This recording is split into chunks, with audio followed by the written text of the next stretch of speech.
Chapter 581. Let me introduce you to heirs West. Barry introduced the dark-skinned girl beside him to the siblings. Speaking of which, the dark-skinned girl was also very strange. She grew up with Barry, but she didn't know that he liked her. Everyone around her knew that Barry liked her, but she was so slow that she didn't know. In the end, when the Flash mustered up his courage to confess, he made a big move, which was to say, "I've always treated you like an older brother."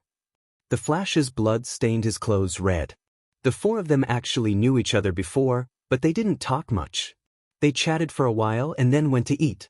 Barry wanted to show off his ability to Oliver a few times, but because Ayers was beside him, he forced himself to hold back. Thea wanted to laugh when she saw Barry's hesitant look.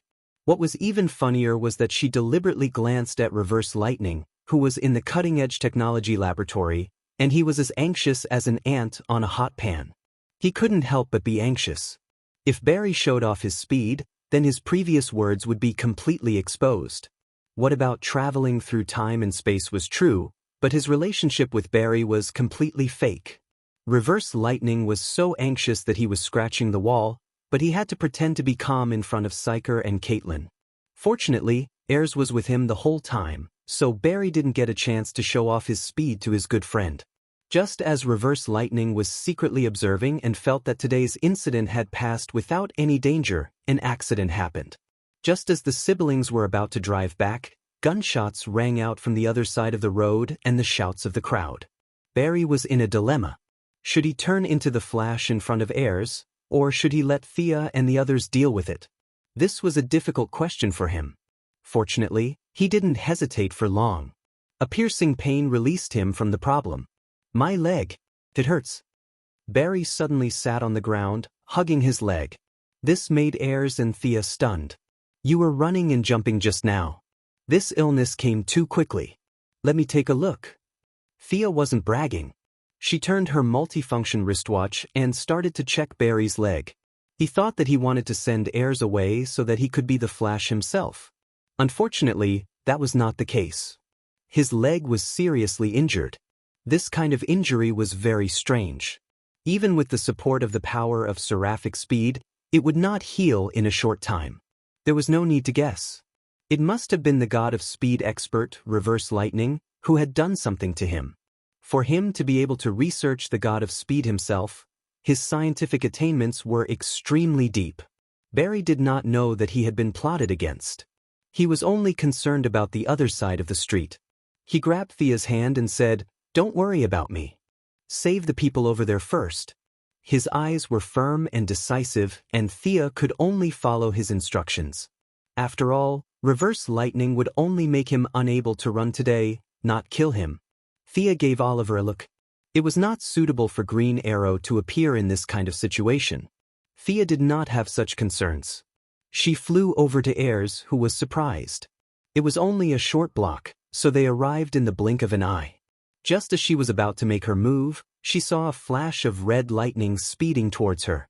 The two of them arrived at the scene almost at the same time. The red lightning even waved at her in a friendly manner. What was the meaning of this? Thea was a little confused for a moment. It took her a long time to understand what was going on. Was Reverse Lightning trying to cover up his lie of being a hero by defeating the Flash in one move and then running out to be a superhero himself? Thea came to a conclusion that shocked even herself. She did not know whether to laugh or cry. This person was really giving it his all. In order to return to his original time and space in a short time, he could only use this method of patching up one lie to cover up another lie to avoid the powerful superhero force that Thea mentioned. It was really hard for him. When Thea saw the person who was fighting the police officers, the eerie sense of déjà vu became even stronger. Who did she see? It was Captain Lung, who was dressed like an Eskimo. At this moment, this fierce general was wearing sunglasses and holding a sci-fi-looking weapon. The gun spewed out a large amount of cold air, causing the Central City police officers to flee in all directions. At this critical moment, one of the heroes of justice, Reverse Lightning, rushed up to him. What the hell was this, Reverse Lightning fighting against Captain Lung? At this time, Captain Lung was not the one on the Wave Rider, but in the original time and space, when he had just obtained the freeze gun. His freeze gun was still very primitive. Unsurprisingly, it was developed by Psyker after he obtained the theory from Thea. Later, it was stolen by Captain Ling. The power of the freeze gun was stronger than the one in the original time and space, but weaker than the final version. Captain Lung's several shots were easily dodged by reverse lightning. His movements were as slow as a snail in the eyes of those who were rushing, but he was also a smart person. He very insidiously targeted the surrounding people who were watching the show. Reverse lightning was about to curse in his heart. Whether these people died or not had nothing to do with him, but Thea was still watching outside, so he could only bite the bullet and save them. Seeing this scene, Captain Lung was even more convinced that this guy was a hero of justice. Bang, bang. There were two muffled sounds and he played a little trick. He first attacked a distant target, then quickly turned the muzzle to attack a nearby police officer. Reverse lightning was tired of it. He could not think of a good way at the moment, so he could only counter the moves as they came.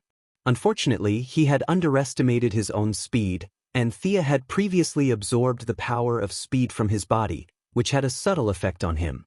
After he saved two people in a row, he almost failed to dodge the frost ray.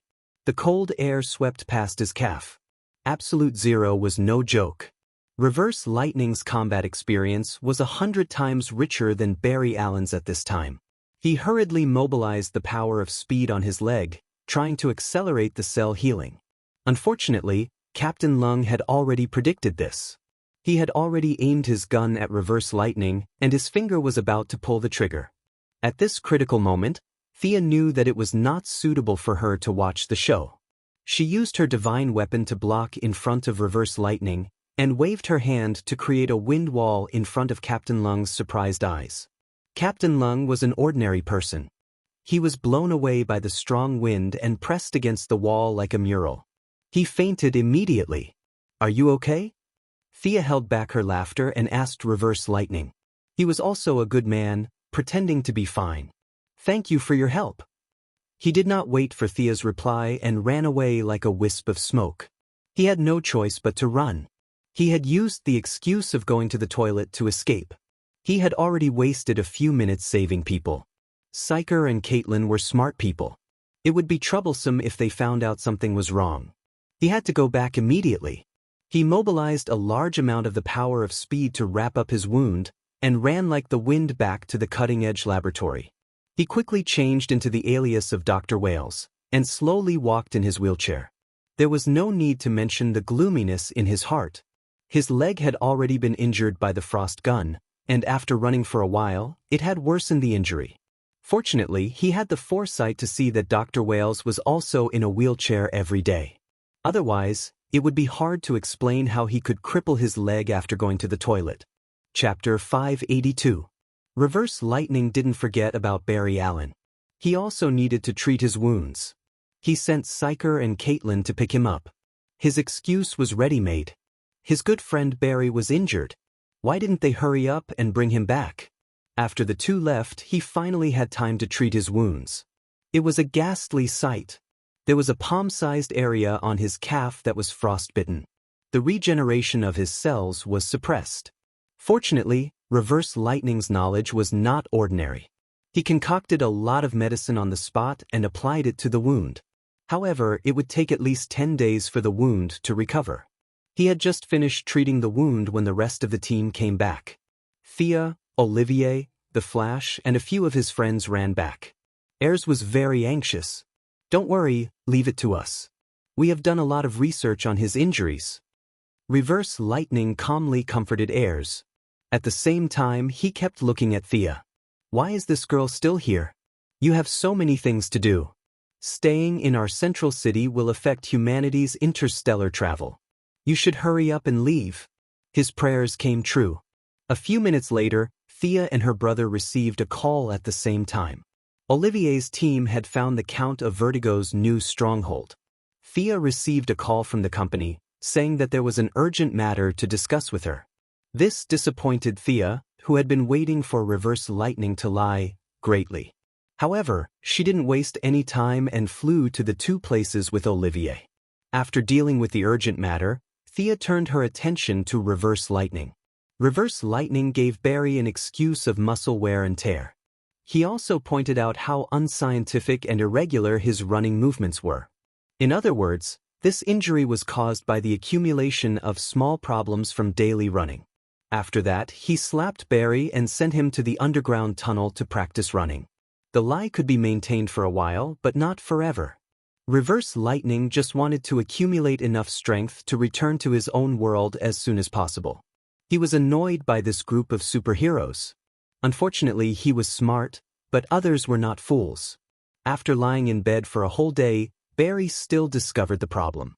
Reverse lightning was running back and forth under the watchful eyes of so many people. How could it not be noticed? Especially the matter about the red lightning that Barry had been pursuing for more than 20 years. Now that it seemed to be showing signs of surfacing, he could no longer hold back. He directly went to the metropolis to ask Thea, who had seen the red lightning that day. She did not hide anything, nor did she add anything to the story. She repeated what she had said about the lightning that day. "Barry, are you from the future?" She pretended to be curious and asked. "Future your sister. Why didn't I know that I was a transmigrator?" Barry immediately denied this conclusion. "I'm definitely not. My birth information and family records are all well documented. How can I be someone from the future? That's ridiculous. If I'm not, does that mean the red lightning bolt is someone from the future? Did he kill my mother? Why did he do that?" Thea naturally wouldn't say that he was copying history and creating the Flash. She immediately shook her head and didn't know. Barry didn't expect any outsiders to know about this, so he could only go back and think about it himself. He couldn't figure it out no matter how hard he tried. Naturally, he asked for help from a few friends in the cutting-edge laboratory. Reverse lightning pretended to be shocked and helped Barry come up with ideas to deal with him. The feeling was indescribable. This was also his helplessness. In fact, he could ignore the trouble caused by Captain Lung, but the identity of a hero of justice was a little useful to him. Should he provoke a bunch of superheroes to investigate him or let Barry investigate him alone? This was his choice before he deliberately exposed his whereabouts. He chose the latter. Barry was alone, and he was under his nose every day. It wasn't too difficult to fool him. The fight with Captain Lung was his proof of allegiance to the superheroes. Whether it was useful or not, he had to stabilize the forces outside first. If the superheroes outside didn't investigate him, he would have enough time to transmigrate back. Reverse lightning was betting that Barry wouldn't let outsiders participate in his mother's murder case. In the end, he won the bet. Barry only asked about the red lightning and didn't say anything about helping. He was focused on investigating the incident from beginning to end. Time passed slowly, and for a moment, everyone seemed to be very busy. Green Arrow was learning from the ninja master and fighting criminals. The Flash was looking for the real murderer, and Superman was living his life at home. Louise was pregnant, and a child that might have Earth and Kryptonian blood was about to be born.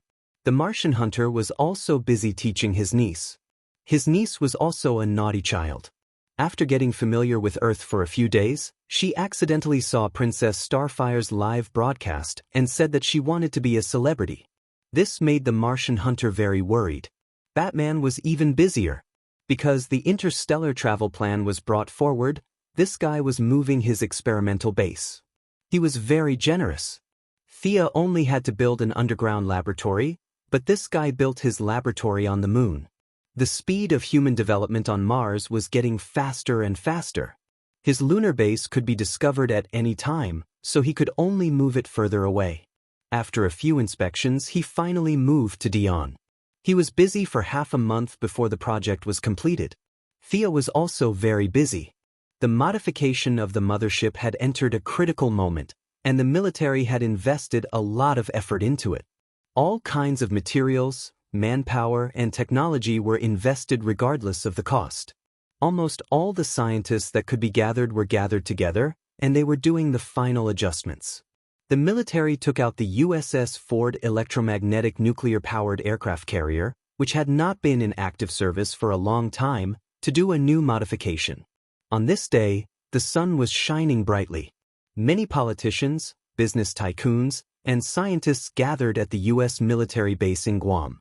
Among them were many scientists from the Quinn Group, Dr. Sareth Stone from the Red House, many generals in the military, the president who had not appeared in public for a long time, and a group of government officials.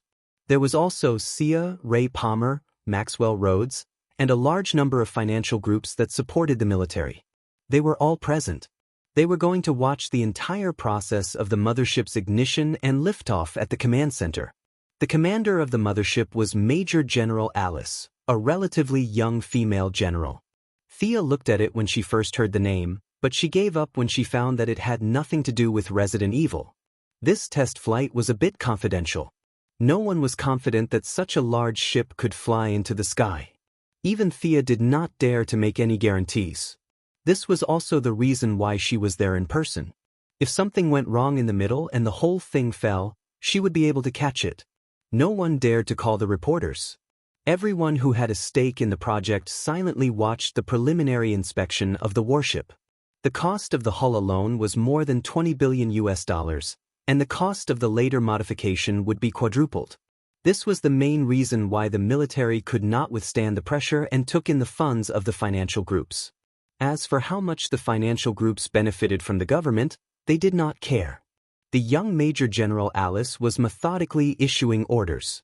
The nuclear-powered reactor began to operate, and the 4 rotors in pairs began to exert power. The rotors and the jet engine formed a combined force, slowly pushing the 80,000-ton aircraft carrier, which had been reduced to 50,000 tons by replacing the vacuum tube tungsten alloy with a large amount of hafnium metal, slowly into the air. It wasn't just the people in the command room who were nervous. Major General Alice, who was on the Ford, was also nervous. If such a big iron lump fell, she would be done for. Wasn't the plane equipped with an ejection parachute function? If such a big thing really fell, not many people would survive. Chapter 583. Alice, who held the rank of Major General, was well aware of the dangers involved, but she really had no other choice. The military had a ceiling for women. No matter how hard she worked, she would only be a Major General for the rest of her life. Rather than that, she might as well take the risk. So when she was selecting a commander, she was given this risky mission under the stunned gazes of all the male generals. Now she was in a state of confusion. To outsiders, the commander stood alone on the bridge with an extraordinary aura, but in fact, her heart was pounding and her palms were sweating. Seeing the mothership rise bit by bit, her fear did not lessen. Instead, it increased. She might survive if she fell half a meter off the ground, but if she fell 100 meters off the ground? Then she could only pray to God. The Ford was supposed to have a crew of 1,100, with a flight team of 600. This was just a test flight, and the ship's weapons and aircraft were not yet equipped. In addition, everyone in the new era was generally afraid of death. Now, there were only about 300 people on the aircraft carrier. These were the Pentagon's painstaking efforts to select them from the 500,000 Navy soldiers. Major General Alice was now leading the 300 warriors as they flew upwards uneasily. In the blink of an eye, they had flown over 1,000 meters. The nuclear power was working normally, and the 4 rotors were in line with the theoretical test data. But the ground command was still anxious. "I'll go out and take a look," Thea said and flew out. Her current situation was very similar to that of the Iron Man next door. Almost everyone knew she had superpowers. Except for the fact that she did not shout, "I'm the Iron Man," in front of the reporters like Tony did, she was treated pretty much the same.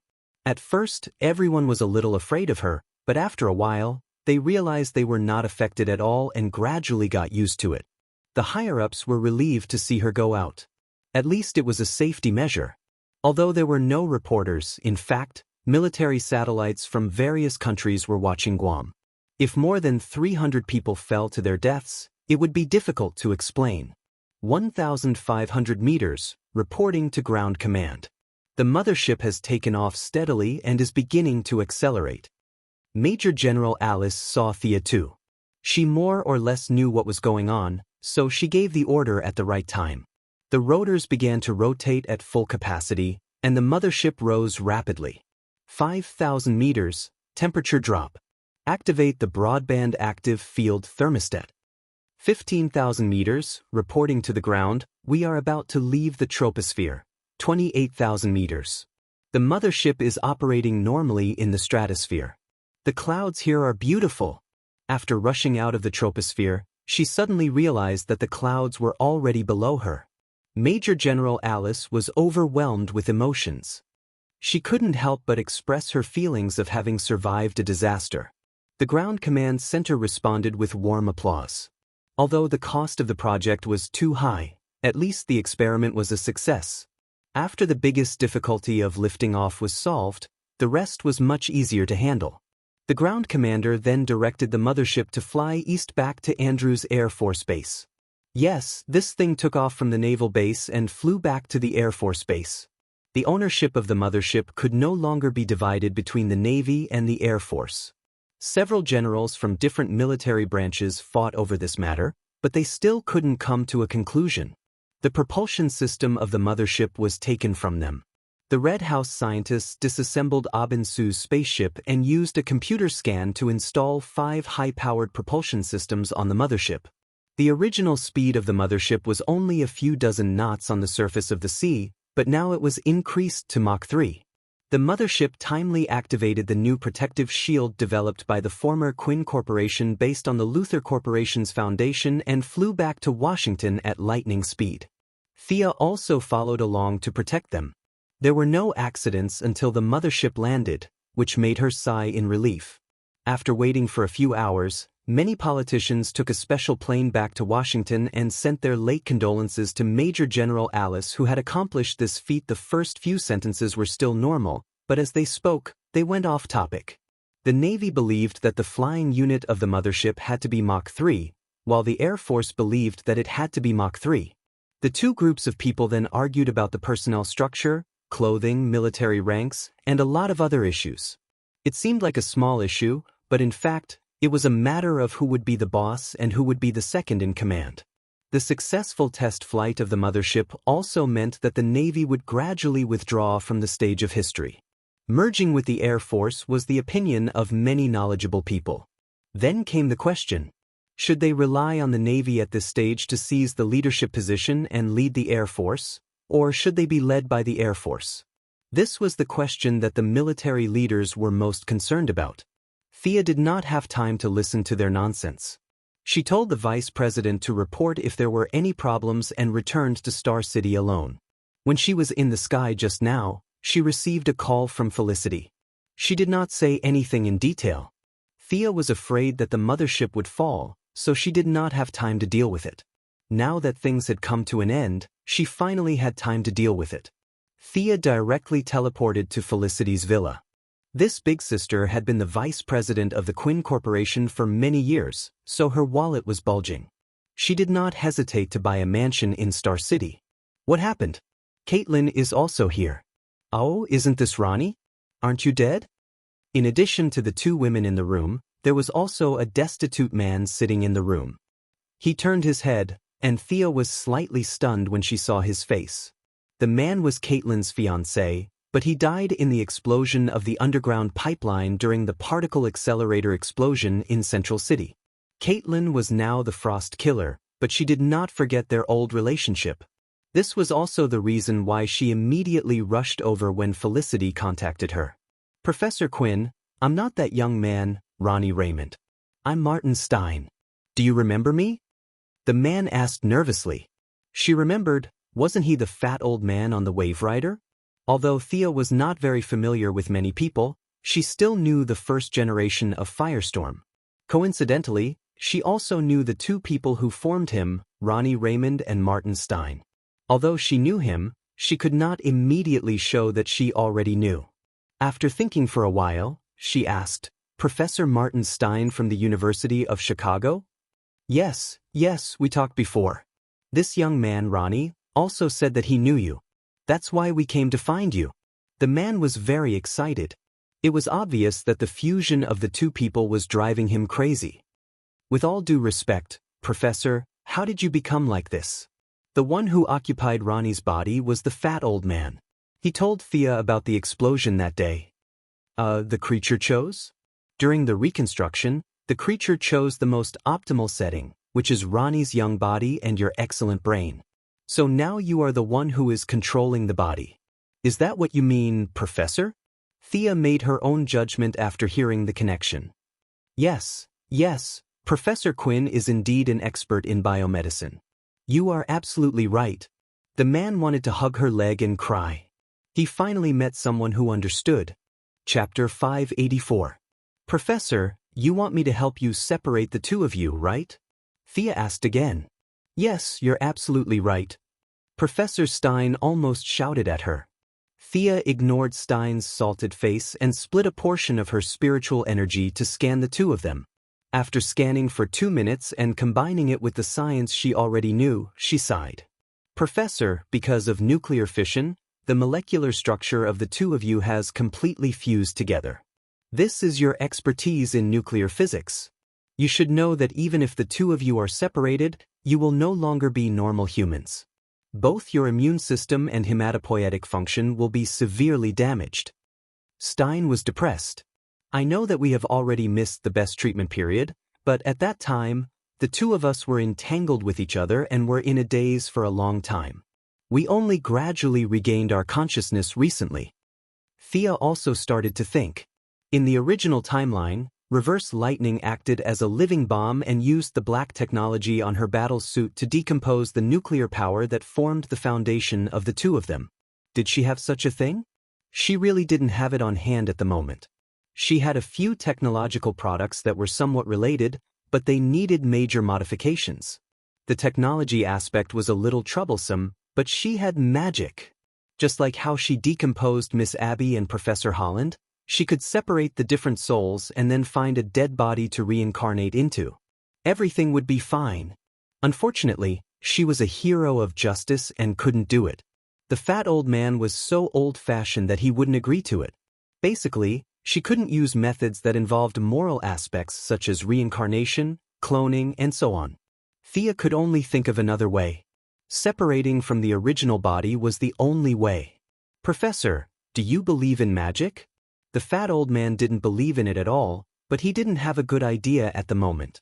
Now, as long as she could separate them, he would even try witchcraft and immortal arts, let alone magic. Nodding against her will, Thea snapped her fingers. That's easy. I'll suppress your body and then use an illusion to simulate the explosion that day. Let your body think that it went through another fission, then the two of you will be separated again. Hypnosis to mobilize my own subconscious? Stein continued to use scientific methods to forcefully explain Thea's treatment methods, making the young lady very helpless. Professor Stein heaved a sigh of relief when he thought that he had mastered the treatment steps. He thought that he would have to use something like a blood sacrifice totem. Thea's treatment method did not deviate too much from what he knew. Will my body explode because of the stimulation? Stein was worried that it would cause a nuclear explosion. After all, they were in Star City, a city with a population comparable to Gotham. Don't worry about that. Caitlin, show the professor. Thea gestured to Caitlin. Caitlin's palms began to emit cold air, and the temperature in the room began to drop. Absorbing energy? Stein had been dealing with all kinds of energy his whole life.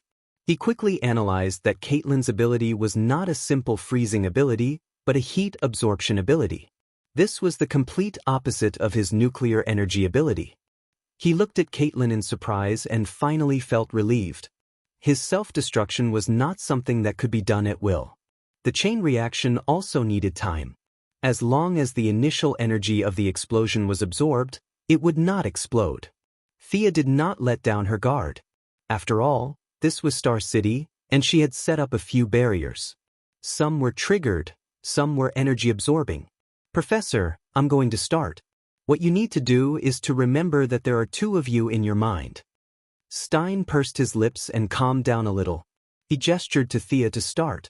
He did not even see what was going on before he realized that he was outside again. The dark night, the pouring rain, and the crowd around him were vivid in his mind. This was the time when the particle accelerator exploded. The people around him ran out, shouting all kinds of things. He was the only one who stood there in a daze. The particle explosion did not retreat because of the people running for their lives. It came as expected. A ray of golden energy hit Professor Stein directly. Rodney Raymond's soul was also wrapped in the energy. The memories of the two were merged again through nuclear fission and the dark matter produced by the explosion. However, they still remembered their mission. Thea in the outside world also used her psychic power to hint that they were not the same person. She was not as good as the Martian hunter in this aspect, but it was not difficult for her to do some simple operations. Not the same person. The two different lives were tangled together. Thea's hint was like a thin film that formed a barrier between the two. At the same time, the willpower of the two began to work. I'm not him. He's not me. The two rejected each other at the same time on the level of consciousness. Their bodies that were on the verge of merging were purposely guided away. The state in the outside world was a ball of energy fluctuation. After that, it exploded violently. After the strong light disappeared, the two slightly burnt people were lying on the ground on opposite sides. My floor. Felicity looked at the blackened floor with a little heartache. Thea could only smile. She was only focused on protecting her body and did not pay attention to the energy under her feet.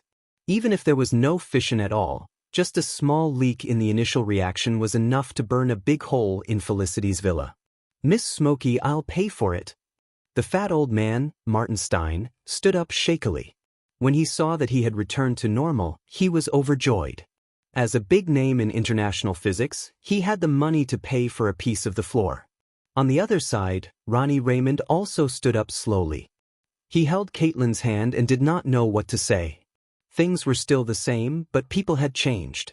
On the surface, the two of them did not change, but in reality, they were no longer the couple that was about to enter the marriage hall. Thea checked the two of them again. Professor, Ronnie, your situation is really very strange. I don't know much about nuclear physics, but the two of you are now weaker than normal people.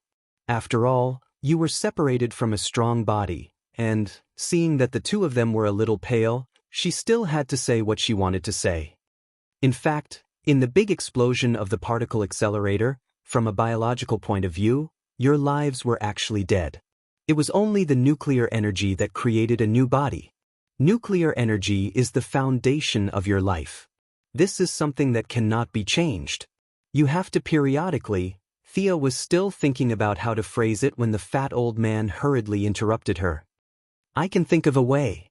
Thank you for your help. I'll take my leave first. After that, the fat old man angrily pulled the door open and left. What nonsense! How could the human body be made of nuclear energy? The fat old man did not believe that he had become a freak. Even if he had become like Thea said, he felt that he could solve the problem with his own knowledge. Wasn't it just nuclear energy? The old man had been researching for more than 50 years and had won all the awards in this field. He was confident that he could solve all the problems in the field of nuclear physics. Chapter 585. Thea was not angry about the fat old man slamming the door and leaving. After all, it was Felicity's house door that was slammed, and it had nothing to do with her. However, she had a new understanding of the old man's stubbornness. Wasn't it just a change in life form? Was there a need to react so strongly? Ronnie Redmond's expression was equally ugly. Although he wasn't as outstanding as Syker and Caitlin, he was still quite capable to have been chosen by reverse lightning. It wasn't hard to guess what Sia had left unsaid after connecting the dots. Using the excuse that his thoughts were in a mess, Ronnie quickly left. Both of their patients had run away. Fortunately, this was not a hospital, or they would have been beaten to death. Did you pay the medical fees and run away? With the patients gone, the three women were free. Thea had just finished working on the mothership and was preparing to rest for 2 days. Felicity had become a habit of skipping work, and Caitlin did not want to go back to Central City. Reverse Lightning estimated that he could be exposed at any time, and trained Barry like crazy every day. It seemed that the stronger Barry's ability was, the faster his speed would recover. Caitlin had Thea as a huge source of information, so she was able to understand the situation. On the other hand, Syker was dumbfounded. He did not know what had happened to Professor Wales, who had always been a nice guy, to train Barry so hard. Similarly, Barry had a black face full of question marks. He had a high IQ among the superheroes, but he lacked key clues. If he did not connect Reverse Lightning and Professor Wales together, he would never find the truth. Now that the three women were extremely bored, they could only meet up to go shopping. Thanks to the social stability of Star City over the years, many large shopping malls and shopping streets had been established here. Star City's economy had already surpassed the devastated metropolis and Gotham, and it was truly a business capital. Thea pulled Felicity, Caitlin, and Raven Lowly, who was on high school holidays and staying at home, along. Then she found that the female generals of the Green Arrow team were all in a daze.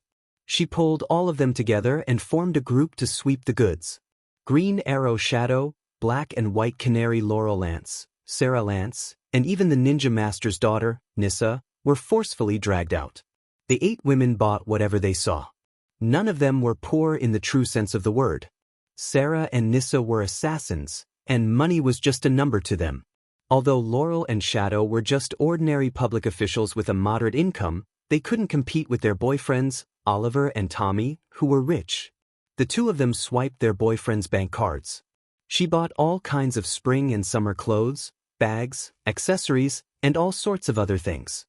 Laurel liked the black mesh stockings very much, so they accompanied her for a long time. She had thought that it was just Laurel's personal interest, but she didn't expect the other girls to be so interested. Felicity was one of them, while Caitlin and Raven chose black stockings. Sarah Lance chose white stockings, and Nissa, the Ninja Master's daughter, who had an illicit relationship with her, also chose a few pairs of stockings. Thea originally had no interest in stockings, but seeing the girls trying them out in high spirits, she also chose a few pairs of different colors. Maybe she should go back and encourage Diana to try it out?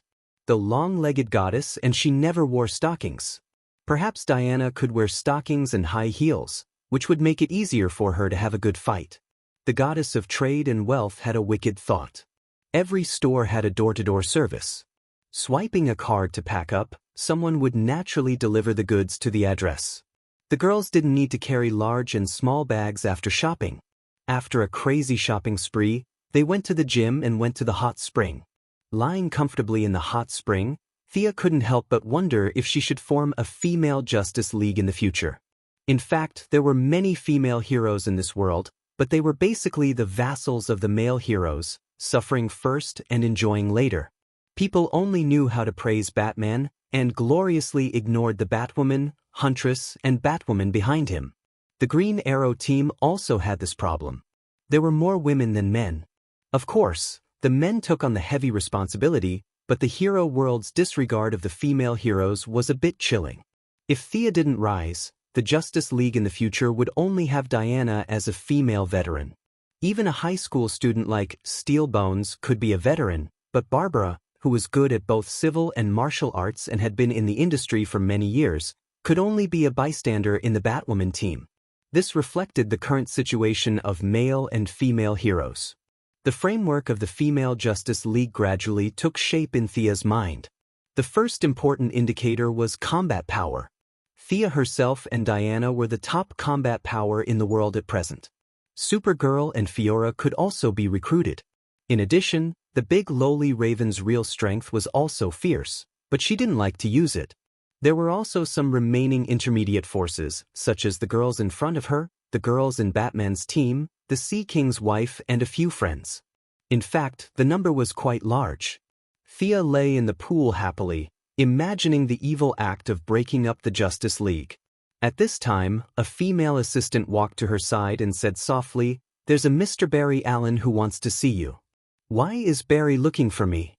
Thea thought for a moment and immediately realized that it must be about the fat old man and Ronnie. She gave Caitlin a look and told them to continue playing. She wrapped herself in a bath towel and went to the rest area. Hi! Barry saw that she was only wrapped in a bath towel and her legs were exposed. He was a little dazzled for a moment and almost bit his tongue. After a long time, he remembered his purpose and coughed, "Miss Thea, do you know how to deal with Professor Stein's matter?" Sure enough, Thea understood. The fat old man was not unaware of his physical condition, but he still had a glimmer of hope. Now that he was a human-shaped nuclear bomb, he was accumulating energy every minute and every second. If he lost control for a moment, it would cause a nuclear explosion. Although it might not be a big one, it would not be a problem to flatten a central city with a population of 6 million. Barry was usually so upset that he could not sleep at night when he saw children falling down. Now that a nuclear bomb was right beside him, it would be strange if he could not be worried. Professor Stein was not a bad person, but a fat old man with a strong sense of justice. This made the rookie Flash completely helpless. His only choice was to ask for help. Professor Stein's emotions are very unstable. I left him in the Advanced Technology Laboratory. Do you have a way to solve it? Barry looked at her with a hint of hope. Thea almost laughed out loud. You're so righteous. You left a human-shaped nuclear bomb beside Reverse Lightning. Have you considered Reverse Lightning's feelings? Reverse Lightning must be cursing in his heart at this moment. Secretly killing the fat old man and getting rid of any future problems would be satisfying, but there was a 90% chance that the fat old man would explode. Reverse Lightning, who was injured by the freeze gun and had not recovered his speed to its peak, would not be able to run out of the range of the nuclear explosion. The chances of him dying were higher than the chances of him breaking through the time barrier and returning to his original time and space. Chapter 586. Professor Stein's problem is actually the same as Ronnie's. In order to maintain the balance of the nuclear energy in their bodies, they have to fuse every once in a while until the energy in their bodies stabilizes before they can separate again. However, fusing will definitely expose some of their private matters to each other. This is also the reason why the professor and Ronnie are so against it. Thea sat on the lounge chair. Her shining thighs seemed to reflect the light. However, the goddess had no self-awareness. She crossed her legs and spoke with confidence. Barry felt that his mouth was a little dry. He tried to put the distracting thoughts to the back of his mind. He repeatedly told himself that he should prioritize the 6 million old and young men in the central city. He also thought about his mother's death and his father's wrongful imprisonment. Finally, he managed to suppress the messy thoughts in his mind. The young lady really didn't realize that she had caused so much trouble for others. Let's go. Let's go and persuade the professor. Barry was a little troubled. Usually, in this kind of situation, he would naturally hug her and run all the way back. However, Thea's charm was too great now. He was afraid that he would fall into a ditch while running. That would be too embarrassing. Fortunately, Thea didn't make it difficult for him. She patted his shoulder with her jade-like hand. Let's go and come back quickly. Let's go. A sky-blue light flashed. When Barry saw his surroundings clearly, he realized that he was back in the cutting-edge technology laboratory. Thea's bathrobe was also changed into a divine robe. She was dressed like a goddess. Faster than me. Barry couldn't help but think. Dr. Wells, long time no see. Thea first greeted Reverse Lightning. The old man pretended to be calm. In fact, he was cursing in his heart. Was there anyone more unlucky than him these days? He was just staying at home and the human nuclear bomb came to him for help. He even had to pretend to be welcoming and welcoming. Now, facing Thea's greeting, he could only pretend that he was fine. He had never been better. After greeting Psyker, she went to the laboratory to visit the 2 patients. Ronnie Raymond sat on the ground with a terrible expression. The fat old man was still calculating hard, trying to solve all the problems with his science. Doctor, do you have any good ideas? Thea asked Reverse Lightning. I'm sorry, I have no other choice. Reverse Lightning was speaking from the bottom of his heart. If they had approached him from the start, he might have had a solution. However, Thea had interfered and used a very idealistic method to separate the 2 of them. His black technology was no longer suitable for the current situation. In fact, Reverse Lightning was also very anxious. After all, no one wanted to see a nuclear bomb dangling in front of their eyes. However, he had no other choice. Nuclear energy was not a cutting-edge technology. In the 25th century, humans were all using clean energy. Nuclear energy, which was highly polluting and harmful, had long been abandoned. Reverse Lightning was a scientist, but he was not an all-rounder.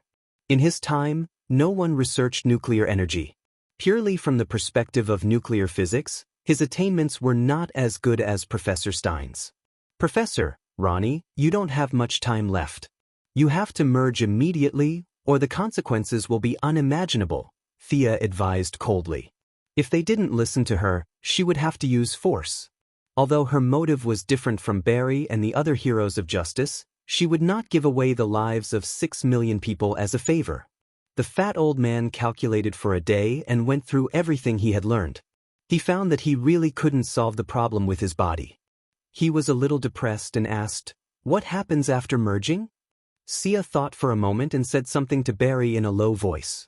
The Flash ran back and forth with a swoosh and handed her a very sci-fi square device.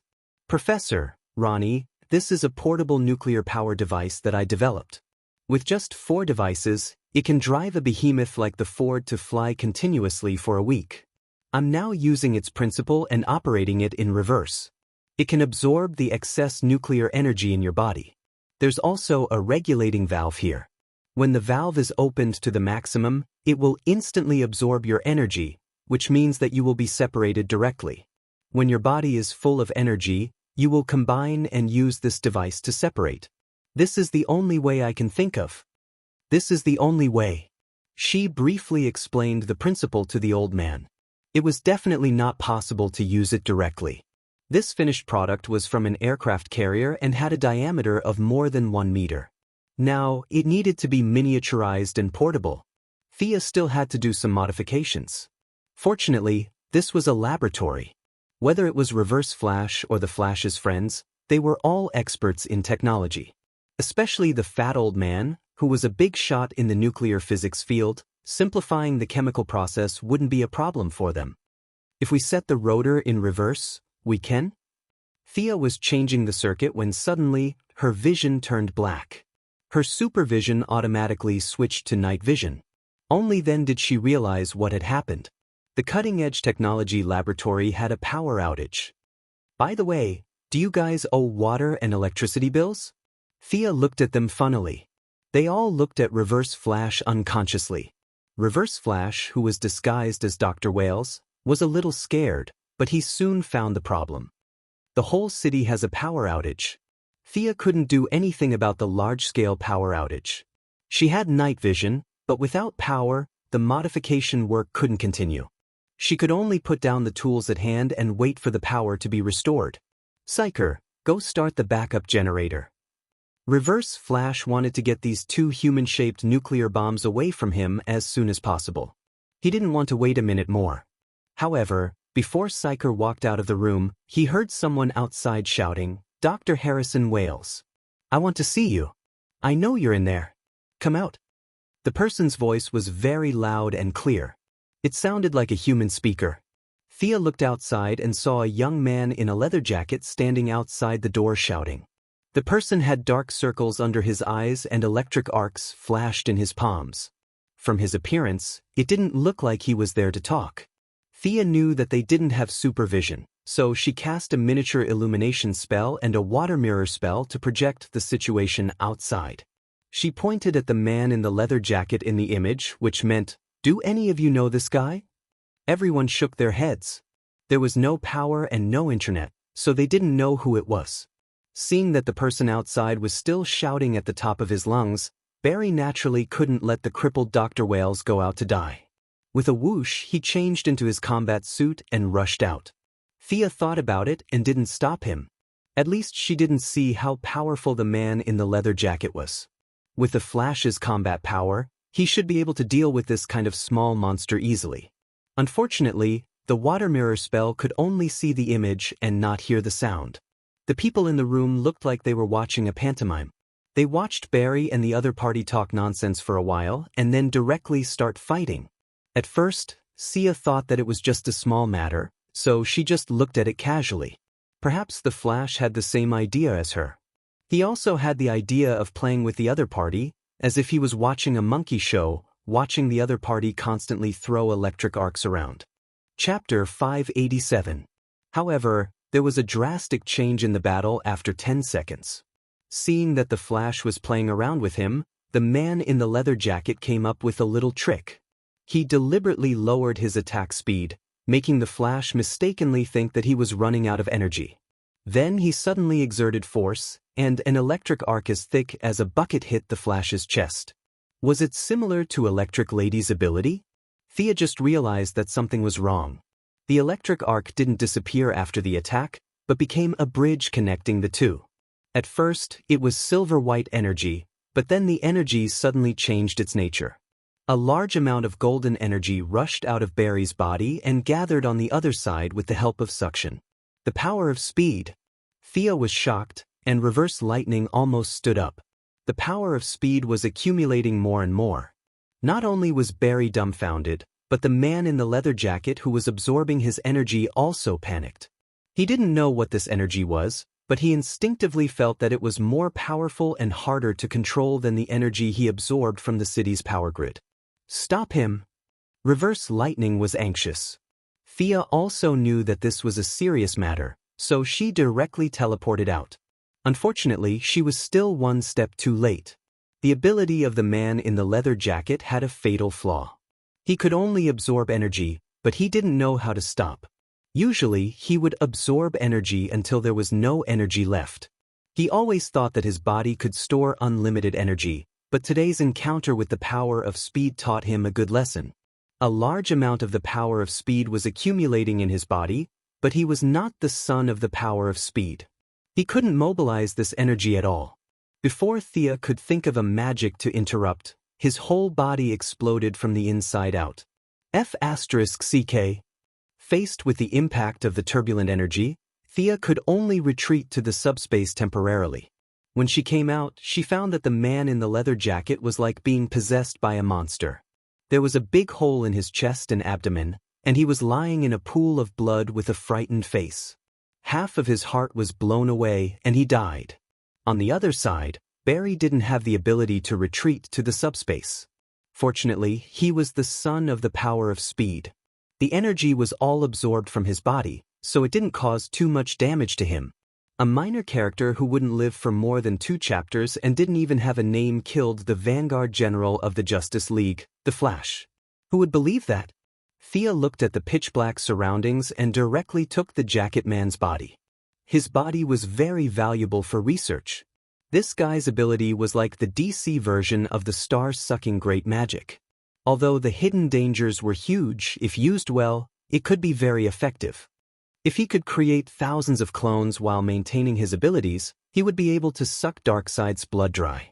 After decorating the scene, he sprinkled some pieces of clothing and blood on the ground, proving that this person had been blown to smithereens.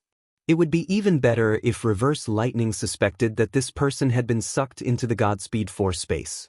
When she sent Barry back to the laboratory, everyone hurriedly started the backup power supply. There was another round of chaos. The Firestorm duo also helped. After a series of blood tests, everyone was dumbfounded. Barry's lightning speed was sucked dry, and he became an ordinary person. Everyone was very depressed. Thea looked at Reverse Lightning from the corner of her eyes. She saw that he had taken off his glasses and was holding his forehead. He was exuding a lingering sense of lethargy. Yes, the threat of the 2 human-shaped nuclear bombs was still there, and the Flash, whom she had spent so much effort cultivating, was now useless. Reverse Lightning was already acting like a cripple. Thea wasn't too worried.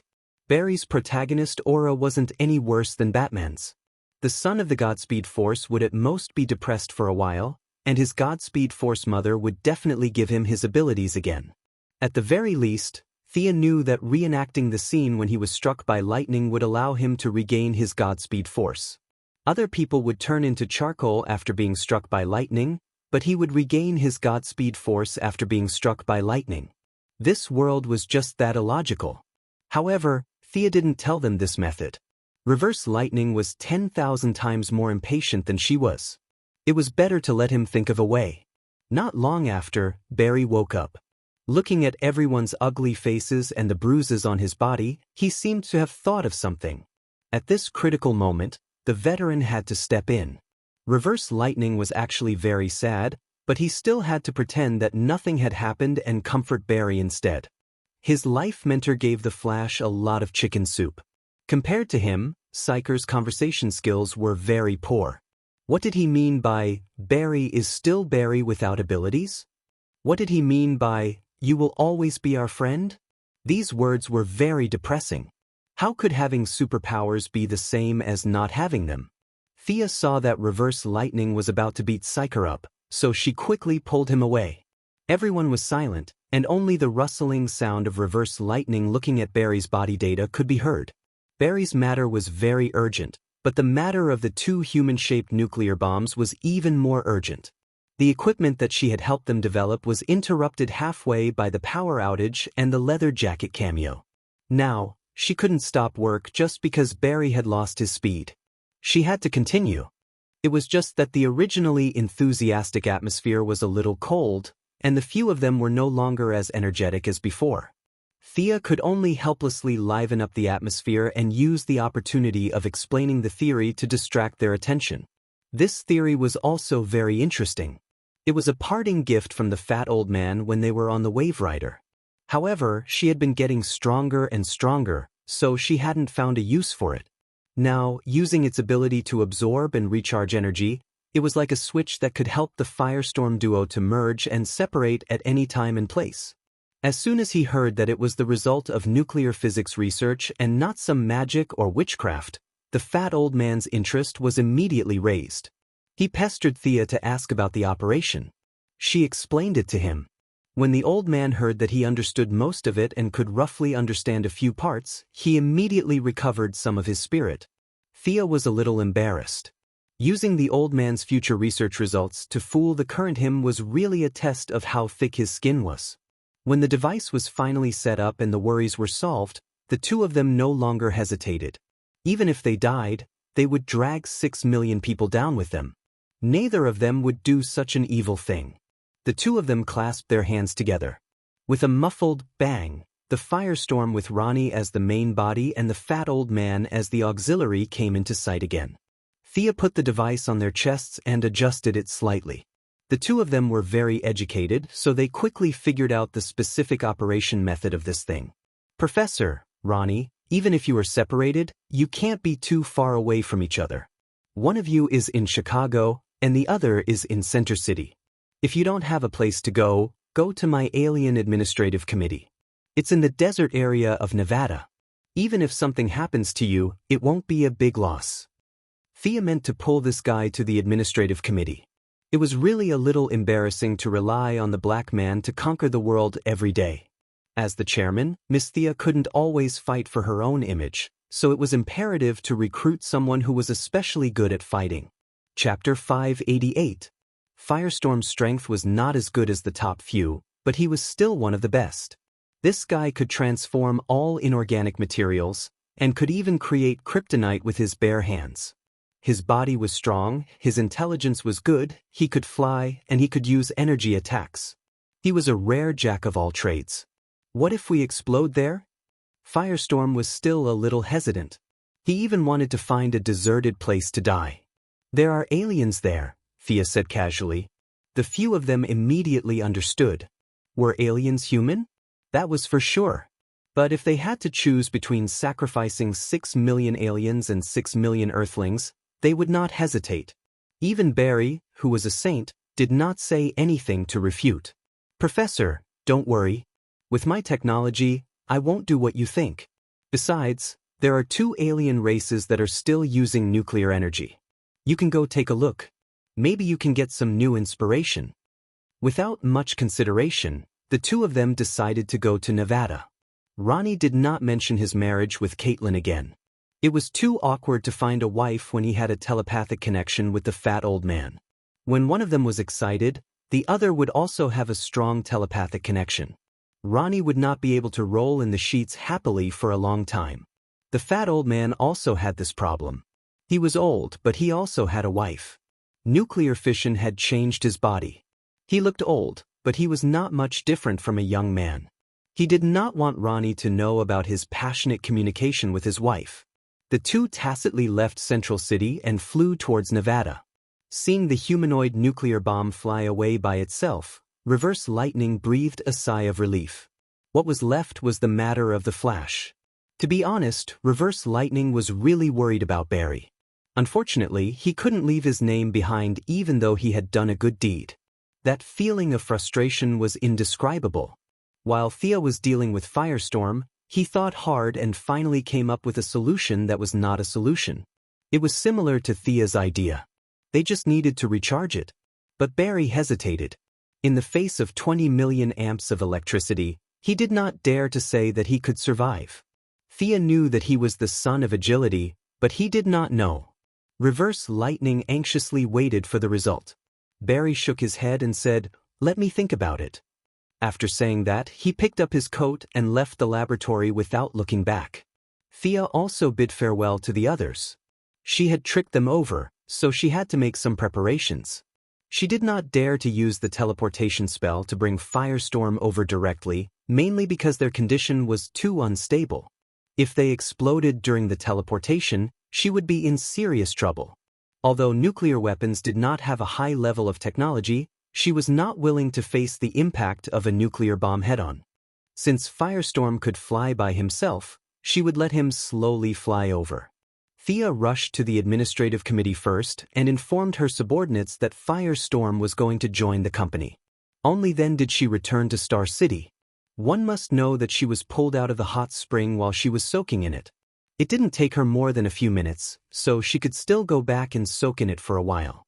The girls were still chatting mindlessly, completely unaware that the crisis of the city had already been resolved. The idea of a female couplet gradually took shape in her heart. The venue, the purpose, all needed to be carefully considered. There was still a long way to go before it was officially established. It wasn't until the girls went home that she found out that Barry had returned to the laboratory after she left. Because Ayers was in danger, Barry could only brace himself and accept the electric shock from Reverse Lightning.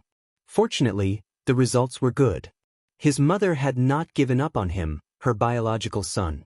The Flash was in high spirits and played the hero again to save the black girl. The matter of Firestorm was satisfactorily resolved, and Barry Allen's ability was restored. However, there was still no end to the hatred of his mother's murder. A vague fog shrouded him. He had a hunch that he was very close to his mother's murderer, but he had not found any key clues. Thea did not have much time to pay attention to the battle between Lightning and Reverse Lightning. She was super busy now. She did not even have time to study the body of the man in the leather jacket. She was busy making a mascot.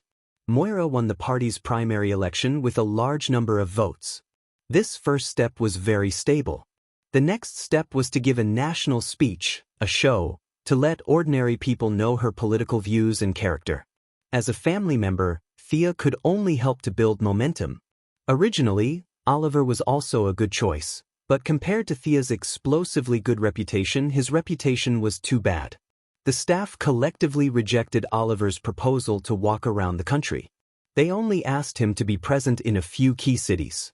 The rest of the time, the task of accompanying the mother fell on Thea's head. She did not have stage fright, but she had to be gentle, decent, approachable, and not steal the limelight from the mother. This was a bit difficult. The mother of a superhero, this was the biggest card that the staff had prepared for Moira. It could be said that it was a card that no one had ever played before. The superhero story in the United States was really high. Many people were encouraged by Moira. It was as if Thea was so strong not because of magic, not because of the source, but because of the liberal democratic system. For a long time, the young lady became the other people's child, in the mouth of everyone. A large number of middle-class people expressed confidence in Moira's ability to govern. In fact, there were not many fools these days. The reason why the current government was powerless in the face of many unexpected situations was that they did not have an important force in their hands. If the president was replaced by Moira, there would be no problem at all. With a phone call, the superhero would fly over. Thea also contributed a photo of herself with Superman and Batman. The two big bosses owed her a lot of favors. Although they were very reluctant, they still took a photo of her as if they were going to the execution ground. After that, the campaign began to advocate, using the reputation of the three superheroes to endorse Moira. For a time, Moira's popularity was 20% higher than the other party's candidate. There were a lot of benefits in being tied to the superhero campaign, but naturally, there were also troubles. Many medical workers who lost their jobs because of Thea's medical cabin went to the speech venue from time to time to show their dissatisfaction. The aliens who were dealt with by the Alien Administrative Committee also launched some attacks from time to time. Even Ben, an old friend of Batman, was hired to make trouble at the scene. Yes, Thea felt that this guy was here to make trouble. The 2-meter-tall muscular man with a green can on his back was kicked more than 10 meters away by her in high heels. He did nothing other than sprinkling some green water on the ground. Moira's staff slowly went from the initial panic to later numbness. They also felt the outstanding force of the young lady. They had only seen it on TV before, which was far less exciting than the scene. The rocket was bounced back to its original place with a snap of a finger, the gunman was scared to pee his pants with a look, and the aliens of all colors and appearances were still flying around like bowling pins. Chapter 589. Every day, Thea heard the same platitudes. The staff racked their brains to prepare a speech for Moira. If it weren't for her eternal life, she would really think that it was a waste of time. Several major candidates were still running around. Even if their strength was not as good, no one admitted defeat. Moira, who now maintained the lead, would not relax. She pulled a large group of candidates from one city to another to fool them. Central City.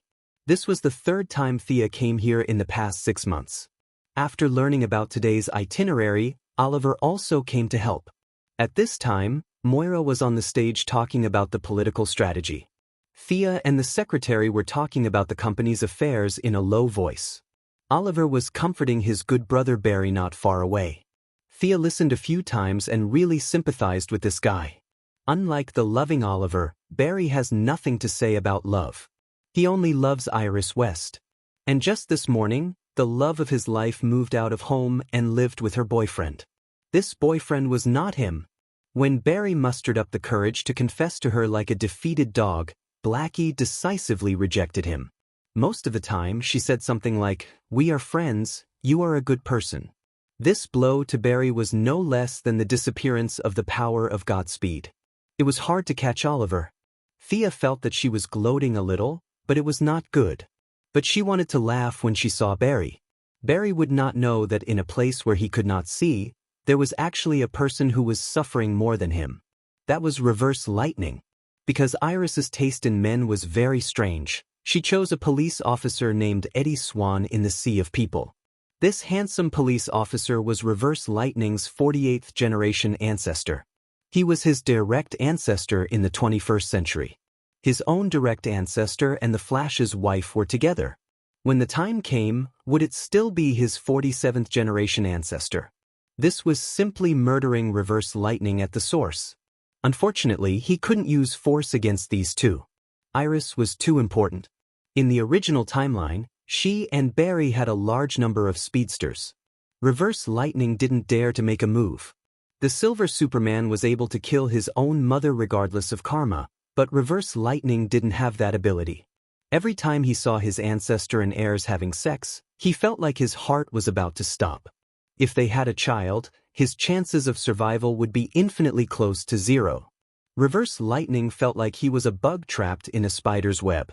No matter which direction he moved in, it was a dead end. Moreover, the more he moved, the tighter the web became. He was anxious and hysterical, but he could only keep all these in his heart. He could give Barry some ideas on how to use his Godspeed, but when it came to picking up girls, he couldn't help even if he wanted to. Especially when his own ancestor had already eaten Blackie inside out. He lamented his misfortune and was angry at his incompetence. This was his attitude towards Barry. Sia's supervision allowed her to see Reverse Lightning hiding in a small dark room by himself. He was running around in circles, trying to figure out a way to deal with the situation. Unfortunately, no matter how smart his brain was, no matter how rich his knowledge was, there was no solution to the love between a man and a woman. In fact, Thea didn't see how attractive Blackie was. It was a pity that Barry couldn't forget her. There were so many good girls out there. Why should he hang himself on heirs? While she was blindly pondering, she heard a commotion in the distance. The bodyguard beside her also reported in a low voice, "Many citizens seem to be possessed. They are attacking the perimeter." Speaking of which, Being able to become Thea's bodyguard was really a lucky person in the bodyguard world. This employer was 1,000 times better than the bodyguards. She didn't need their protection at all. Most of the time, she acted as a background check. Sometimes, she could even protect them when they were in danger. Coupled with her explosive good looks, she was pleasing to the eye and had a high degree of safety. The position of bodyguard of the chairman of Quinn Group was almost a position with benefits. Thea looked into the distance. It was indeed as the bodyguard described. 30 to 40 citizens were charging towards them as if they were possessed. Further away, there were 70 to 80 people beating each other up. It was a bit like the effect of magic. Thea observed carefully. There was no aura of magic elements. Instead, there was a faint smell of emotional energy. She automatically looked at Barry, who was not far away. He nodded slightly, left the crowd, and rushed over like a bolt of lightning. It was a bit like an unspoken rule that superheroes would attack criminals in their own jurisdictions. If there were no local heroes, then it was not a big deal for Thea to take care of them. If there were, then it was best to let the locals deal with them. For example, previously in Detroit, someone had planted an explosive device during a speech. It was defeated by the local superhero, Female Fox. The riot was quickly quelled. The scene was too chaotic. Thea didn't see who was behind it, but many citizens couldn't remember what they had done after they woke up. This kind of strange thing happened every day. If everything was investigated to the end, then there wouldn't be time to do anything else. Thea was relieved to leave the follow-up to the Flash. He was in a bad mood so he could relax. That night, Thea had just taken a shower when she heard a rapid knocking on the window. She opened the window and felt a little dizzy. She saw Oliver standing by the window, fully armed. Barry is in trouble. Protect Mother. I'll go take a look. After that, he shot a few arrows and flew away like a swing. A few black lines appeared on Sia's forehead. Could this kid Barry still live happily? How did something happen again? She activated her supervision. After searching for a long time, she finally found Barry in an alley. Good Lord. At this time, even with a mask, Thea could feel Barry's fierce hostility. The usual gentle sunshine had long disappeared, leaving only anger and bloodlust. The person facing his anger was Air's new boyfriend, the 48th generation ancestor of Reverse Lightning, Eddie Swan.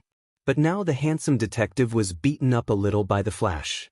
He was an ordinary person, he couldn't resist the Flash, let alone the Flash in his dark form. Who do you think you are?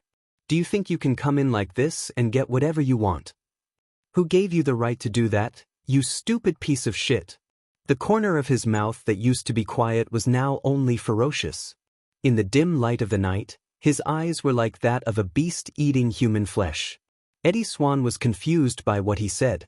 His head was full of question marks. Big brother, you have found the wrong person. Did you say that I did it? In any case, he was a well-trained young detective, and he was quite agile. He rolled over and pulled out his pistol, aiming at Barry and shooting at him. The Flash, who had already been filled with anger, showed him the Matrix's bullet-dodging skills, followed by a series of words. Eddie Swan didn't think about the key points. He threw away the empty pistol and wanted to fight with the Dark Flash. Thea deliberately glanced at Reverse Lightning in the laboratory far away. She saw the old man's palms were blue and his nose was moving slightly. He wanted to transform into Reverse Lightning several times to save his ancestor, but in the end he forced himself to endure. Chapter 590. Thea couldn't help but sigh at the old man's determination. Looking back, the Flash and Eddie Swan competed with each other. To be honest, their martial arts skills were really weak in front of Thea, a contemporary martial artist. They were better than ordinary people, but their strength was limited. The Flash relied more on his high speed to crush the enemy, and Officer Swan's skills were obviously not good enough. In less than 2 rounds, Officer Swan was lifted by Barry with one hand. Ayers in the distance was scared. She didn't know why the hero in her mind, the Flash, hated her boyfriend so much. She also tried to stop the Flash with words, but unfortunately, her mouth was not good enough. The more she cared about Officer Swan, the angrier the Flash became. He originally wanted to teach her a lesson, but now he completely dispelled it. He wanted to break Officer Swan's neck. Thea didn't care about defying lightning's life or death, but if the Flash killed Air's boyfriend, then he would be completely evil and there would be no turning back. Would the future Justice League accept defying lightning as a veteran? She immediately shot, and from more than 10 kilometers away, she sent out a psychic blade and scratched the Flash's wrist. The Flash felt pain, and Officer Swan was naturally thrown to the ground. Just as Thea was about to save her, and defying lightning was about to save his ancestor, Green Arrow finally arrived. Thea's spiderweb arrow worked again. This enhanced spiderweb was more sticky and dense. Even the Flash was directly caught and couldn't get out for a while. Run! Oliver didn't know what Barry had taken wrong medicine, but he had to save Ayers and Officer Swan. The man and woman felt a little inexplicable tonight, but their instinct to escape was still there. They helped each other to run away. Oliver began to talk again. Unfortunately, Barry was originally stimulated by the news that Ayers had moved out to live with him, and now he was disturbed by external forces. Under the joint efforts of several parties, his rationality had long been thrown out of the window. His whole body began to shake wildly, directly shattering the incredibly sticky spiderweb, and a pair of scarlet eyes looked at Green Arrow. If Green Arrow faced the Flash who had lost his mind before, it would have been a bit difficult. However, now that he had received more than half a year of training from Ninja Master, and his sister had provided him with a lot of equipment, he didn't think that he would lose. With a light tap on a switch on the bow, a series of clicking sounds could be heard. Armor as light as a cicada's wings with an amazing texture began to equip itself from the wrist to the arm, and finally to the torso, head, and thighs. The raw materials for this armor were obtained by Thea and Diana when they captured the Panther Lady. The body of the Panther God was made into a speed-type armor by Thea with her advanced mechanical processing ability. The original silver-white shell was painted green and white by Oliver. The armor was powered by the new energy reactor newly developed by the Quinn Group. In theory, the maximum speed could exceed 2,000 kilometers per hour, and the reactor could allow the user to run at the maximum speed for an hour. The internal skeleton was made up of the body of the Cheetah God, and the exterior was covered with titanium alloy. The joints were made of reinforced glass fiber. In order to take care of Oliver, who was semi-illiterate, the operation interface was almost a simplistic version. The flight system, status system, navigation system, weapon system, and the navigation deployment module, which was specially set up to prevent him from being knocked unconscious, were all integrated together.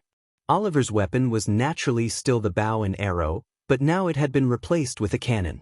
Diana loved the house and the crow that belonged to it. She had plundered a lot of divine metal from Olympus and used modern technology to help him make a longbow. It was certainly not a divine weapon, but Thea felt that this bow could be regarded as a pseudo-divine weapon. When the bow was fully drawn, the speed of the arrow could exceed the speed of sound. However, Oliver didn't have any divine power or magic, and in the beginning he had to consume his own vitality to draw the longbow. Until the armor came out, Thea improved the energy supply method, and now this pseudo-divine longbow would consume the power of the armor.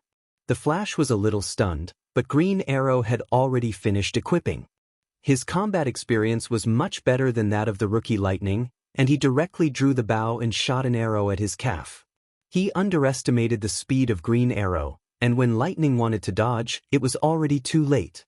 With a poof sound, the sharp arrow pierced a hole in his calf.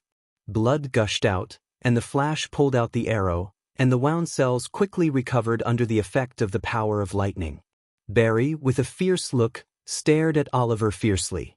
Anger had already taken over his reason, and he had forgotten all about good friends and brothers. He only wanted to kill. The rushing figure brought out a yellow lightning, and Barry angrily rushed to Oliver. Oliver's normal speed was faster than ordinary people, but it was incomparable to the speed of the Ultralisks. Now that he had the power armor, it was very different. At this time, the remote artificial intelligence took over part of the functions, so he could focus on dealing with the enemy. Limited by physical fitness, nerve reflexes, and other conditions, the highest speed of the armor could not be used. Oliver could only maintain a speed of 900 kilometers per hour. It was true that the blackened version was 5 times stronger, and the whitewashed version was 3 times weaker. The Flash, who had exceeded the speed of sound in his normal state, was now even faster. In terms of speed, the Green Arrow was unceremoniously crushed, but he, who had been through hundreds of battles, did not panic. He exchanged a few moves with the Flash. It was actually a polite way of saying it was exchanging moves, but in the eyes of outsiders, it was more like a one-sided beating. The energy reserve of the armor continued to decrease, and Oliver had roughly figured out the Flash's style. His moves were that he had no moves. Relying on his speed, he would take advantage of his opponent's weakness and throw a few punches. When the opponent reacted, he would run and look for another opportunity. Oliver tried to open up the distance twice, but the Flash caught up and beat him up. He could only use a trump card. With a flick of his wrist, the smoke bombs that were originally installed in the armor were launched 3 times in a row. The Flash did not know what it was, so he did not take it head-on, which created a good opportunity for Oliver. Thick and thick, as if it could not be dispersed, white fog covered most of the street. Oliver turned on the optical camouflage on the armor and disappeared into the thick fog as if he was invisible. "Do you think you can hide like this?" The Flash searched around but did not find any trace of Oliver.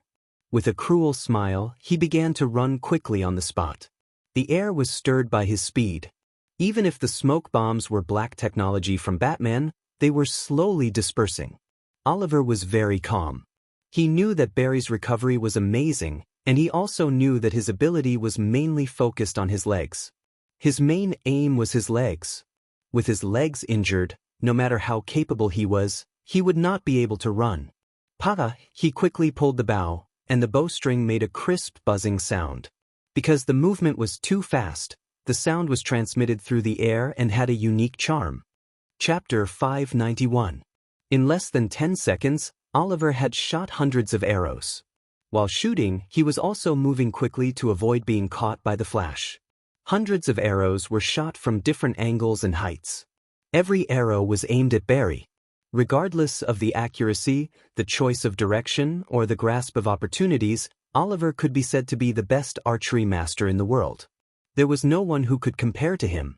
In terms of archery skills, not to mention the original Yao Fei, the current Thea, even Batman and Ninja Master were not as good as Oliver. If the maximum level of long-range attacks for others was level 10, then Oliver's maximum level was level 12. This was his talent. Now, after more than half a year of teaching by Ninja Master and the assistance of the black technology armor, his talent had been magnified by several times. To hit the Flash, who was running at a high speed, was a technical skill. Prediction were indispensable. The wind resistance caused by his crazy running was also a key issue for the archer to consider. Oliver did a good job in these aspects. Although more than half of the arrows were shot, the remaining arrows could still hit the target. The Flash realized the danger he was in. His speed, which was already much faster than usual, increased by a lot. Unfortunately, Oliver did not manage to dodge a few of his arrows. At the moment when they hit, the Flash also saw through his optical camouflage and learned to throw lightning without a teacher. This kind of lightning, which was produced when he ran, contained a trace of the power of speed. It was very fast and arrived in the blink of an eye. Obviously, it was later than Oliver's attack, but the golden lightning still hit Oliver first. The speed of the lightning was too fast, faster than Oliver's reaction speed. Even though the auxiliary system had detected the energy reaction, he still could not dodge it. The system could only use the backup plan, which was to activate the energy shield and take it head-on. With a boom, the lightning hit the shield, and the energy was quickly depleted. The collision between the golden lightning and the armor's energy finally ended with the armor's victory. However, the armor, which was almost at full power, had reached the lowest operating alert level. The total energy was less than 30%. This attack had at least depleted more than half of the armor's energy. The Flash on the opposite side was even worse. Oliver had the armor to support him, but Barry completely relied on his flesh and blood to deal with the sharp arrows made of Olympian metal. Oliver's attack angle had been calculated by the onboard computer, and all possible dodging directions had been taken into consideration. Barry had tried his best, but there were still 6 arrows that he couldn't dodge. At this time, the Flash was extremely miserable. 6 arrows were stuck in his body from different angles. He was trembling and half kneeling on the ground. Blood was flowing out of several wounds. To outsiders, he looked like he was going to die at any time. When Oliver aimed again, the flash lost too much blood and finally couldn't hold on any longer. He fell to the ground. "Bastard!" Someone roared from afar. Seeing that Oliver was still in the posture of drawing his bow, that person no longer had any scruples. He raised his arm and fired 2 shots. The Glock 18 reminded him at the right time and circled the attacker, which was displayed on Oliver's interface. How advanced! Normally, when he was fighting those drug dealers in Star City, he couldn't see the characteristics of this armor. But now, after fighting with Barry, Oliver finally understood many of the functions of this armor. There was no need to dodge ordinary handgun bullets, and there was no need to activate the protective shield. The armor's own defense could be ignored, not to mention that he knew this middle-aged black man with an anxious face. Barry Allen's adoptive father, Central City Detective Joe West, was also the father of Ayers West. His daughter didn't know the true identity of the Flash, but he did.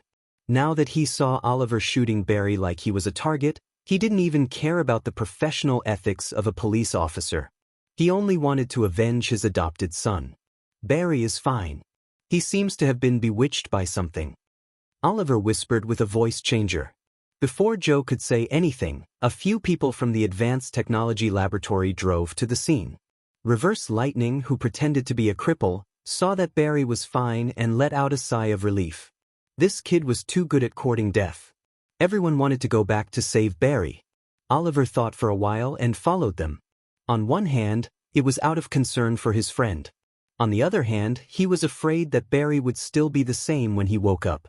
What if he was still in his evil state and killed all the people in the laboratory in a fit of anger? He could at least be safe if he followed him. Different from the original time, Oliver was surrounded by weak chickens. In order to protect his family, he didn't dare to expose his identity. Now, with Thea stirring up trouble, even the natives of the South Pacific Island almost knew the name of the Quinn family. It didn't make much sense for him to hide his identity. Moreover, these people were Barry's friends. Oliver felt that they could be trusted. Soon after he got into the car, he took off his armor. After knowing his true identity, it naturally caused a wave of surprise. However, with Thea as a target, Oliver's identity wasn't too surprising. Not long after returning to the laboratory, Barry finally woke up. However, he was still very weak. Although Oliver had avoided his fatal spots, 6 supersonic arrows were shot on his body. Even with the enhancement of the speed of the cells, it would still take a long time for him to recover. Not to mention that he had lost a lot of blood. Is this the armor designed by Dr. Quinn? It's an extraordinary result. Reverse Lightning looked at the armor that Oliver took off and praised. Oliver was a serious sistercon. When he heard people praise his sister, he was happier than when they praised himself. He smiled and chatted with Reverse Lightning for a while before finally asking the main question. What happened to Barry? This man is called Babulo. Psyker put the image on the big screen. On the screen was a middle-aged man. One was a picture of him as usual, and the other was a picture of him at the scene of a crime. His eyes were scarlet. His ability is very strange. Anyone who looks into his eyes will become abnormally angry. He had caused a few riots before, but it was all quelled by the Flash. We thought that Barry was immune to Babulo's ability. Who would have thought? We should capture him as soon as possible. This man is very dangerous. Oliver was ready to capture him. Psyker clicked on another video awkwardly. When you were fighting the Flash, he was captured by a group of unknown people. Oliver put down his bow and looked at the video again. There were more than 10 fully armed men in the video. They were all wearing special glasses. It should be some kind of light filtering device. Psyker was afraid that Oliver didn't understand, so he explained. Unfortunately, no one paid attention to him. The unknown people were obviously well trained. They cooperated well. Some kicked the door, some covered, and some captured. The whole battle lasted less than 10 seconds. The middle-aged man named Brock was knocked to the ground. They ignored the bags of money that he had robbed and swiftly captured him. Chapter 592. The unknown person was extremely nimble. After taking the person away, he directly blew up the room, leaving no clues at the scene. Oliver watched the video twice but still found nothing. The other party revealed too little, so it was impossible to infer the truth from the known clues. Not long after, Barry Allen, who woke up, also used his professional skills as an evidence technology expert to investigate the scene, but the result was still no trace. The guns and explosives used by the other party were all from the black market. If they wanted to thoroughly investigate, they would need to share the information of the police all over the world. However, even a fool would know that this was impossible. Everyone in the laboratory took turns and used all kinds of technology. In the end, they could only give up without any results. The person who kidnapped Block was naturally Miss Thea. She watched Oliver and Barry fight like she was watching a play. She thought that Block's ability was good, so she directly ordered her subordinates in Central City to capture him. While Oliver and Barry were searching for clues, she left her incarnation to protect Moira and went somewhere in the underground of Central City. Death Knell, who was famous in the underground world, relied on her huge financial support and originally controlled many industries. After Thea obtained the divine position, the entire underground world seemed to be unguarded against her. The value of the underground world's existence was not to develop spiritual civilization. Its essence was trade, information trade, weapons trade, employment trade. This was the mainstream of the underground world. It could be said that every transaction was carried out under Thea's nose. Political leaders of various countries, the crown prince of the Middle East, African warlords, there were a lot of shady things going on in the underground world every day. If you don't take it, you will be punished. Sia knows the details of every transaction, so naturally, she won't be polite to this group of people. Using the advantage of having omniscient information, Death Knell personally took action and used all kinds of shocking methods to almost unify the underground world. It was not easy to find a small person like Block who only knew how to rob banks and only knew how to rob banks. Sia came to a villa area on the outskirts of Central City. The owner of this villa was one of the counselors of Central City. It was said that his family history could be traced back to the Mayflower. Unfortunately, the owner was very stubborn and refused to let go of the tradition. He could be described as a stubborn old man. No matter who it was in Central City, they would avoid this stinky and stubborn guy. In the eyes of outsiders and this owner, this was his residence. In fact, in the huge complex of buildings, whether it was the housekeeper or the workers, they had all been bribed. Except for a few rooms that the owner frequented, the rest of the buildings had been transformed into the stronghold of Death Knell and the others. Now, this unlucky Block was imprisoned in the basement. Thea sized up this middle-aged man and looked at the materials that her subordinates had prepared for her. Sure enough, Block was his fake name. This person's real name was Roy Bigelow. Roy G. Bigelow, abbreviated as RGB. Thea almost mistook it as another evil abbreviation. She did not continue to dwell on the name. This guy had committed many crimes and could barely be considered a second-rate villain. In the future, he would even have the nickname of Rainbow Bandit. If not for Thea's participation today, he would have continued to play with the Flash in the future. Now, it was not possible. She carefully sized up this guy with an evil name. The sedative was still in effect. The target's eyes were closed and his wrists were tied with chains as he hung on the beam in the basement. If other people were kidnapped, even if they were unconscious, their subconscious would still reveal some signals, such as an inadvertent frown or nervous trembling of their fingers. These signs did not appear on this middle-aged man. He was completely unconscious. He did not worry about his own situation. This did not mean that he had an iron will or a firm revolutionary belief. It was that this person did not have fear. His sensory function was completely filled with another emotion. Anger. In Thea's sight, his body was filled with a deep red emotional spectrum. Red was the color of anger. Amazing. Thea sighed inwardly. She did not know if this guy was too lucky or if she was too lucky. Mastering the 7 emotional spectrums had always been her goal. Currently, she had just obtained 2. Fear and pity.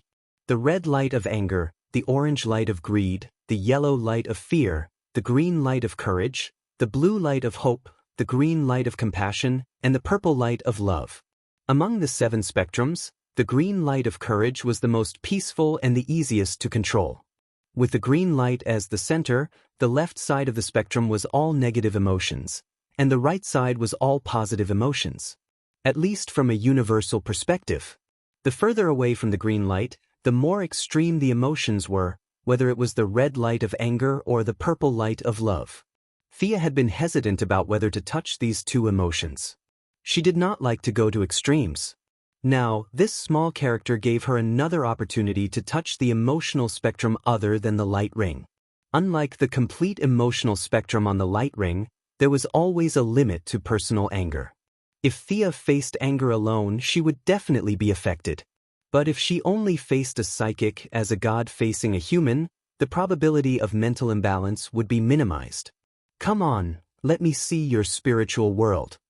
Thea's finger gently moved, and a somewhat mysterious rune was engraved on the middle-aged man's forehead. The iron chains in the basement were blown by the strong wind from the spiritual world. The middle-aged man's expression showed a thoughtful look. Like a slideshow, a picture was projected into the room. The childhood of dropping out of school, the youth of stealing cars, these life experiences were meaningless. Thea directly skipped the 30 years of the man's life and focused on the later years of his life. The middle-aged man's face was pale as she read his memory almost crudely. Thea kept going through his memory and slowly saw the man's life. This guy liked painting very much. But because of an accident, his head was hit and he became colorblind. Only dark pigments could be recognized by his brain. Among all the colors, he only liked red. In the midst of his dire straits, he had a fortuitous encounter. The aftermath of the particle explosion hit him, and the memory after that was very vague. He only vaguely remembered that before he fell, a can of red paint was spilled in his eyes. After that, the memory was even more chaotic. Thea could only look it up on the internet. This guy's emotional spectrum was too big for him after he woke up, and he talked nonsense. After several examinations, he was locked up as a mentally ill person. He was not released until recently when he regained his sanity. This guy was also careless. The first thing he did when he went out was to rob a bank. After that, he unscrupulously robbed a convenience store. He also blackened the Flash who came out to practice long-distance running. This was what he did in just one day. What a rich and colorful life. Thea finished reading all the experiences, and like watching a movie, she also watched the process of him getting his power. Chapter 593. Compared to Thea, who had mastered 2 types of emotional spectrum, this guy's anger was not worth mentioning at all. Interestingly, what gave him his ability was not the emotional spectrum, but the dark matter that seeped into this world through the cracks of space during the Big Bang. After that, the dark matter and red pigment combined in some ingenious way, which gave him his superpower. Thea tried to communicate with his anger, but the communication was not smooth. On one hand, Thea did not have such emotions, and on the other hand, this guy's emotions were too few. As an ordinary person who had not undergone any special training, his capacity for emotional energy was very limited. This guy called the Rainbow Bandit could control ordinary people for at most 5 minutes, and the effect was even worse against people with strong willpower. Being able to turn the Flash into a dark person was the peak of his ability. Of course, the premise was that the Flash was dumped by heirs and had a tendency to turn into a dark person. Compared to Thea, the middle-aged man's emotions were like a drop of water compared to the sea. Thea tried twice and ended in failure. She was afraid that if she used a little more force, she would suck away all his emotions. What should she do? Using an individual to carry the emotions of anger, the mind of an ordinary person was too small in front of this kind of willpower. Thea lowered her head and pondered for a long time before she came up with a solution that was not really a solution. Strengthen this guy's ability and increase the speed at which he could absorb emotions. After sealing off the middle-aged man's consciousness, Thea directly teleported back to her underground laboratory in the metropolis. She ordered her subordinates to collect all kinds of red substances, pigments, blood, minerals as long as it was related to red.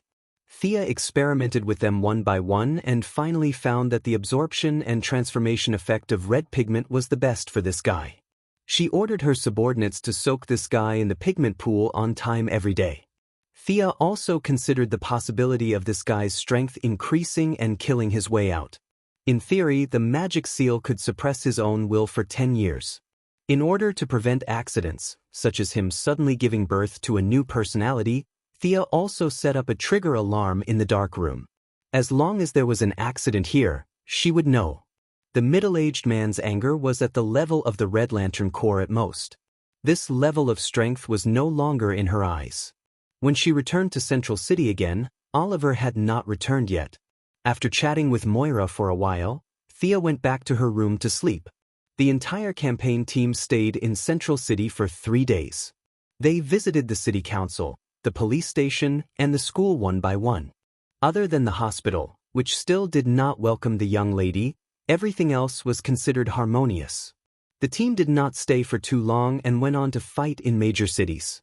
Moira's reputation began to rise under the influence of several parties. This warm atmosphere ushered in a big explosion in Star City. Regardless of whether it was true or not, at least the citizens showed a look of gratitude. Moira excitedly shook hands with every supporter, and the campaign team felt proud. The young miss was also excited for her mother's honor. No one would believe that these citizens were all spontaneously thanking her from the bottom of their hearts. However, Thea didn't mobilize so many people. Star City's largest central square and 2 nearby streets were completely jammed. A conservative estimate was that out of the tens of millions of citizens, at least 1 million had come to the scene. Excluding those who had received benefits, there were still 700,000 to 800,000 people left. This meant that Moira had been in power in Star City for 8 years and had gained the recognition of the citizens. Thea was very proud of her mother. Star City was Moira's base, and the remaining candidates did not have the courage to give speeches here. Moira, on the other hand, had a good time in her own territory and received a lot of praise before continuing her journey. 10 days later in Gotham, Moira's journey was already more than half done. Several major polling organizations were optimistic that she would be elected. If there was no explosive news, her chances of being elected were very high.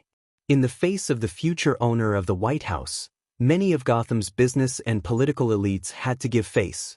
For example, Batman appeared in the election under the alias of Bruce Wayne. He had always maintained a limited cooperation with the U.S. government and the military, and even the Heaven's Eye Society. Now that Moira was about to enter the White House, he had an unspeakable awkwardness. In the past presidents, he had always used intimidation as his main tactic. He would pull the power switch for the president at the drop of a hat, stand at the window, and pretend to be mysterious. Otherwise, he would put important information in a bat dart and throw it on the president's desk or chair. This was not the case now. This was Thea and Oliver's mother, and behind these 2 siblings, there were a lot of heroes, such as Wonder Woman, The Flash, and Black Canary. If Batman did not want the hero faction to be split into 2, he had to maintain respect. He had to restrain his arrogance. To be honest, this change in role made Batman a little uncomfortable. He advocated cooperation with the government, but Thea and the others were too close to the government, which was not in line with his intentions. However, he had no choice. No matter how powerful his dark technology was, he could not stop the election. He could only silently watch the situation slide into a situation that he did not like. "You've been nervous since 3 minutes ago. What's wrong?" Bruce stood beside Thea and asked in a low voice as his lips moved slightly. Thea was also very puzzled. 3 minutes ago, she felt an indescribable pressure. It did not seem like a sign of an impending crisis, but the divine position or source was reminding her of something. It seems that something is going to happen. This is the first time I have such a premonition. Is it about your mother? Thea sensed it with her heart and shook her head with certainty. Is it about Diana? This time, Thea sensed it more carefully and finally shook her head. Definitely not. That's strange. What exactly are you feeling? Batman was confused by her words. He was very annoyed by this kind of thing that was out of his control. Unfortunately, it was always a big thing. Thea rubbed her head, and her blonde hair looked like a bird's nest. However, with her explosive charm, there was a hint of decadent beauty, which attracted the attention of the people around her. However, she was so frustrated that she did not have the time to think about her image. It was like a huge rock was pressing down on her heart. She could not answer Batman's question, but she suddenly felt a heavy psychological pressure. For a moment, she even thought that Darkseid had come to kill them, but she soon realized that it was just wishful thinking. The sonic tunnel was not activated, and no matter how powerful Uncle Da was, he would not be able to come here. What was going on? If it was not Uncle Da, could it be something in space? Thea did not think so. Other than supernatural beings like Lantern No. 1 and Black Lantern, she was confident that she could deal with everything else. Then, there was only one answer. The problem was on Earth.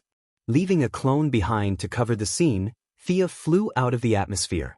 With her supervision and artificial intelligence, she searched for an emergency on Earth. Metropolis, Gotham, Central City, Star City, and several other cities that were prone to accidents were searched, but there was no result. She even looked into the depths of Africa, in the rainforests of Brazil, in case there were cultists looking for trouble. Unfortunately, it was still useless. Everyone on Earth seemed to be living orderly lives. Occasionally, there would be a few bank robbers, but she could not see them causing much harm to Earth. Just as she was about to search for a second time, Gideon sent a message. Someone saw a tsunami forming at the south pier of the Central City waterfront. Central City again? Thea was speechless. How can we continue living like this? Chapter 594. Before the birth of the Flash, the broken Central City was a peaceful place. The citizens lived and worked in peace, and everyone was busy with their own things. Now, things were happening all the time, and every time something happened, it was a big deal. They listened to the wind and thunder in silence. According to Gideon's guidance, Thea finally found the culprit that made her feel uneasy, Barry Allen. The seawater around the Central City was rising rapidly, forming waves that were dozens of meters high. They were rushing towards the city. It was as if this guy had taken an aphrodisiac. He was running around the Central City at full speed, trying to create wind resistance to stop the waves. He ran faster and faster, and in a place where he couldn't see, Thea had seen signs of the time barrier breaking at any time. This guy had traveled through time after running wildly. Whether it was a day or two, Thea couldn't remember. She only knew that such a simple and violent travel through time was thousands of times more harmful to all intelligent life than the lives of the 6 million people in the Central City. Out of the corner of her eye, she also saw the culprit who was causing trouble in the center of the dock. He was similar to the cameo that the Flash defeated in the first battle. This guy also had the ability to control the weather, but he was better than the cameo because he had a name, the Weather Wizard. What Weather Wizard was, of course, nonsense. He was just a person with the ability to control local weather. The Flash was also retarded. Why didn't you just take him down directly? Why did you follow his big move? The culprit was down, and the remaining waves were uncontrolled. At most, they would destroy some buildings, and the death toll might not exceed the single digits. If he traveled through time, the damage would be immense, and the entire universe would be affected. Maybe an accident that didn't happen would cause 2 planets to go to war directly. Maybe an office worker would have a traffic accident because he was late for work, or maybe an evil scientist would have a sudden inspiration and come up with something to destroy the world. All kinds of accidents would happen. The variability of time, even the most powerful computer and the greatest god couldn't predict and estimate it. It was too heavy. Thea herself would not be affected. Diana had merged with the source. Although the source was still slowly growing, it would not be affected. It was hard to say for others.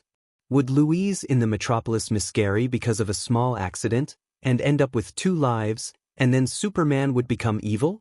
There was a chance of that happening. She did not know if anything would happen to Gotham's Batman, Damian, or even Moira and Oliver. Thea would never allow such a thing to happen. Barry's current speed was too fast. He had already surpassed Thea. She could only absorb energy from the weave and set up a one-time barrier in front of Barry. Time Stop was the name that the mages gave to this spell. It was a little arrogant, but its principle was actually to change the flow of time in the target area. It was a far cry from the real-time stop. Thea changed the spell slightly. With the help of the huge amount of magic and divine power, the effect of her spell would be dozens of times stronger than that of the ancient mages. Barry, who was running with his head down, suddenly rushed into her time enchantment. The difference between the normal flow rate and the enchantment's flow rate made him recover from his unconscious running. Looking at the seawater outside the enchantment, the citizens' faces were filled with panic, and their bodies were almost frozen. It was as if the whole world had stopped moving.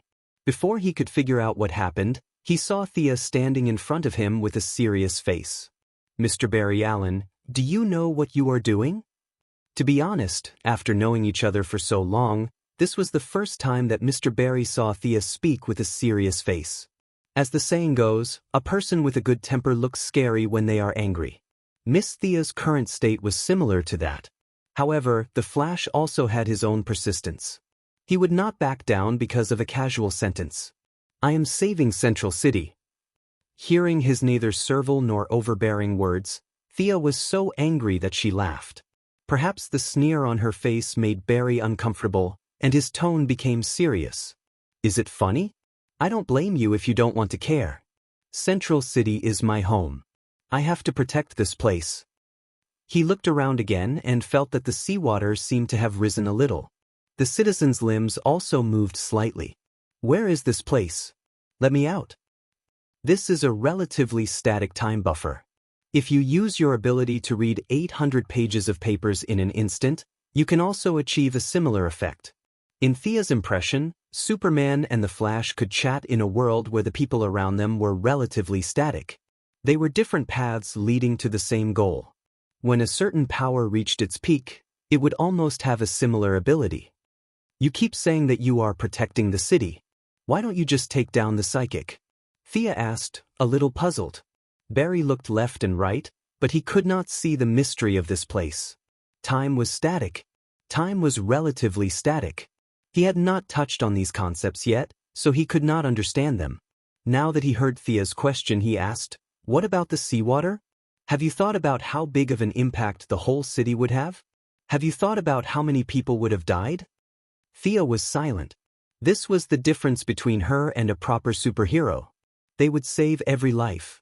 Although Thea would also save people, she did not have the belief to save everyone. In the case of sacrificing one person to save 100 people, if it did not involve her own family, she would choose to sacrifice that person. If her own family was that person, she would kill the 100 people to save her own family. Like Superman, the Flash, and Captain America next door, they would choose to save everyone, even if it meant sacrificing themselves. This kind of moral character could be called great. It would only be seen as a movie or a comic book. But when working with this group of people in reality, there would be a serious conflict of ideas. Thea stood in the future and looked at the Flash's actions.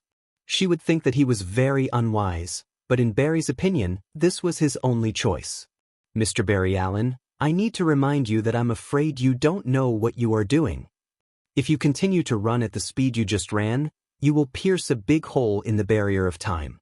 This kinetic energy is too big to be calculated with human units of measurement. Do you know the consequences of this? A hole in the barrier of time? What was that?" He vaguely had some guesses, but he was not very sure. After all, he just wanted to run out of the wind wall. He did not intend to pierce a hole in the barrier of time. But when he saw Thea rushing over without even changing her clothes, he could not help but ask, "What consequences?" "You can travel through time. Central City will definitely be saved because of the bearded guy in the long windbreaker over there." Thea pointed to the weather wizard who was still summoning the wind and rain in the distance. "He will definitely be caught by you. This means that the tsunami in Central City did not exist at the time you passed through." Chapter 595. It was a good thing to be able to avert a disaster, right? Barry thought to himself. As long as it didn't involve heirs, his IQ was still working. Thea must have other reasons for stopping him so fiercely. He immediately calmed down and waited for her to continue. "But what is the price, Barry? Can you bear the consequences of this?" "As long as I can save people, I will not regret it," Barry said firmly. He thought that the price would be something like damage to his body. Thea didn't know whether to laugh or cry. You don't know anything and you don't regret it? I haven't finished yet, right? You might as well change your name to Barry Buhue. Thea stretched out a finger and pointed at the almost stagnant world outside. You will change everything in front of you and everything in the universe. Can you bear this price? Looking at Barry's confused face, Thea knew that he didn't understand. She continued to give examples.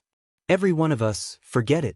I will put aside the intelligent life in the universe and focus on Earth. Mr. Barry, 7 billion people make choices every minute and every second. If you reset the timeline, whether it is a day, a year, or even a minute, they will have countless new choices. When they stand at the crossroads of life again, this choice can be very good, or it can be worse than today's outcome. Can you bear this price? Barry wanted to open his mouth and say that he could, but he really couldn't. He had no right to make choices for others. In order to deepen his understanding of the situation, Thea waved her hand and produced another image. In the image, Blackie and Barry were hugging and kissing. Thea pretended to have a sudden realization. Oh, you finally took down Ayers 10 seconds ago? It seems that you have finally seen your true colors in the face of life and death. Congratulations. Have you thought about it? If you reset the timeline, Ayers will still return to Officer Eddie. Can you bear this price? Ayers loves me. I'm very sure of this. Barry couldn't interfere in other people's lives, but he felt quite confident in his own affairs. People have subconscious minds. I admit that Miss Iris loves you very much. Of course, you love her too. But the love between the two of you 10 seconds ago was a moment of crisis. If this crisis hadn't happened, a lot of moral values, human factors, environmental pressure, and work atmosphere would have affected her final judgment. Based on my judgment of Iris, she will continue to cohabit with Officer Eddie and ignore her own subconscious reminders. Mr. Barry, this is just a small example. You may have the spirit of sacrifice, but what about the others? What about the 7 billion humans on Earth? If they had to make countless choices, would it be better or worse than today? Have you thought about this? Thea felt that this was a rare opportunity. She had to make things clear to him. Otherwise, it would be terrible if another Flashpoint incident happened. She had only heard of Dr. Manhattan using the Flashpoint to steal 10 years of time, but she had never seen it. In Thea's opinion, she couldn't care less about the affairs of those powerful people. She had to kill the ones in front of her. If she threaded the timeline like a sieve, she wouldn't be able to live. In order to strengthen Barry's confidence, she made another promise. I will deal with this tsunami. You can catch the culprit. Is that okay? Seeing this, Sia immediately put away the time enchantment and watched him rush towards the weather wizard like a wisp of smoke. Facing the waves that were dozens of meters high, Thea was not afraid. This thing looked scary, but its actual energy was not high. The battle between Superman and Zod, the battle between the three girls and Doomsday, at that time, the damage caused by a casual punch or kick was greater than this turbulent wave.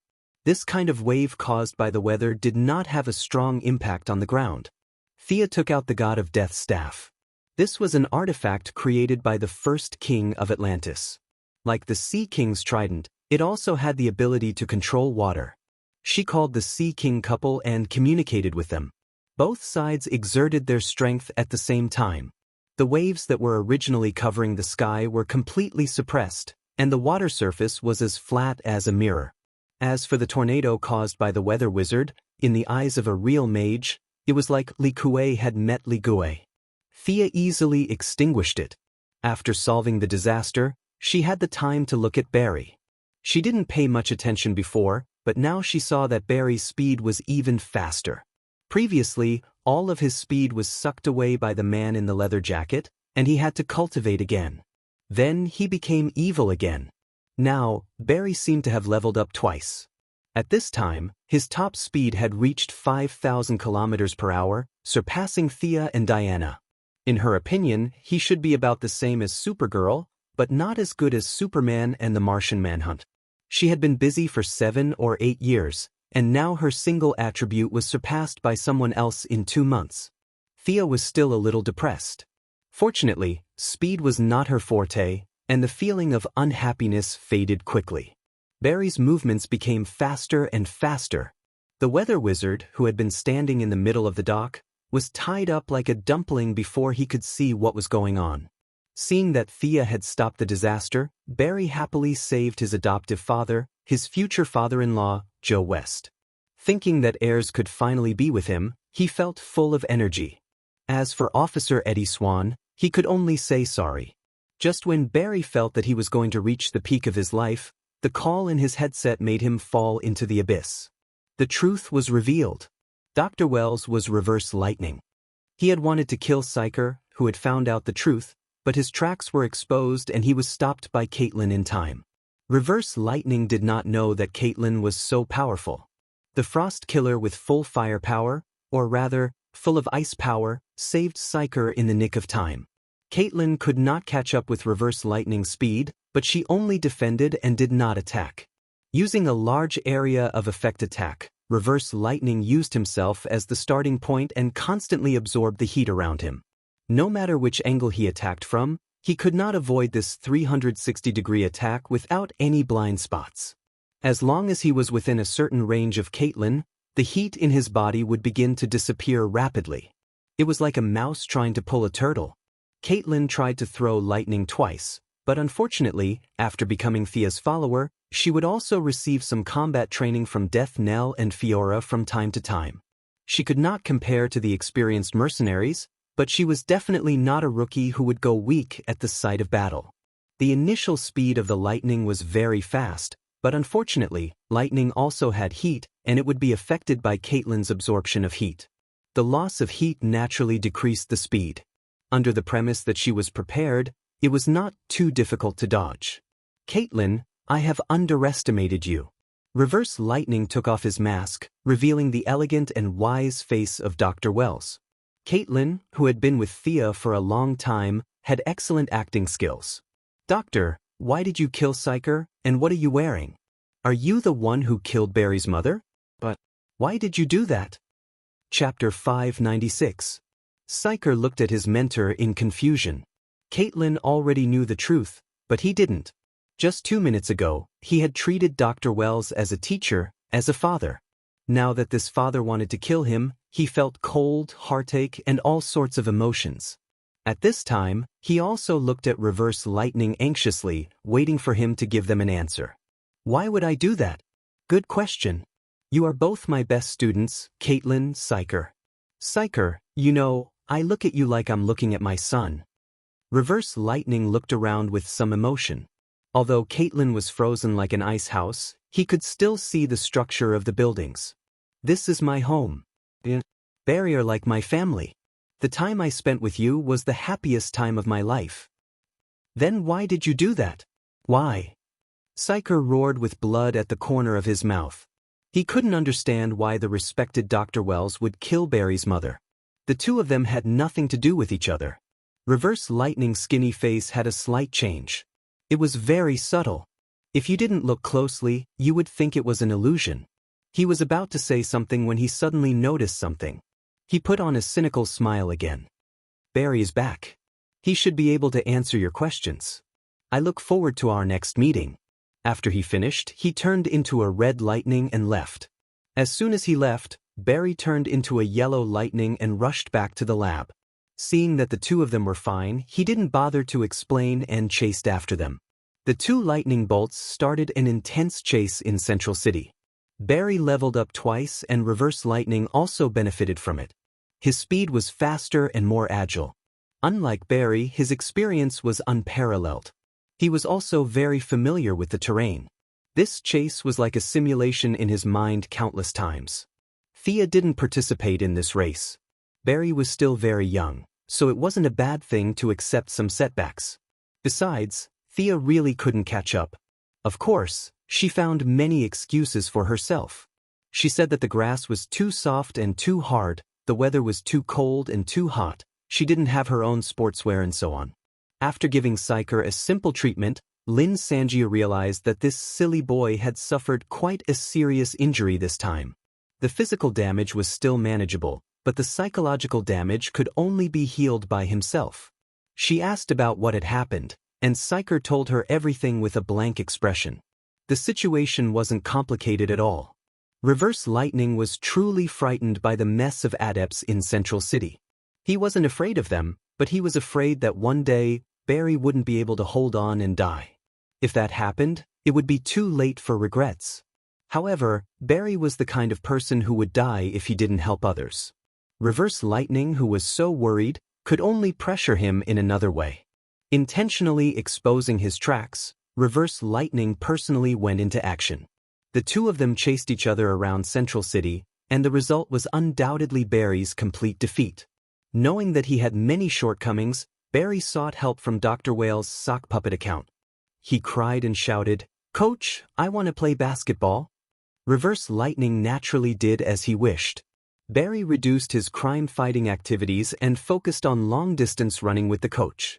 At the same time, in order to remove his sock puppet account from the list of suspects, Reverse Lightning set up another ruse. At that time, the effect was quite good. Barry clenched his teeth and calmed down for a few days, but loopholes were unavoidable. Finally, Psyker found them today. 1,000 miles of dike was destroyed by an ant's nest. A single mistake caused his entire plan to collapse. Thea sighed when she heard this. Putting aside the fact that Reverse Lightning killed Barry's mother, he really treated Barry and Psyker very well. It wasn't an exaggeration to say that he taught him everything he knew. Now, the three of them had turned against each other. The cutting-edge technology laboratory could no longer be restored to its former glory. It was a pity. Not long after, Barry ran back with his face covered in dirt. Even a blind person would know that he had lost his target. It was a wall. I saw him go straight through the wall. When I went around to look for him, he was already gone. The rookie Flash was very depressed.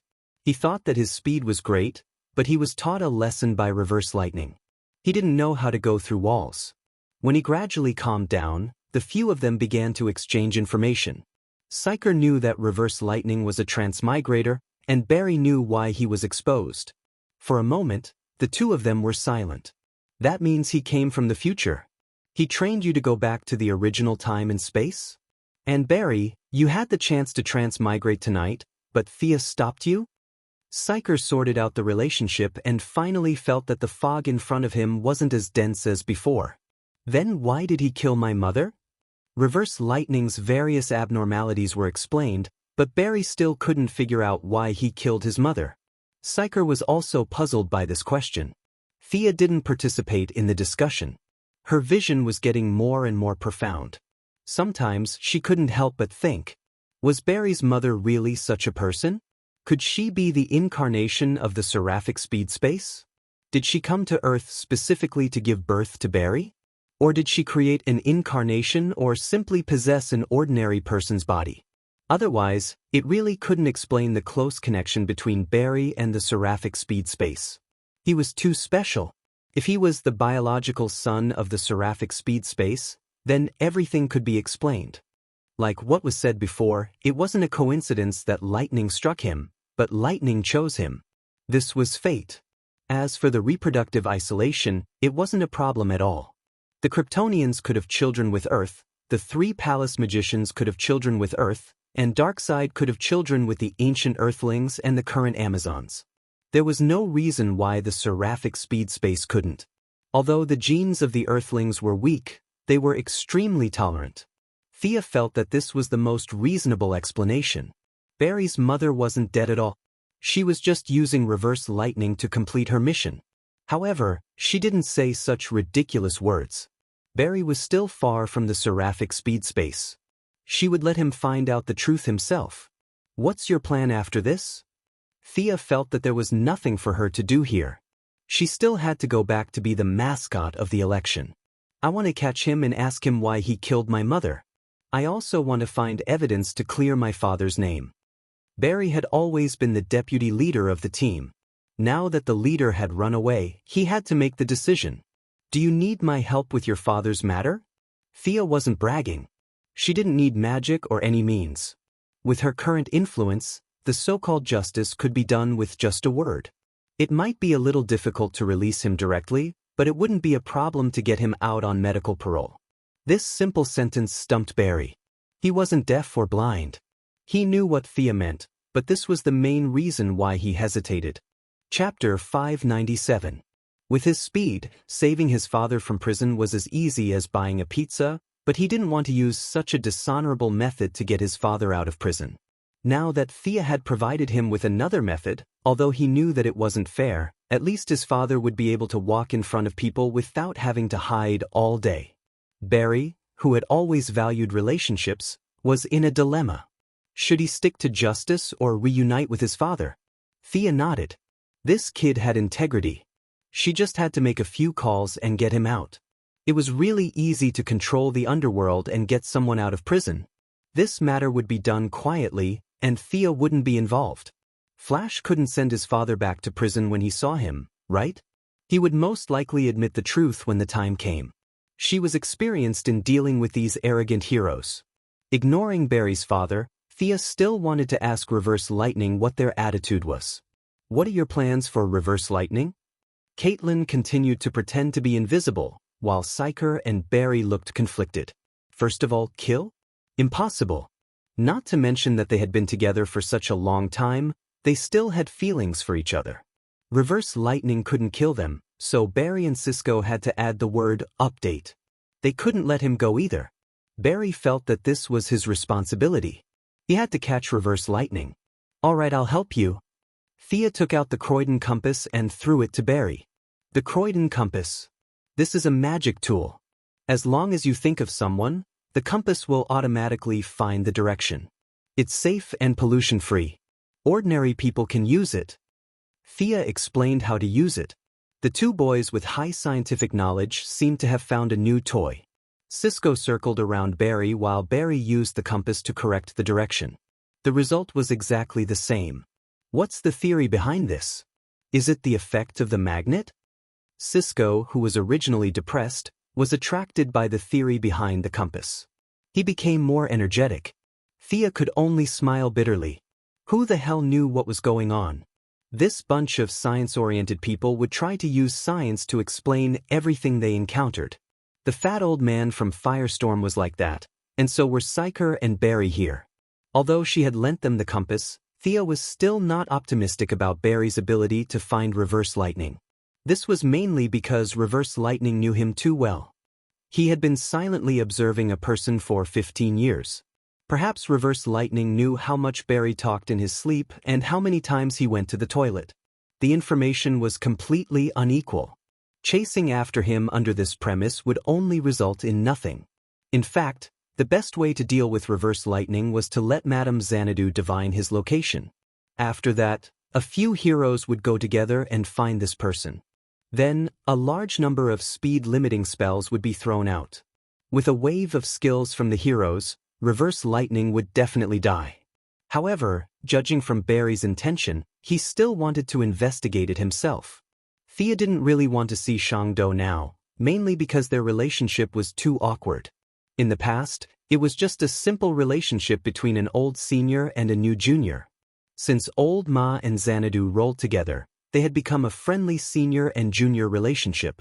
Illegitimate daughter and stepmother. The two who were originally unrelated had this strange connection because of old Ma's involvement. How could such a chaotic situation be described with the word awkward? After saying goodbye to the three, Thea returned to Gotham and continued to act as Moira's election backdrop. Midway, she instructed her subordinates to use a roundabout relationship to release Barry's father. For the next few days, Barry was in a state of excitement. The breakthrough with heirs was not abandoned because of the timeline reset. His biological father was also rescued. At this time, Barry only felt that his life was full of happiness. Of course, the process was not smooth. Officer Eddie Swan, whose wife was stolen, was burning with jealousy and chased after Barry Allen. Knowing that he was in the wrong, he did not fight back and was solidly beaten up. Feeling all kinds of strange gazes around him, Officer Eddie Swan left the Central City Police Station and disappeared from everyone's sight. Lady Blackie finally confirmed her true love. She stuck to Barry every day. If it wasn't for the pursuit of Reverse Lightning, Barry felt that he would have forgotten his surname. He should have left the Central City. A few days later, Barry said to Thea on the phone. Thea could only maintain a limited amount of attention. To be honest, Reverse Lightning was not a traditional bad person. He had definitely killed people, whether it was Barry's mother or the original Dr. Wells. But to say that he was so bad that it was hard to remember, it was not so bad that it was hard to remember. From a certain point of view, because he led the birth of the Flash earlier, the technological level of human society had improved by a few years. For example, Psyker, who had been learning from him for many years, had received a lot of cutting-edge knowledge of future technology. His vision and perspective had greatly improved. In short, Reverse Lightning was definitely at fault, but his achievements should not be ignored. Thea's attitude towards him was to let him be. There were countless people on Earth who were worse than him. It did not matter if there was one more or one less. She was just the goddess of trade and wealth, not the goddess of law and justice. She would leave Barry to worry about Reverse Lightning. Moira's trip to the country won a lot of praise. Some of the media sincerely praised her, while some received benefits. There were some who praised her, and some who criticized her. Thea deliberately allowed some of the media to smear her family. Under the current democratic system, let alone Moira, even if Jehovah were to be the president, there would be people who would scold and praise him. This was the main theme, which was very American. Under this system, it was impossible for people to praise him and shout, "Long live the Emperor." A few bold media outlets attacked Thea and other superheroes, while the timid ones began to use Oliver's gossip to hype things up. The writers of the media began to work hard. Like writing a novel, they wrote about Oliver's life experience before the shipwreck. 10,000 words a day, they wrote continuously for more than half a month. In Oliver's legend, the number of his female protagonists had exceeded the 30 mark. Every day, there were young girls who contacted the newspaper websites to introduce their stories with Oliver. Some of them were unscrupulous in order to become famous, while some were true.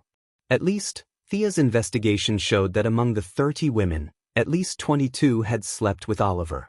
Many women described their experiences with Oliver vividly. They described the length, the depth, the position, the things they liked to say, and so on. This information was published by many unscrupulous media outlets. As a direct result, Shadow applied for annual leave to return to Purgatory Island to accompany her father. Even a gentle woman like her couldn't stand Oliver's past misdeeds. One could only imagine how much information the media had dug up. Chapter 598.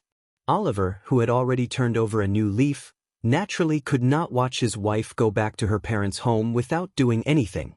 At the same time, he could also avoid the crazy media. He also prepared to go to Purgatory Island to avoid the limelight. The gossip was getting more and more widespread.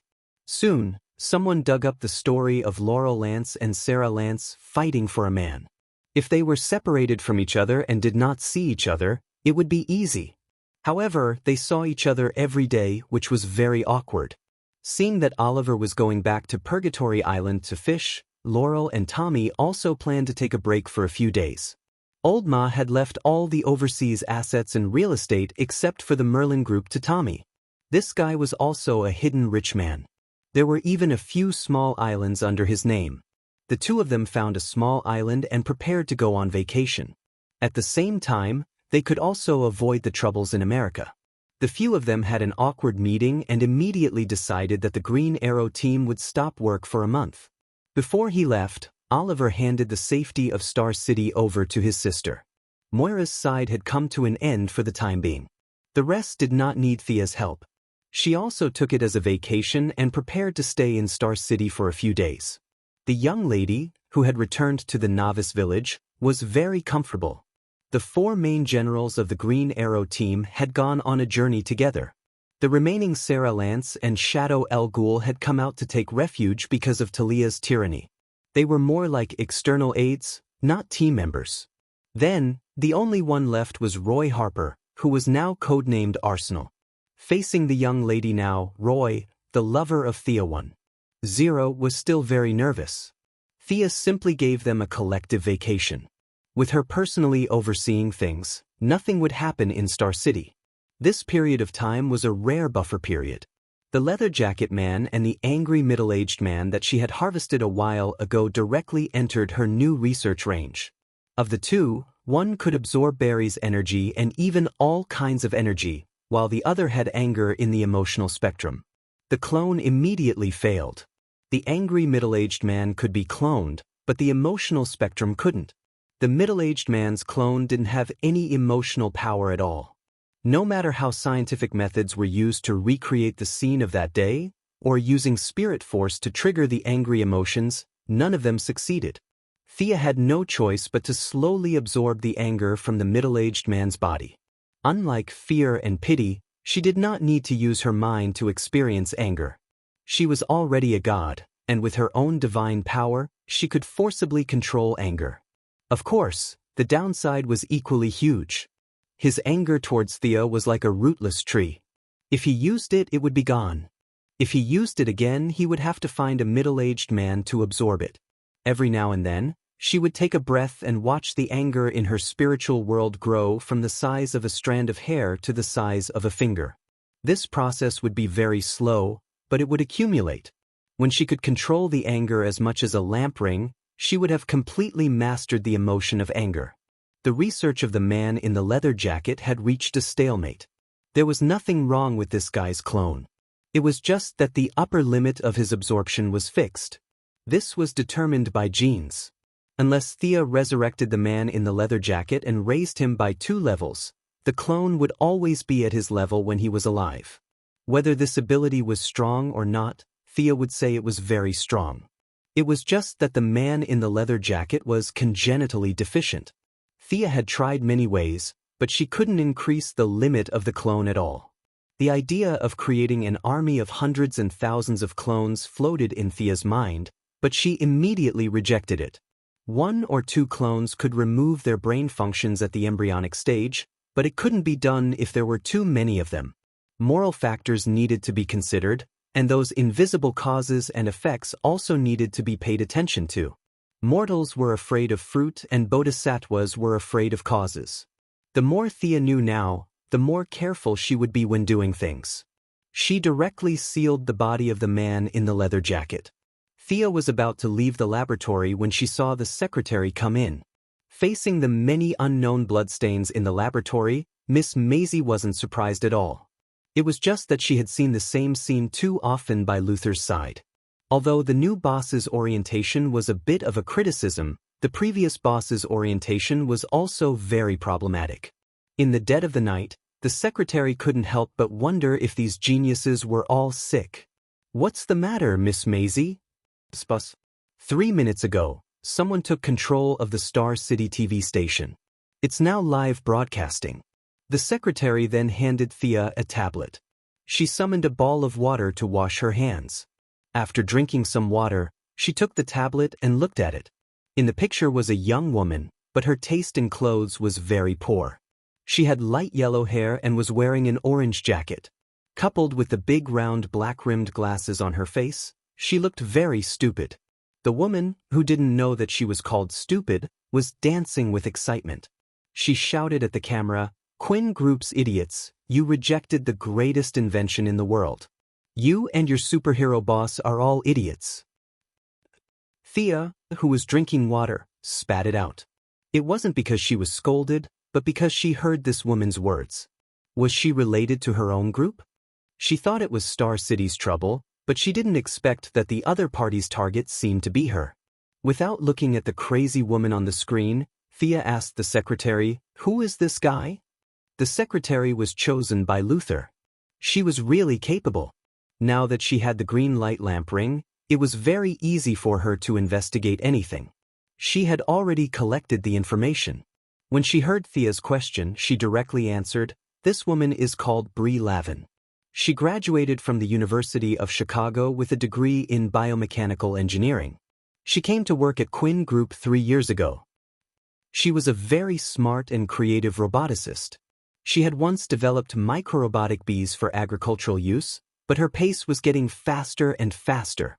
Before she was about to weaponize bees, Dr. Hoffman thought that her research was very dangerous and fired her." The secretary said with a calm face. Thea frowned slightly. She had a little impression of this woman. She seemed to be a very good scientist. But how could she be her employee? Shouldn't she be from Central City?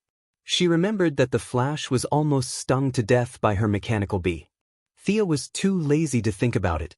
It was not a big deal. Just deal with it. She teleported to the TV station with the secretary. The police and the guards of Quinn Group had already arrived at the scene, but the studio was firmly controlled by her bees. No one could use heavy weapons, so the situation was a bit of a stalemate for a while. Everyone was already used to her popping out of nowhere. "Dr. Quinn, what do you think about this?" the TV station owner said to her with a bitter face. "Mr. Pearl, please rest assured that I will deal with it. I will be responsible for all the losses of the TV station. You can send the list of losses to my secretary later." Chapter 599. After saying that, Sia sent the TV station owner to the side. Facing the dense swarm of bees, she was also a little scared. This was not to say that bees were scary, but it was instinctive to stay away from them. Looking at the bees all over the broadcast room, the floor, the ceiling, all kinds of wires, and all kinds of utility rooms, the constant buzzing made the secretary, who could defeat dozens of American soldiers with her bare hands, a little pale. She carefully looked at Thea's face and observed her expression for a while. She thought she understood the boss's plan.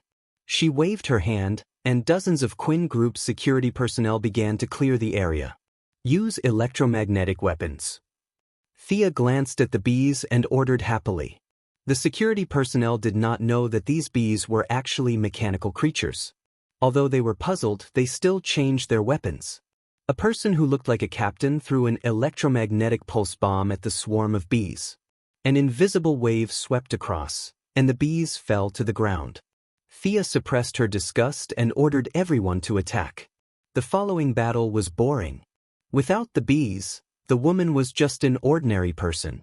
She was sent to the Star City police station by the security personnel. Thea asked Gideon to download all her experimental data. It seemed feasible to combine a large number of bees with the Jacket Man cells. The surface of the mechanical bees was covered with bionic skin containing the Jacket Man cells. In this way, the problem of limited energy absorption would be solved, and the moral problem would also be solved.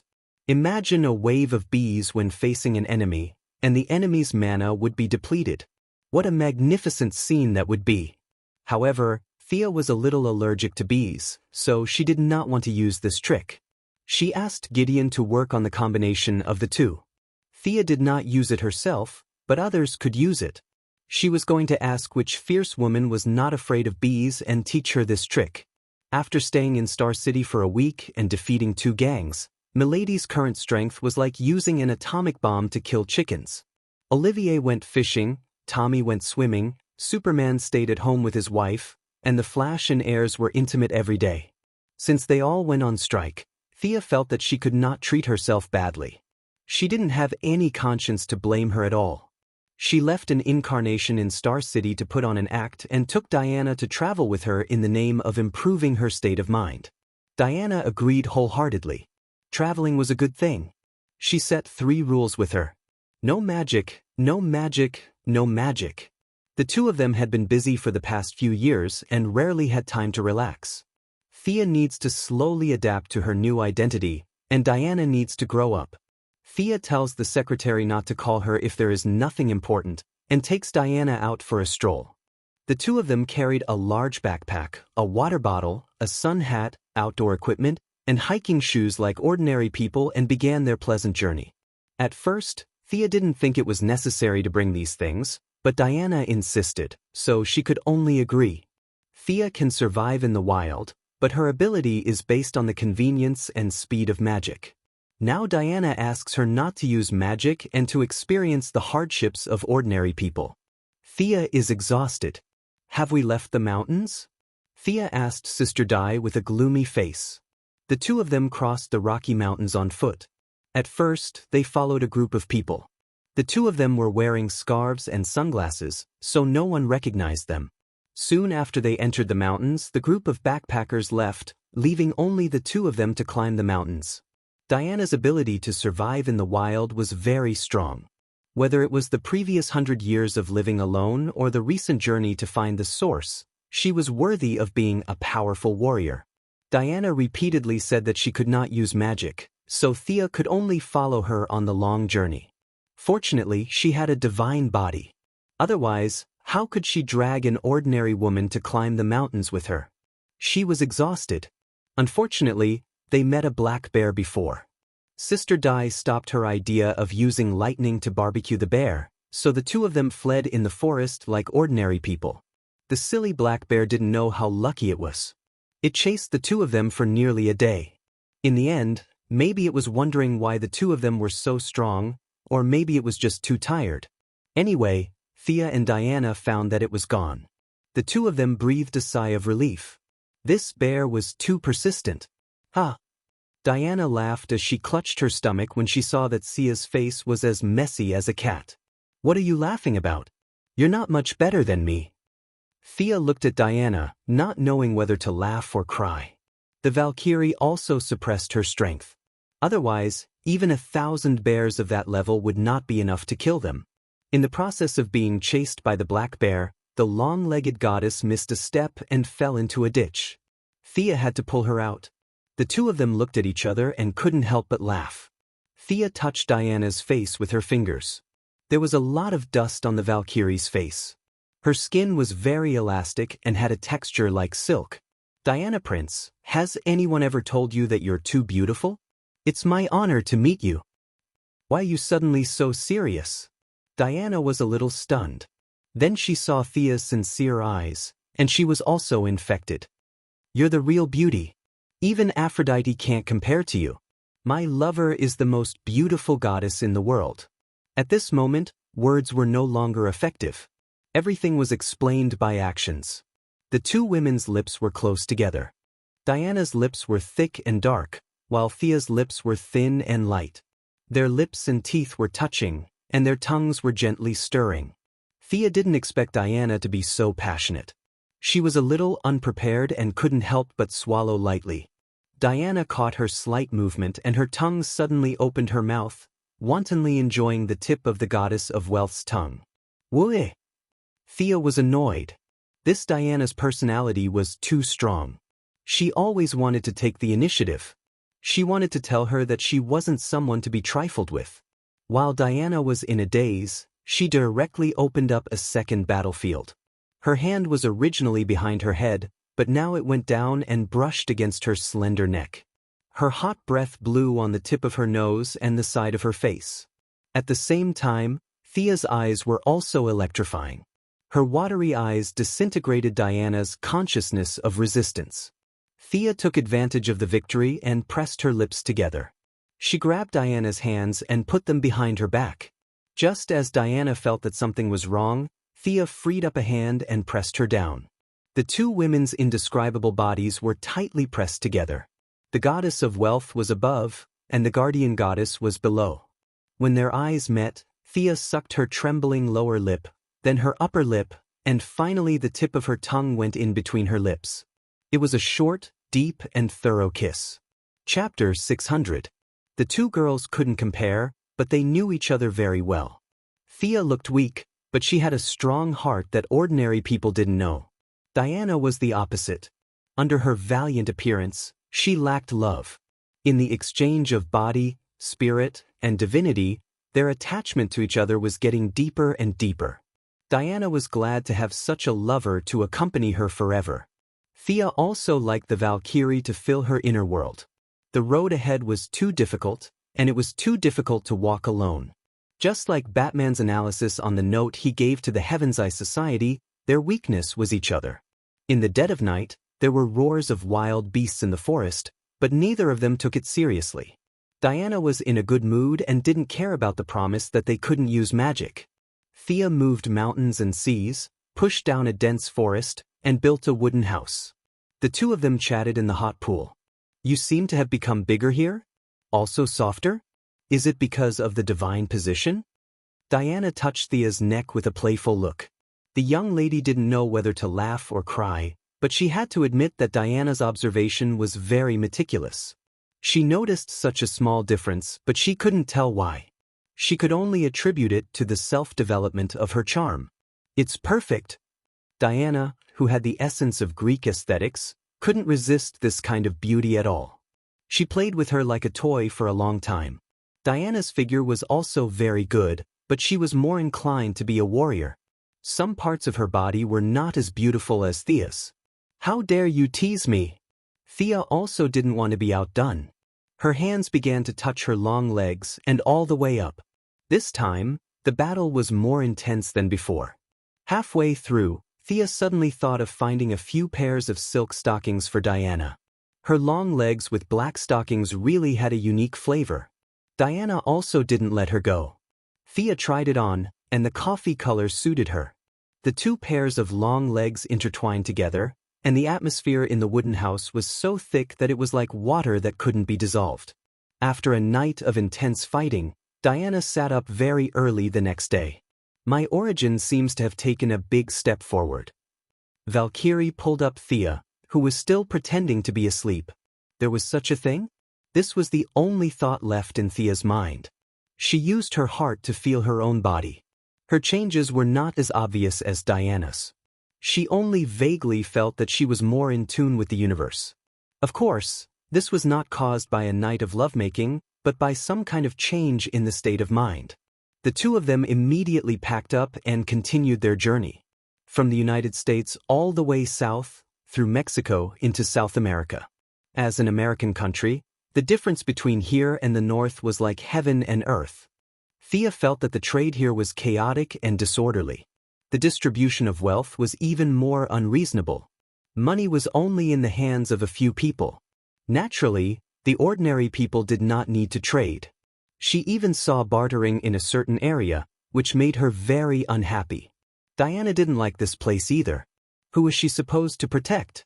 Protect the rich and powerful, or protect the equally cunning civilians? The two's journey lasted for more than half a month. Diana received a message from Hippolyte, asking her to return to Mount Olympus. Fearing that she would have an accident, Thea decided to go with her. The two women were teleported to Mount Olympus. At this time, it had been 9 months since Thea left last time. The originally solemn and majestic mountain peak was shrouded in a murderous aura. Many Amazons were busy preparing. The time of the prophecy has come. The eldest son of Zeus is about to kill his brothers and sisters and ascend to his father's throne. Hera pointed to the people who were preparing for the battle and explained to the two women. Now she could no longer see through Thea's depth. Her attitude naturally changed again. She went from being optimistic to being an equal, even if she was a god king. This was the difference in strength. You should try to avoid fighting as much as possible, especially in the battle of gods. The priesthood of the old gods will affect your origin. Thea told Diana. The eldest son was praised as a god in the prophecy. She was afraid that Diana would rush up regardless of everything. Although the gods were unwilling, in the face of the summons of the god king, except for the rebellious Apollo and Hermes who had defected to Hades, several other gods who were still breathing also arrived one by one. A bunch of weaklings. Thea was not optimistic about the combat power of the gods of wine, fire, agriculture, and strife. They were good at eating, drinking, and playing, but fighting? They had to stand aside. The old acquaintance, Ares, was getting older and older. He stood there trembling. Many Amazons didn't understand why this bad guy in the past seemed like he could be blown away by a breath. Thea knew very well that although the weakening of the god of war had nothing to do with her directly, the indirect impact was too great. There was no war between humans. It was ironic that several big countries were forced into the fast lane by her interstellar plan. They were all desperately building mecha and motherships. A few gunpowder barrels, the Middle East, Afghanistan, and so on. Without a few big countries secretly playing games, why would they fight among themselves? All the wars subsided a month after the mothership was launched. The big countries had no energy to play games. They were all digging deep into their potential to occupy a leadership position in the future. The end of the war naturally affected Ares.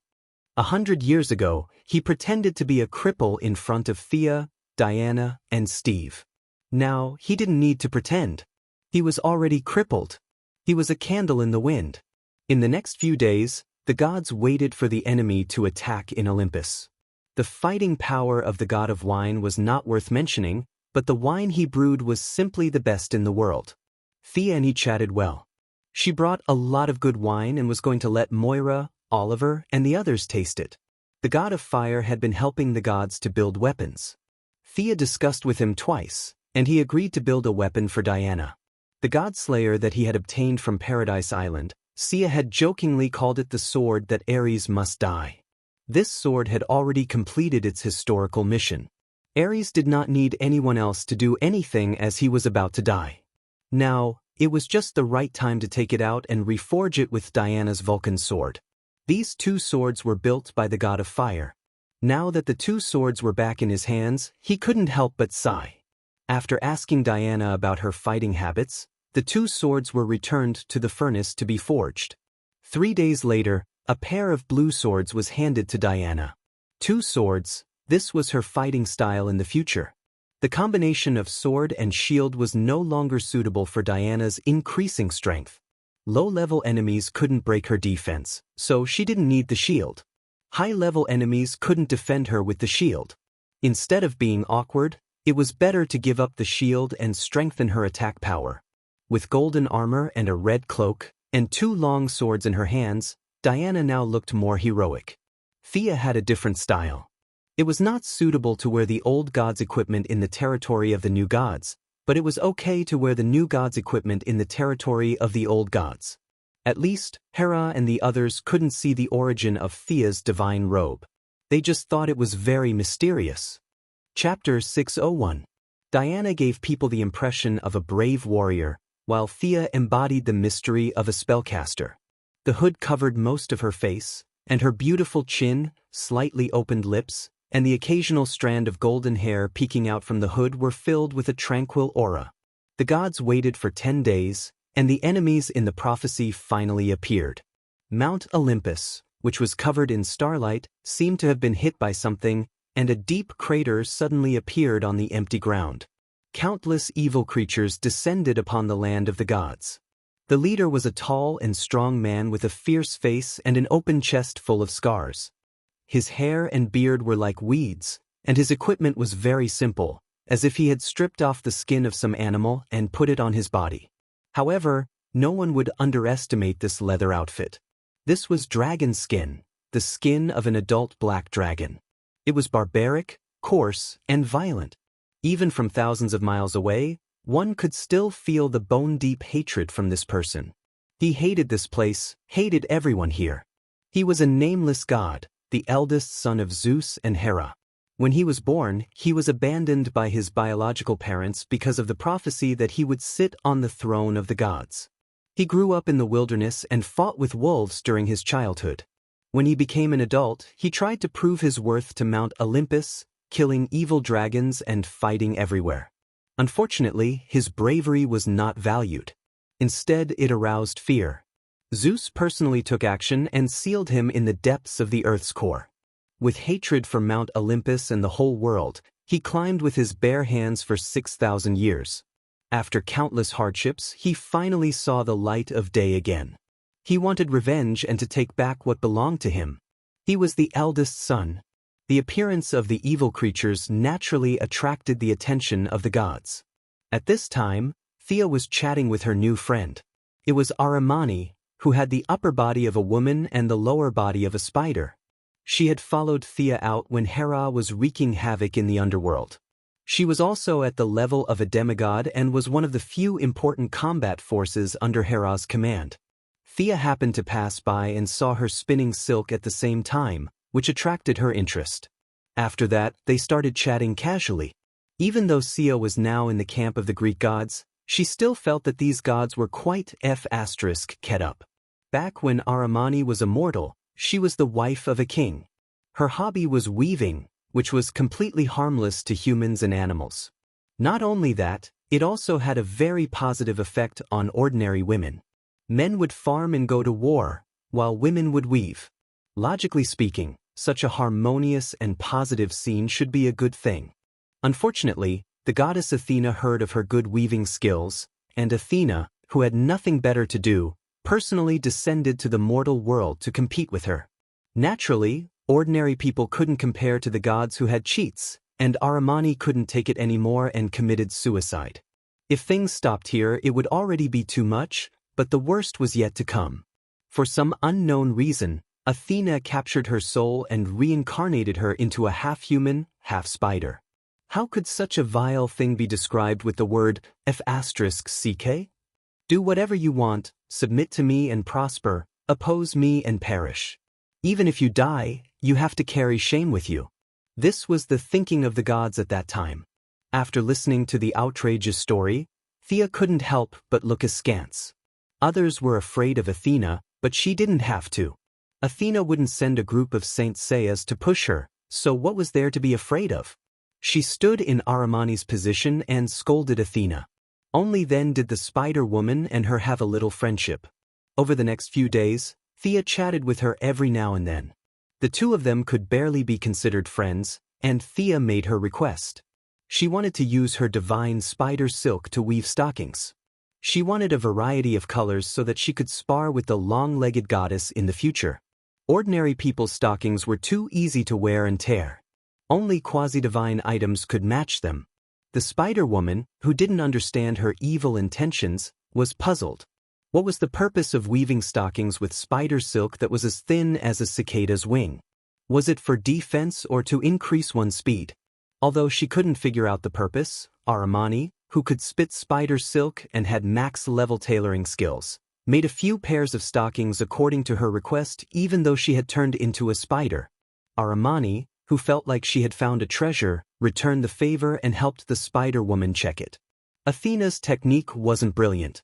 Originally, Thea could have helped her return to her original form, but unfortunately, her spider form had been completely fixed during the process of her returning from the underworld to the world of the living.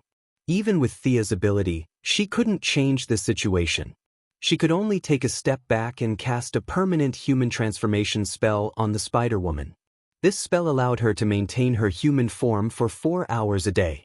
This simple effort gained the spider woman's strong goodwill. In the end, Thea received a large number of silk products and said that if she needed more, she would have more in the future. When the firstborn arrived, she and the spider woman were researching how to make new underwear. Since the stockings had been changed, they might as well upgrade the underwear too. Both of them were unhappy that their research was interrupted. Thea brought Aramani a lot of information about the development of clothing and clothing on modern Earth, which made the spider woman feel like she had found a treasure. Although the aesthetic of ancient Greece was different from that of modern times, it was still very useful. Thea also told the spider woman her favorite style of clothing and asked her to make a few sets according to it. Unfortunately, the enemy had come, so the two could only stop their research and run outside to do the fighting. When they arrived outside, the enemy army had already begun to form up. The main force was the wild wolves that had raised the firstborn. Because they had been contaminated with a lot of divinity, some of the wild wolves had already shown signs of walking upright. Most of the rest were ghost wolves. These animals had already reached the end of their lives, but because of the influence of the firstborn's divinity, they were still lingering on the border of life and death. Now, they had all been recruited by the firstborn to fight. In addition, there were many ghost creatures in different shapes and sizes. Some were humans, some were beasts, and some were strangely shaped like humans and beasts. The gods reckoned that these creatures were the cannon fodder that the firstborn had recruited. Their role was to consume the magic power of the gods. Compared to the organized army of the Amazons on Mount Olympus, the army of the firstborn could be said to be endless. These cannon fodder were valuable as long as they could contain one god.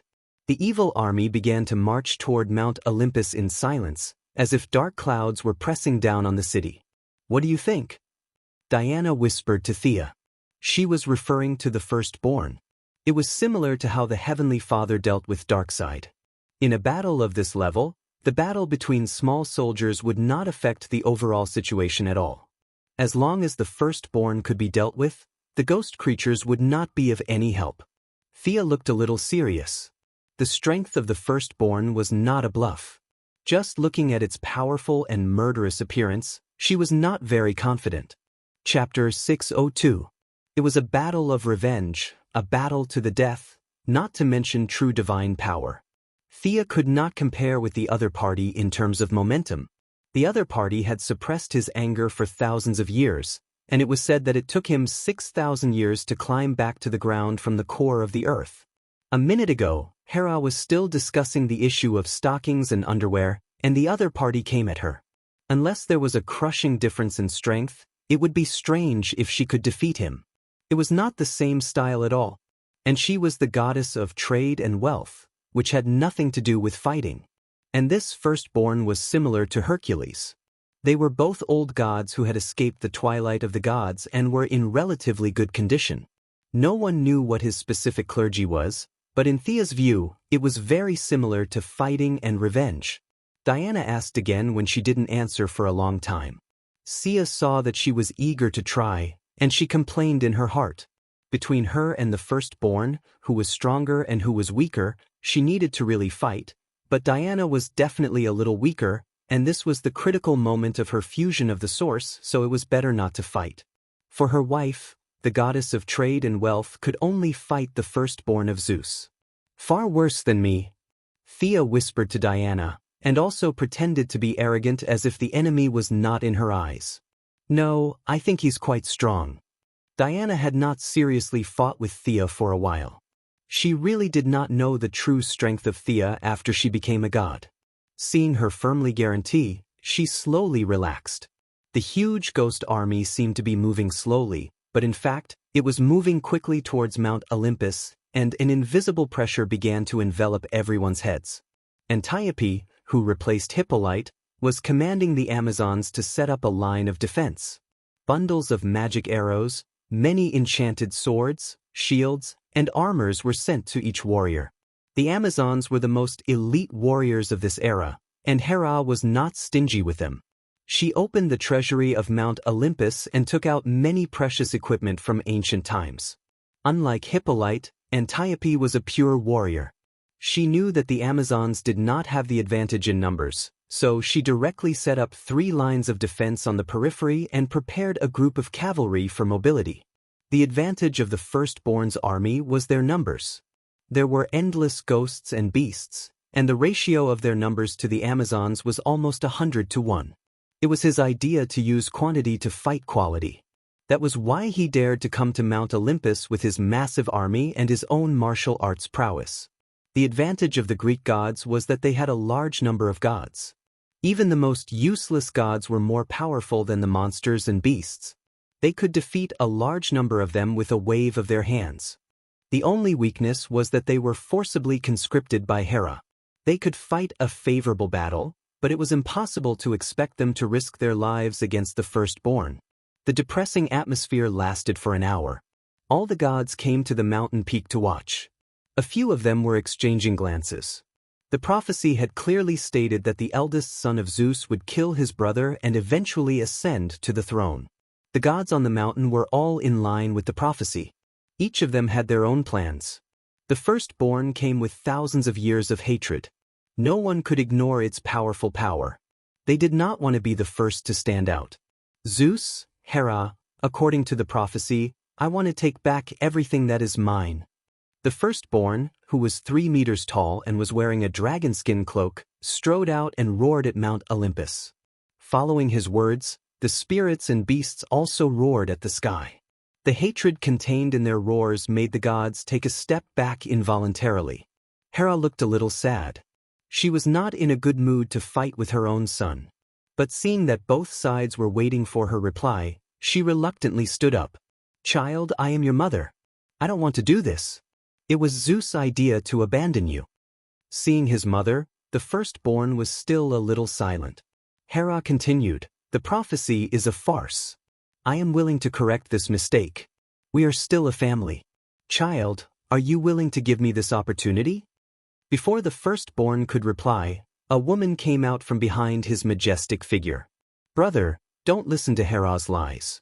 She is afraid that you will take away her position as the king of gods. What a joke! A female king of gods. What a stupid woman. The woman looked gentle and beautiful. There was a hint of mockery at the corner of her mouth. She wore a silk robe and walked barefoot on the ground. Her voice was very soft, but every god, every female warrior, and many monsters on the battlefield heard it clearly. It was as if someone was whispering in their ear. An invisible energy soothed the firstborn's heartstrings. His eyes were filled with hatred again. Who is this? Thea joined the battle purely as a family member of Diana. She did not know the woman beside the firstborn. To be honest, when the two first fell in love, she spent a period of time studying Greek mythology to increase their common language. But later, she found that there were too many nonsensical stories in it. So, she chose to abandon the book. She basically knew the famous ones, but she had to apologize to the less famous ones. Princess of Troy, daughter of Zeus. Cassandra, the old acquaintance Ares, was standing beside the two women. When he heard Thea's question, he answered casually. Looking at the old man who was out of breath, Thea was afraid that he would die at her feet. She smiled bitterly to show that she heard it. This guy has the power of speech, but he is only a demigod. The goddess of strife, Eris, stood on the other side of the two women. When humans stopped the war, she also suffered a lot. Her smooth skin showed signs of dehydration. She provoked everyone to fight. Eris's power also came from words. Cassandra's speech and her priesthood had something in common. That was why she was unhappy. Queen Hera, if you don't want blood to flow like a river in Mount Olympus, please get out of the way. Today is the moment when the prophecy comes true. Your firstborn will eventually ascend the throne of the King of Gods. Cassandra continued to show off her speech. The power of demigods came entirely from their own bodies. At their peak, they were definitely not as good as the gods. Unfortunately, times had changed. The gods were burdened by their own priesthoods, and now they were not as good as her. She was far from that point, but the influence of the speech was stirring up everyone's hearts. Except for a few gods and people like Hippolyte who had magic equipment to resist the mind, the firstborn would win, and Hera would lose. Everyone could not help but have this thought. The morale of the Amazons was visibly low. Hera directly took out the scepter of the King of Gods and pointed it to the sky. A bolt of lightning flashed across the sky, and the huge thunder suppressed the speech. However, in Thea's eyes, it was like using a cannon to kill a mosquito. The scepter could not be used all the time, and the mouth was on the other side's face. She could still continue to speak. Hera had been the queen for too long. Her combat experience was too poor. Before the war, she had exposed one of her trump cards. Perhaps she wanted to show her majesty, but it was really not wise. Chapter 603. Lightning flashed across the sky, and for a moment, an unparalleled force swept across the surroundings. It was as if the heavenly might had turned into divine thunder, and the scene fell into a strange silence. However, lightning was not a cloud, and it could not stay there forever. It came and went quickly, and in less than 10 seconds, it disappeared into nothingness. Other than making Hera look awe-inspiring, it wasn't of any use at all. Thea could see the sarcasm in the corner of Cassandra's mouth. This guy's spirit of speech was really effective at bewitching ordinary people. If she was allowed to spout nonsense, other than a few strong-willed Amazons, the rest would not be able to withstand it. Your Majesty, I have a subordinate who should be able to deal with the spirit of speech, Thea whispered to Hera. Hera looked at the brilliance in her eyes and knew what she meant. Without any nonsense, she made the decision and raised a finger, indicating that Cassandra could choose anything from Zeus's treasury. Hera, who had a lot of assets, did not care about the treasury at all. After all, the treasures belonged to Zeus, and the throne of the god was hers. Thea gave her a look that said, "Don't worry about me." She directly teleported back to Earth.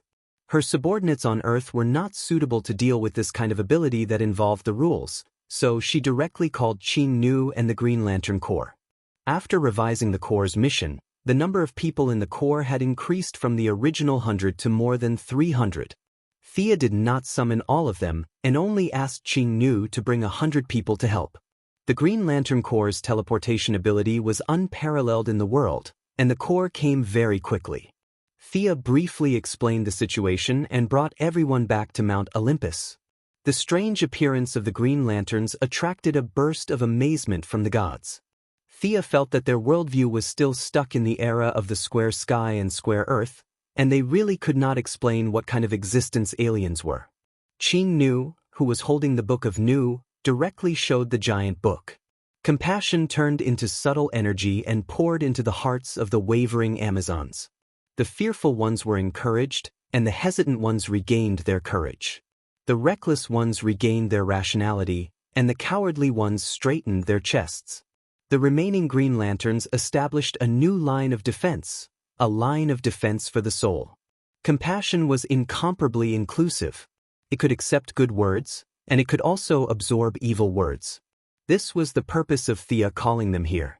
That person really needs to be pitied. Qing Nu saw her eldest son and said in a calm voice, "You want to brainwash a god?" Thea looked at Qing Nu, who was becoming more and more otherworldly by the day, and her mind began to churn. To be honest, this was a good idea. The firstborn's strength was similar to hers. If he was washed into the green lamp, the green lamp's weak fighting power would be improved. In addition, it would allow the eldest son to let go of his hatred and reunite with Hera and her son. It could be said to be a great thing. But the premise is that you have to subdue him first. How about shooting light waves to brainwash him? Thea didn't have the ability to do that. The resistance of the gods was too high. She needed some ingenious plans to carry it out. While Thea was thinking about the feasibility of brainwashing the firstborn, Cassandra was still talking at the foot of the mountain until her throat was dry. She found that there was no movement on the mountain and looked at the firstborn awkwardly. Trash. The ferocious firstborn pushed Cassandra away like a ferocious beast. His eyes were murderous. When he saw Hera's figure, he suppressed the last bit of rationality in his heart, took out a dragon-toothed javelin from behind, and threw it at Hera. Diana grabbed her shield and wanted to block it, but Thea caught her. She secretly raised 3 fingers at Hera and raised her reward to 3 treasures. Seeing that Hera nodded happily, Thea took out the soft whip at her waist. This was the divine weapon of the god of Mars, Helimer. She had changed its appearance and reappeared in the divine world. With a crisp crack, Thea shook the whip and exerted force on her wrist. The soft whip stretched tens of thousands of meters and blocked the dragon-toothed javelin in the air. The fiery red whip was deflected by a small angle. The tip of the whip was like a giant red snake that wrapped around the black javelin. The dragon-toothed javelin lost its momentum and was directly thrown away. For a moment, Thea became the focus of the gods. The few gods on the Greek side did not know why she was interfering. This was the battle of the gods of Olympus. She was not one of them, right? The firstborn was also puzzled. Who is this guy in a golden robe with a hood that obscured his face? You are? Which god? The firstborn was very frank. He asked directly. Thea wanted to say that she was just passing by, but she could not say that. If she did not resist, Diana would have to do it. She could only bite the bullet. She did not answer the other party's question. It was really difficult to answer. The firstborn was here for revenge and also to see the throne of the god king. Whether from a legal or moral point of view, his reasons were legitimate. Thea stepped up, but she could not mention anything about the Greek gods. In order to avoid being unjustified, she had to think of a reason. She thought for a while and said, "I heard that you are the firstborn of Zeus. I want to challenge you." The firstborn was a little confused at first, but he quickly reacted. What was this guy doing here? Challenging him? He smiled with a ferocious face. Well, let me see what you can do first. After that, he pulled out a sword from the void. The blade was 10 meters long. Compared to the firstborn's height of 3 meters, it looked a little funny when he waved it around. The blade was edgeless and gray, more like a stone pillar. It was only because of the murderous intent that one would think that it was a murderous weapon. The main material of this sword was the spine of the black dragon that I killed years ago. It has been hammered in the earth's core for 6,000 years. Today it will drink the blood of the gods. The firstborn was still putting pressure on Thea. Thea sneered. What an outdated guy. Was the black dragon that powerful? The mages and warriors had killed many dragons. If these giant reptiles had not escaped into the dimensional space, the dragons would have been listed as a level 1 protected animal. In a world that you do not know.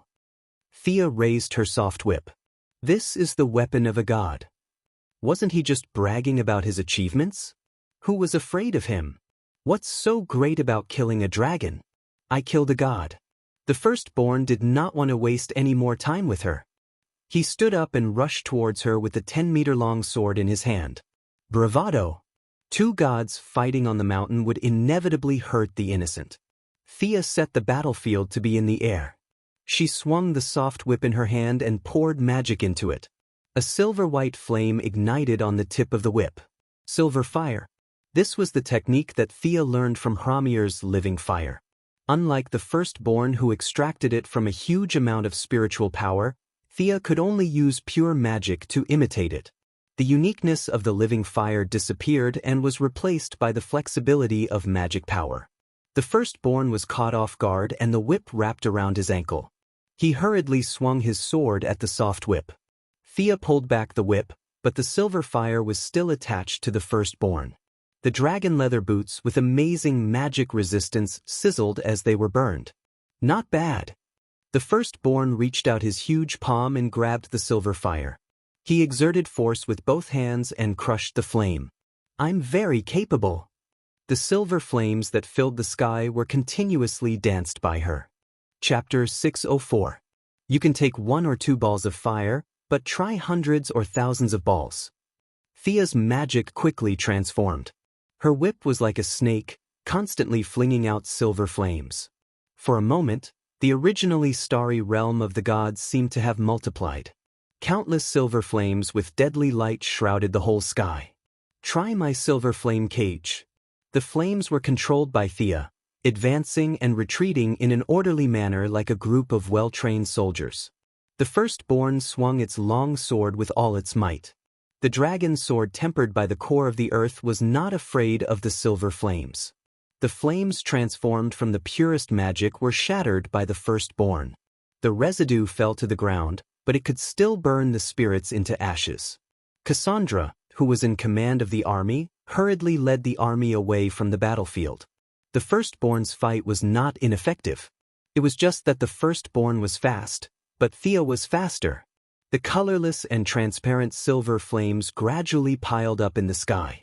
The firstborn saw that the flames were increasing.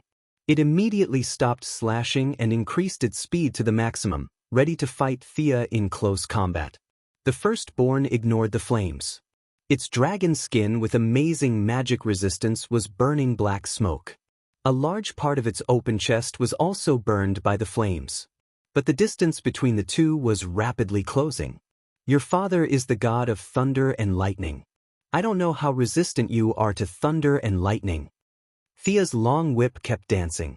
It wrapped around the firstborn's wrist that was holding the sword. Her left hand gathered an amazing amount of thunder and lightning, and she threw it at the firstborn's face. Sparks danced. The gorgeous and deadly lightning struck the firstborn with an invincible momentum. The god who could make Zeus afraid did not hesitate. The muscles in his arms bulged, and he used all his strength to punch the lightning. With a muffled bang, Thea's lightning was shattered by the firstborn's physical strength. He did not use any divine power or skill, just an unparalleled amount of strength. She hated this kind of guy who did not use any skills. Thea was secretly angry. Although her attack was ineffective, at least she knew what the firstborn was relying on, and that was his strong body. The firstborn's physical strength was extraordinary. The two quickly closed the distance between them, and the 10-meter-long giant sword was swung horizontally towards Thea's waist. In the face of this sword that made a sonic boom, she could only temporarily dodge. She took out the holy sword and swung it with 10,000 rays of light, aiming straight for the firstborn's head. Under her control, the raging silver flames that filled the sky also rushed towards the firstborn. This guy ignored the burning of the silver fire, ignored the dazzling light, and focused on fighting Thea. After 3 moves, even though the firstborn seemed to have crawled out of the oven and Thea was forced to retreat, both of them chose to land on the ground and fight on the ground. Thea abandoned her whip and held her sword with both hands. Without any fancy moves, she slashed straight down. Of course, the firstborn would not use its head to test the edge of her sword. With a quick twist of its wrist, the firstborn drew an arc with its great sword, trying to use its advantage of strength to deflect her attack. Unfortunately, it underestimated Thea's strength and the sharpness of the holy sword. In terms of pure strength, Thea was definitely not as good as it. Even a pure warrior like Diana was not as good as it. It was just that Thea had mixed the power of the soul in her sword. The power of the soul could be strong or weak. The Martian hunter could slay gods with this power, but she had not reached that level. She just added the power of the soul to herself, and for a short time, it was enough to contend with the firstborn. The firstborn, who had underestimated its opponent, did not expect that this slender opponent had so much strength. Not only did it not deflect her attack, but it also left itself wide open. The holy sword with great force was about to hit the firstborn's head. The firstborn's weapon was too long, and it was too late to turn back, so it could only stretch out its left arm to block. The firstborn had a gauntlet on each of its arms. She did not see it clearly before, but now Thea saw that it was not a gauntlet, but two huge dragon teeth. The dragon teeth that resisted the holy sword were naturally the dragon teeth. They were as white as jade, and there were bursts of dragon aura emanating from them. However, against Thea, even the black dragon himself would be finished, let alone a dead tooth. With a crisp crack, the bright holy sword cut directly into the dragon teeth. At first, there was a slight delay, but soon it went all the way down, cutting the giant tooth in half from the middle. The holy sword did not stop and directly cut through the firstborn's dragon skin armor.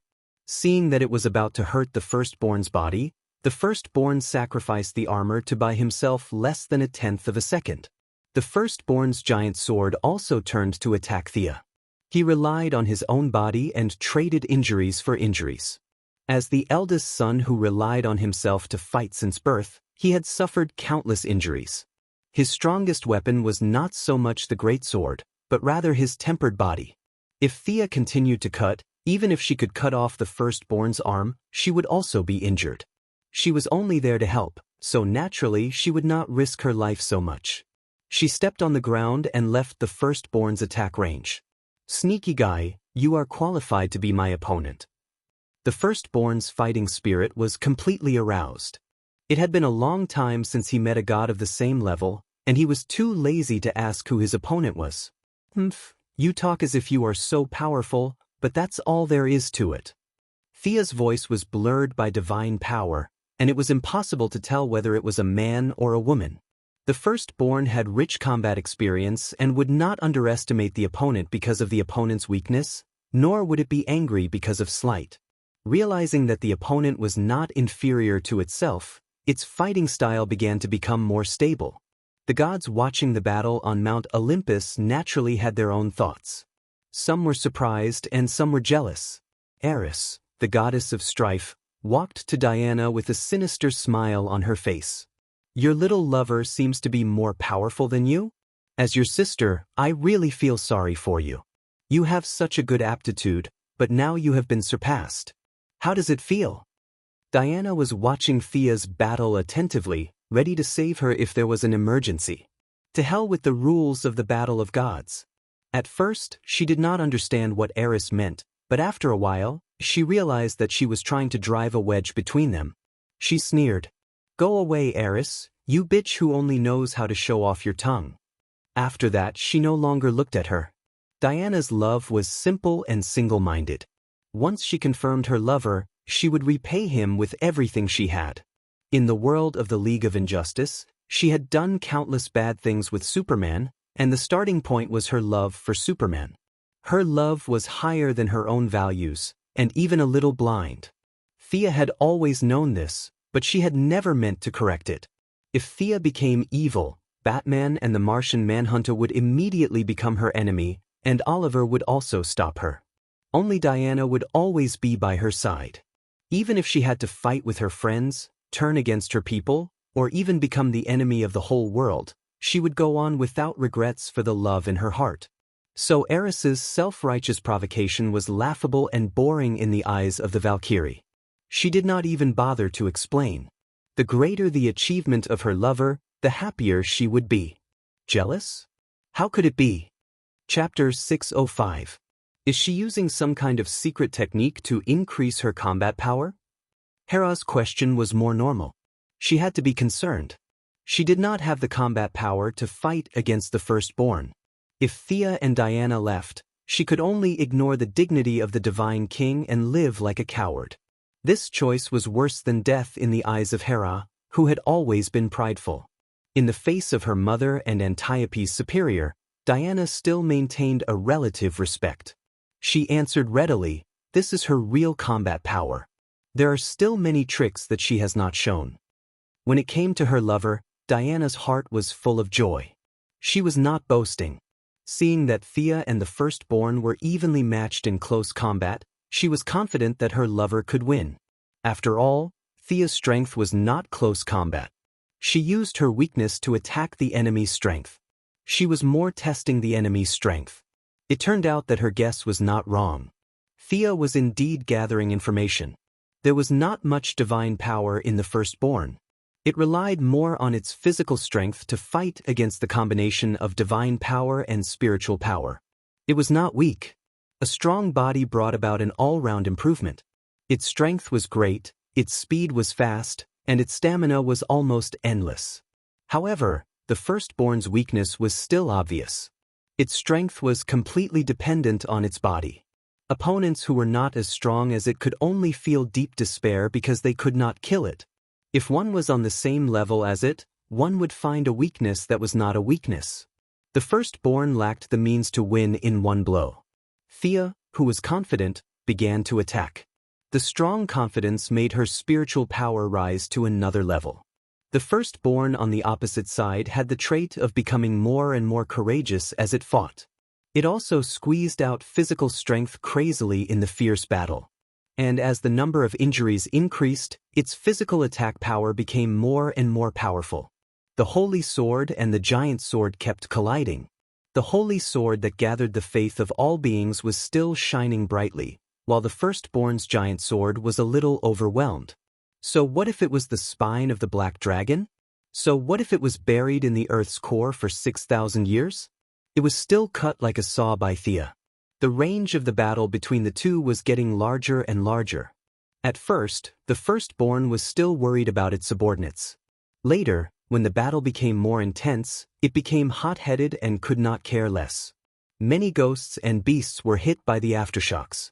Some were directly scattered by the enormous force of the giant sword, while others were hit by the radiance of the holy sword and turned into ashes. It was as if they had never existed. Cassandra could only tell the army to dodge. It was easy to say, but the army of close to 100,000 could not dodge at all. The evil Thea purposely dragged the firstborn into the enemy's army, and many of the ghost creatures were in for a bloodbath. Wherever the two of them passed, it could be said to be a mess. The battle lasted for an hour. The firstborn was still in high spirits, but Thea was a little tired. Combining multiple powers required a lot of energy. She had finally figured out the strength of the firstborn, and she began to go all out. Spotting an opening, Thea infused a large amount of soul power, divine power, and mana into her holy sword as she slashed down at the firstborn who could not dodge in time. Not knowing why the opponent suddenly attacked, the firstborn chose to defend cautiously. It moved its great sword horizontally, trying to block the attack. What happened next stunned him. Thea did not intend to hurt the enemy at all. She wanted to destroy the firstborn's sword. The firstborn's parry missed. Without the support of his power, the great sword could only rely on its own material to block the oncoming holy sword. With a crisp clang, 1/3 of the great sword was cut off by the holy sword. She wants to destroy my weapon? The firstborn felt very distressed for a moment, and thought that he understood Thea's sinister intentions. However, this was all an illusion. To deal with a person who could create miracles with great power, one had to use a dirty trick. Using the loophole in his mind, Thea finally began to use the divine power of wealth when the two of them passed by each other. She took off her hood and revealed her stunning face. "Look into my eyes." Her confused eyes mixed with a large amount of compassion directly hit the firstborn's mind. Anger was still not fully mastered, and the opponent's rage points were already high enough. There was really no need to add fuel to the fire. As for fear, it was not practical either. Hatred had a strong counteracting effect on fear. In the end, Xia chose compassion, which was the most inclusive of all. I'll be merciful and pity you.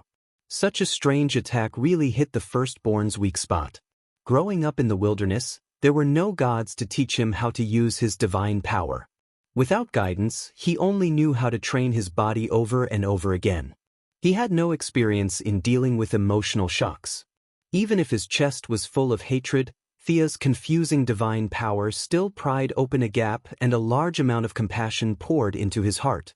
He hated the heavens and the earth, but was it not because he lacked love and a kind of self-protection from his loved ones? As the compassion poured into his heart, the direct result was that his fierce eyes showed signs of calmness, and the murderous aura that shrouded his body shrank visibly. Unlike mortals, the firstborn was after all a god, and the first son of Zeus and Hera. He knew that he was confused and struggled to suppress the calmness in his heart, trying to find himself again. After 2 tries, he found that the effect was not great. No matter how great his hatred was, it was not enough in the face of the compassion of all intelligent beings in the universe.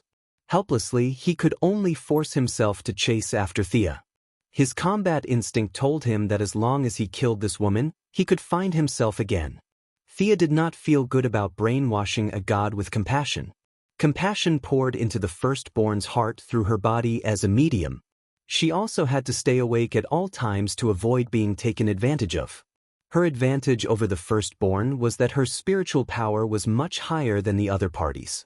Although her compassion was a little indiscriminate between friend and foe, she still had some advantages as a controller. To kill 1,000 enemies, she would lose 800 of her own men. No matter how she looked at it, her chances of winning were higher. The seed of the heart had been planted, and the next step was to continue to absorb emotions and then transfer them into the firstborn's heart. Thea did not want to fight the firstborn head-on. She used flash to buy time. No matter how powerful a god was, it was still an individual. How could it resist the convergence of the universe's emotions in the spiritual world? It was not that such an existence did not exist, but the firstborn in front of her certainly did not have this ability. Their chase slowly came to a stop because they were too tired. Thea's forehead was soaked with sweat, and round beads of sweat dripped down her smooth chin to the ground. The firstborn on the opposite side was even worse. He barely stood there with his long sword, his whole body covered in sweat. The speed of losing control of the spiritual world was accelerating, and the external symptoms were that half of his face was calm and peaceful, while the other half was full of tension and resentment. Thea did not expect this guy to be so resistant. He was using his strong points to attack the enemy's weak points, and it was so tiring. But seeing that victory was in sight, she unilaterally increased the output of emotions. She had to convert this guy before the 2 armies. Chapter 606. The gods were watching. Some of them did not know what Thea and the firstborn were doing. Gods like Ares, the god of war, and Dionysus, the god of wine, could not understand. Some knew, such as Hera and Eris, the goddess of strife. These magic and spiritual types could feel the emotions violently attacking the self-consciousness of the firstborn. Hera, the biological mother, was a little conflicted about the brainwashing of the firstborn, but it was not a bad thing to be brainwashed. As for Diana, who knew Thea best, there was only nervousness left. The confrontation in the spiritual world was very dangerous, and she could only look at her lover worriedly. Most of the gods were watching with an optimistic attitude. The firstborn was defeated, and Thea had the upper hand. This could be seen without a deep vision. Cassandra, who was leading the army of the firstborn, could only watch. Limited by her realm, she could only be anxious and helpless. Just as she was hesitating, a subtle and undetectable voice floated into her ears. After a little hesitation, she finally made up her mind. Firstborn, think about your past. Your revenge has not been avenged. You were exiled at birth and persisted for 6,000 years. Remember your mission. Remember the injustice of fate. Remember. Cassandra spoke quickly. Her voice was so loud that it resounded throughout the battlefield. The firstborn, who was getting more and more confused, finally managed to suppress the erosion of compassion with the power of the spirit of speech. However, the price of Cassandra's participation was extremely high. The spirit of speech always had a limit, and the emotional energy that had been accumulated was suddenly detonated. The firstborn could be said to be the strongest old god except for Zeus, Hades, and Poseidon, and Thea was also the best of the new gods. The gods, including Diana, had been watching on the sidelines. On the one hand, it was because the battle of the gods had always been one-on-one, and this was a matter of rules. On the other hand, it was beyond their power. If they were not at the level of Zeus or the Father, rashly joining was simply courting death. Cassandra understood this, but she also vowed to take revenge on the gods. Without the help of the firstborn, she could do nothing. If the firstborn was instigated by the other party, it would be even more disastrous. Therefore, after receiving the secret reminder, even if she knew the price, she still rushed into this battle. The firstborn's strong resistance and Thea's crazy infusion were all withstood by her. She was just an ordinary demigod. How could she withstand the combined attack of two true gods? Puff! With a loud explosion, a large amount of blood spurted out. Unlike ordinary people who vomited blood from their mouths, Cassandra vomited blood from her throat. The violent emotional energy directly exploded in her throat, and her vocal cords, trachea, and throat were blown to pieces. Her innate gift of speech was directly crippled, and her neck was badly mangled. She fell to the ground, and it was unknown whether she was dead or alive. On the other side, the two true gods were also suffering. The firstborn barely kept his consciousness and escaped the fate of being brainwashed, but he looked extremely tired. His original brown-black skin was now as white as paper. When his emotions exploded, he and Cassandra spat out a mouthful of blood at the same time. Their hands holding the sword trembled uncontrollably. Thea also had blood in the corner of her mouth. The emotional backlash made her very uncomfortable. But her spiritual resistance was much higher than the firstborn's, and she had been the one on the attack, so she suffered less damage. Thea's eyes wandered, and she automatically looked at the empty space on the other side of the battlefield. She waved her soft whip, and a figure jumped out from the raging silver fire. He was dressed in rags, holding a cane, and a pair of bird's claws where his feet should be. Thea was very unhappy that her conversion had failed. She looked at the person with a gloomy face and said, "Hermes, you insidious villain." Hermes, who had lost his hypocritical face, looked indifferent. He looked coldly at Cassandra and the firstborn, and the corner of his mouth drew a contemptuous arc. His eyes could not help but look at Thea. "Your strength is so strong that you can suppress the firstborn of Zeus. You are really extraordinary. But how much strength do you have left now?" Hermes said as he gently stroked his cane and pulled out a very thin blade.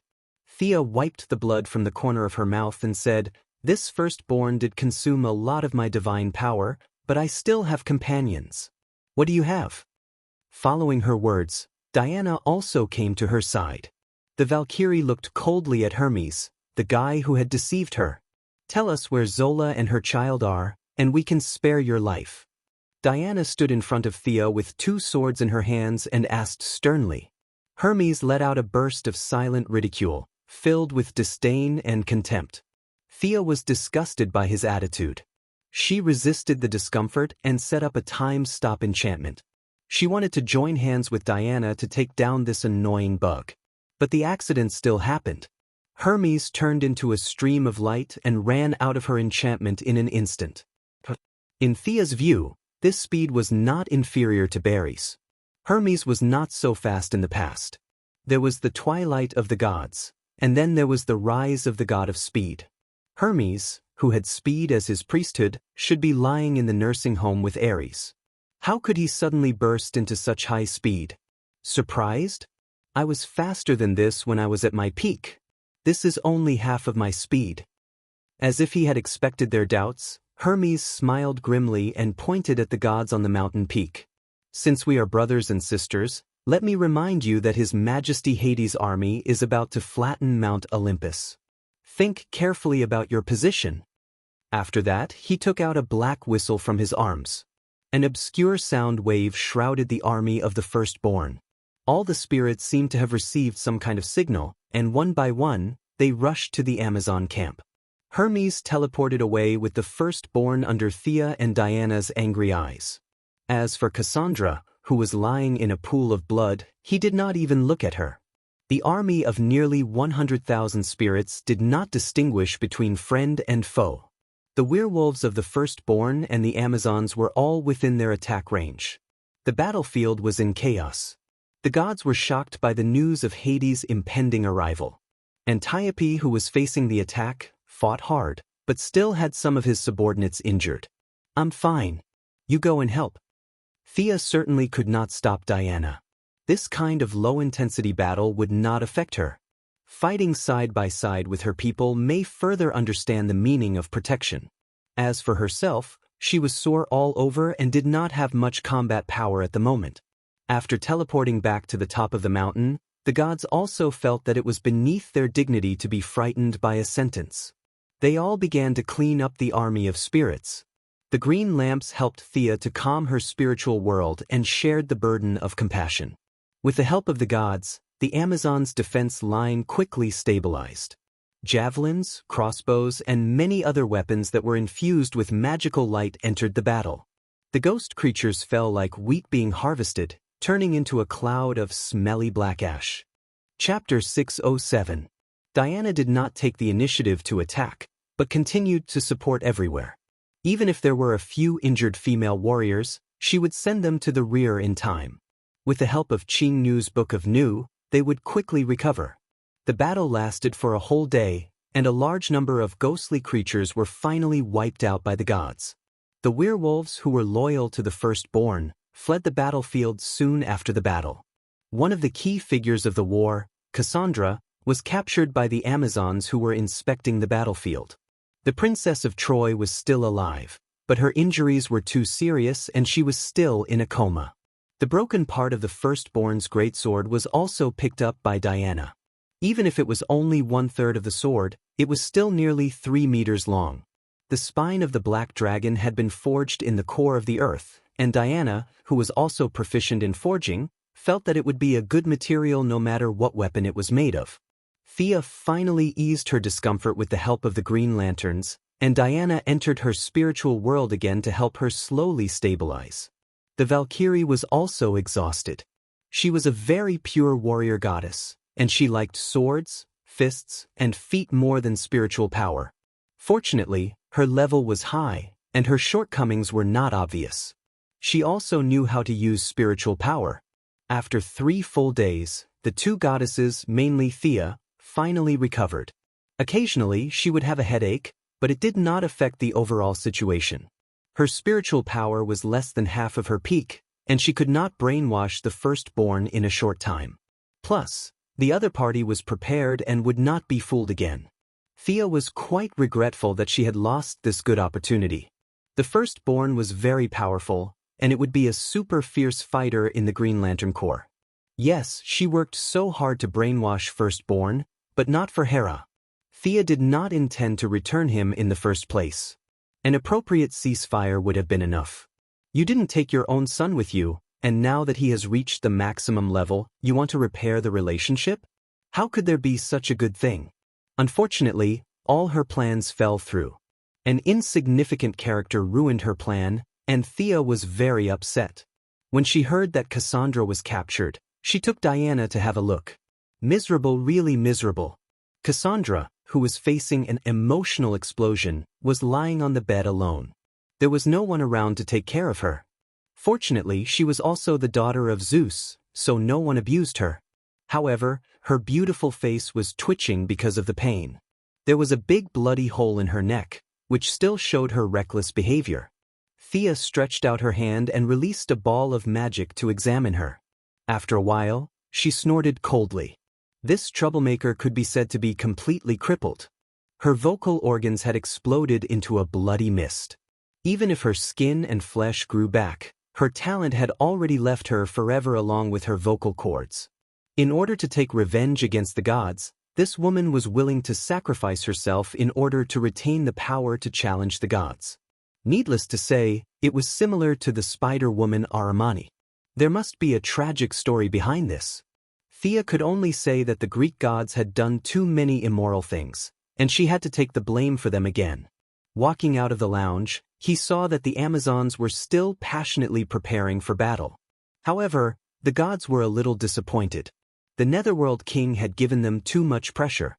In the evening, Hera gathered the gods to discuss the next step of the plan. There were 2 empty chairs at the scene. The goddess of agriculture and the goddess of strife had run away. The only one left was Ares, the god of war, who was on his last breath. The old man sat on the chair with his eyes half closed. If it weren't for his weak breathing, Thea would have thought that he was dead. The other 2 present were Dionysus, the god of wine, and Hephaestus, the god of fire. The god of fire had a good relationship with Diana and Thea. Unfortunately, he had a good clergy in vain. Because of his hobbies, he had changed his talent tree from the original god of fire to the current god of blacksmiths. He was also a god of faith. Where could you find a blacksmith in the 21st century? He was supposed to be a fierce warrior in the front lines, but now he had completely become a support staff and was extremely weak. The remaining god of wine had some fighting power. There were people who liked wine in all ages. He did not have many believers, but it had never stopped. He could be said to be the god in the best condition.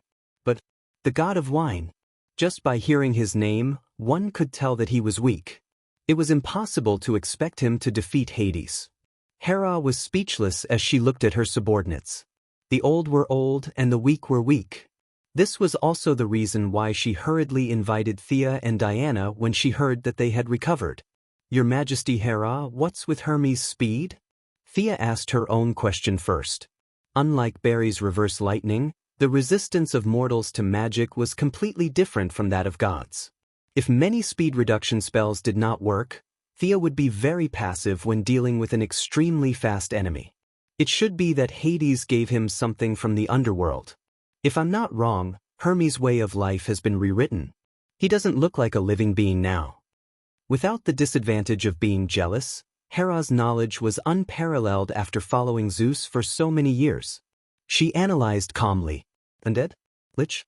Zombie? These were the things that came to Thea's mind. Sacrificing one's life to turn oneself into a high-level undead creature. But Hermes' sacrifice was not a small one. Giving up the dignity of a god and becoming Hades' henchman was not a good decision. However, Hermes had recovered a lot of strength, which troubled Thea. Speed was really not something she was good at. Hera lowered her head and pondered. The army of the underworld was boundless. Even Zeus couldn't ignore it when he was still alive. Due to the rules, the number of dead in the underworld had to be maintained at a certain level. Hades couldn't mobilize all of his forces, but even 1/10 of them was a terrifying number. Judging from the fact that Hermes could control those ghost creatures, the Firstborn and Hades must have some behind-the-scenes deals. The difficult situation gave Hera a headache. She looked at Thea. "The next time the Firstborn comes, can you still stop him?" Thea thought for a moment. She did not want to give up the Firstborn as an excellent fighter. Olivier was stubborn. In fact, she also had this trait in her character, but she thought it was called persistence. He must be prepared. I can't guarantee it. Our comprehensive strength is about the same. He's good at close combat, and I'm good at long range. It's hard to say who will win. Of course, Thea would not guarantee it. At the same time, she thought to herself that the Firstborn would attack again. If she did not recover to her best state, perhaps she should gather all the green lamps together next time? The meeting ended hastily, and no one could make any constructive suggestions. In order to encourage or comfort Thea, Hera directly opened Zeus's collection room and let her choose 3 treasures. This was a deal for Thea. Her friendship with Hera was far from the point where she would stand up for her. Getting paid for doing things was in line with the purpose of the goddess of wealth and trade. In the face of the wide-open treasury, she did not stand on ceremony. She pulled Diana and walked in. As a powerful and restless god-king, Zeus's treasury could be said to be the best in the world. Unlike the Heavenly Father who liked to stay at home and did not step out of the house, Zeus's old man was young at heart. He wandered around the world and found many little girls, and he did not let go of any treasures. He was powerful and had a good eye. Countless treasures were picked up by him and brought back to his home. The goddess of wealth had her own identification skill. Even if she could not name many treasures, Thea knew the general purpose, and that was enough for her to choose. Many treasures, even with Thea's current strength, were tempting. The dazzling brilliance made her little heart beat wildly. She was not a law-abiding person. She could not help but think, how nice it would be if these treasures were hers. Chapter 608. However, she also knew that this was just wishful thinking. After all, Boss Zeus was still alive. Making a deal with Hera was fair and just. No one would say anything if she took a few treasures, but if she took them away in the dark of the night, she would be in big trouble. The trouble with happiness was that there were too many choices. Back on Paradise Island, Thea was happy for a few nights with a fake godslayer. At that time, she thought that there were very few treasures in the world and that it was not easy to find them. Until today, Thea realized that it was not that there were few treasures in the world, but that Zeus had taken all the treasures back home in advance. Taking advantage of the fact that he had created his account early, this boss had probably ransacked the entire place, which was why the outside world was so clean. Even a piece of divine artifact could be used as a treasure, while the treasures in his own home were piled up like a mountain. Boss Zeus had fully demonstrated what it meant to walk the path of others and leave them with no way out. What should she choose? Thea stroked her chin and pondered. Diana was looking at these treasures with the intention of broadening her horizons. She could not give any constructive suggestions. Thea looked at Hera, who was standing outside the door of the treasury. This person was also very cunning. She seemed to be generous and let Thea choose whatever she wanted. In fact, there were definitely good and bad treasures in here. If she picked a good one, she would have profited. If she picked a bad one, she could only blame it on her bad luck. Hera was not responsible for explaining. Everything depended on her. Thea could only concentrate her divine power in her eyes. She wanted to use her position as the god of wealth to find the most valuable item in this treasury. Her eyes were full of radiance. Thea could not name many treasures, so she could only judge by the god of wealth. A nameless gauntlet, 1 meter of golden light. Thea picked it up and looked at it, then put it down. She turned her head and saw a black iron arrow, 1 meter of golden light. This is the hidden arrow that killed Achilles. Diana explained. Thea weighed the arrow in her hand. She did not like this kind of weapon that hurt people secretly, so she put the iron arrow back to its original position and continued to search. As she walked, she found a good item. It was a shiny golden cup. The Eye of Wealth determined that this cup was very valuable. Leto used the sunlight of the Aegean Sea to forge the Holy Grail for her son, Apollo. It shines like the sun even in the dark night. Legend has it that it can even eliminate negative emotions and all kinds of darkness. Diana looked at it for a long time this time and compared it with her memory. Thea felt that this thing was not bad, mainly because of its ability to eliminate negative emotions. It was very convenient for her to control anger. She ticked this holy grail in her heart and left it for last. After that, she saw many treasures. She wasn't lacking in weapons and armor at the moment, so her gaze was all on those treasures with miraculous effects. Most of the evil items were not in his consideration. His main focus was on the legendary treasures, such as Odysseus' ruby, which was given to him by his wife, Penelope, on the eve of his expedition to Troy. The ruby contained the love of a wife. Thea also saw the famous golden apple.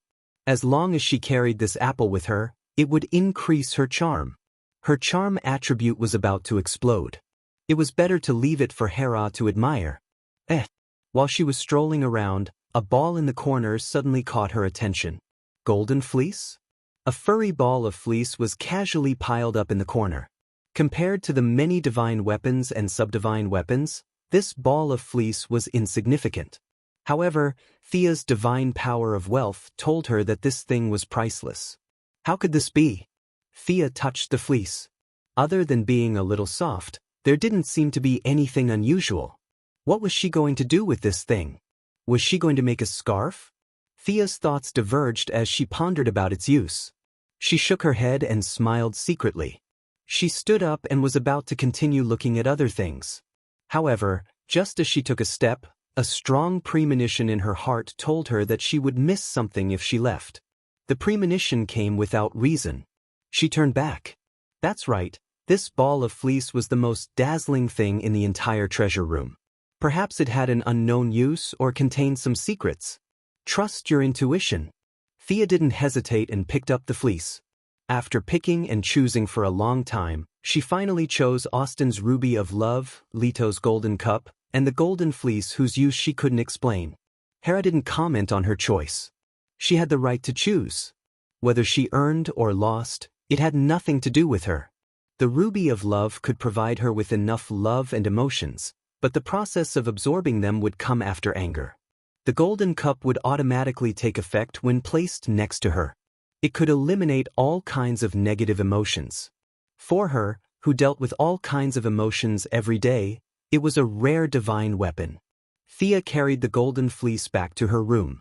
She and Diana closed the door to study it. The two studied from myths and legends to the golden fleece's diet and genetic mutation, but they didn't find anything. Did I make the wrong choice? Thea was a little unconfident. What could this thing be used for? Could it be used to make long johns for the long-legged goddess? Just as she was letting her thoughts run wild, she noticed something out of the corner of her eye. Among the golden fleece, a small thread caught her attention.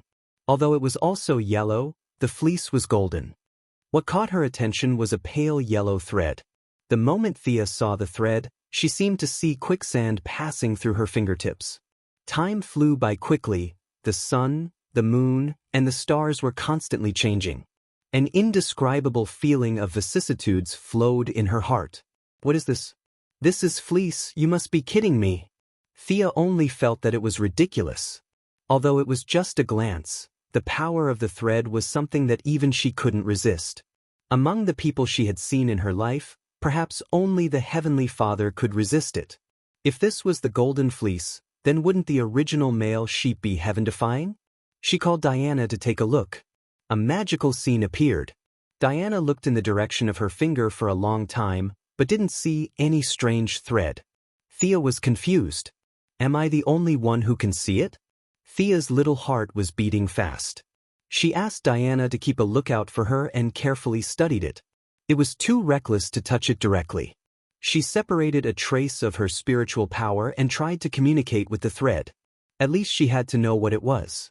As soon as the spiritual power touched it, it was shattered before any information could be transmitted. Thea thought that it was an offensive weapon. She carefully guarded for a long time, only to find that the thread was still hidden in the pile of fleece. There was no further movement at all.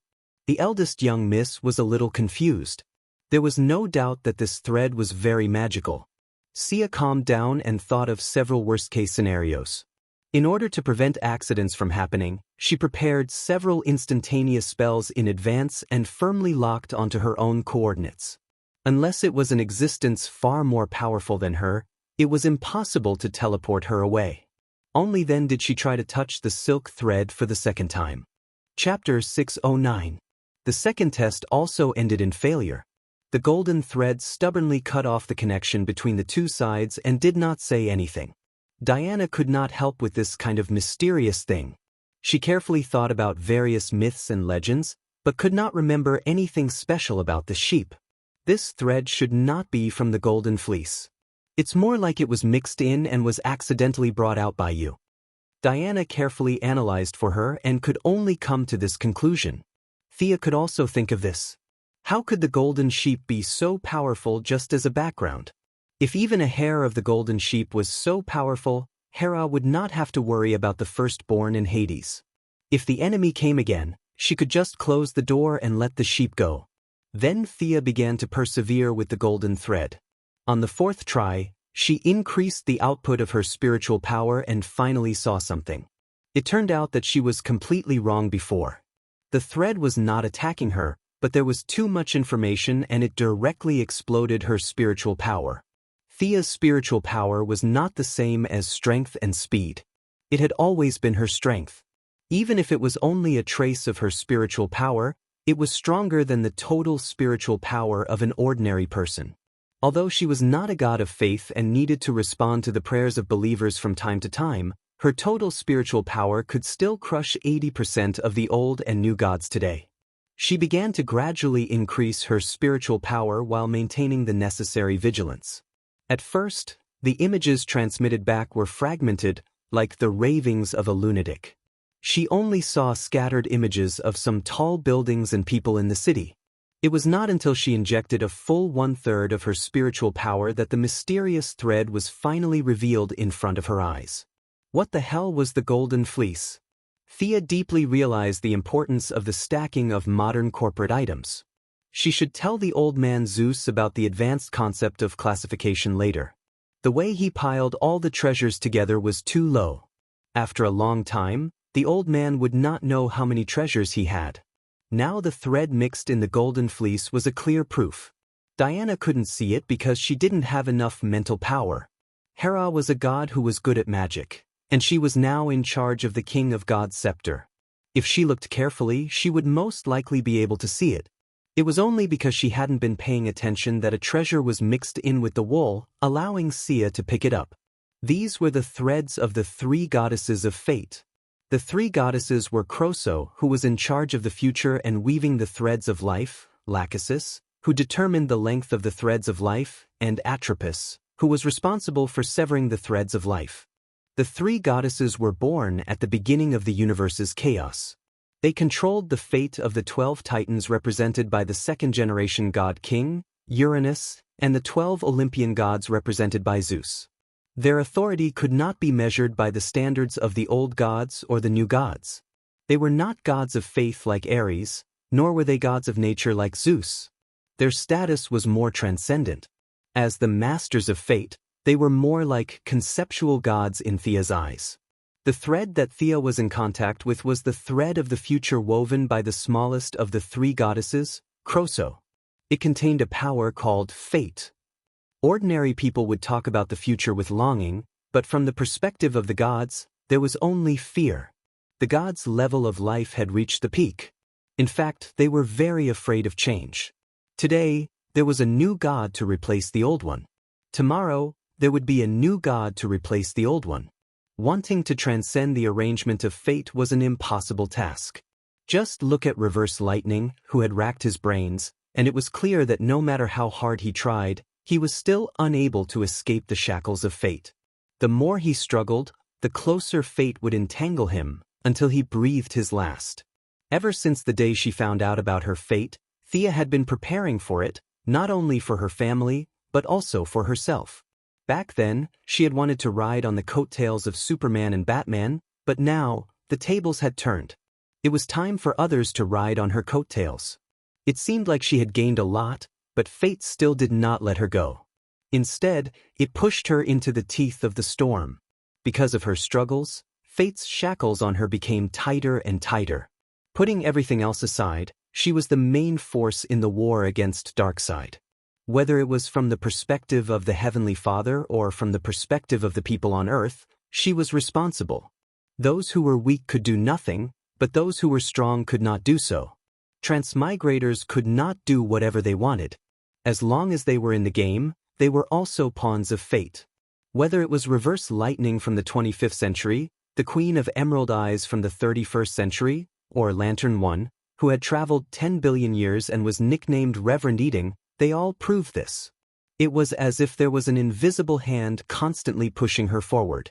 And now, this thread brought Thea a possibility. Perhaps she could break free from the shackles of fate in the future? It was too early to talk about the future.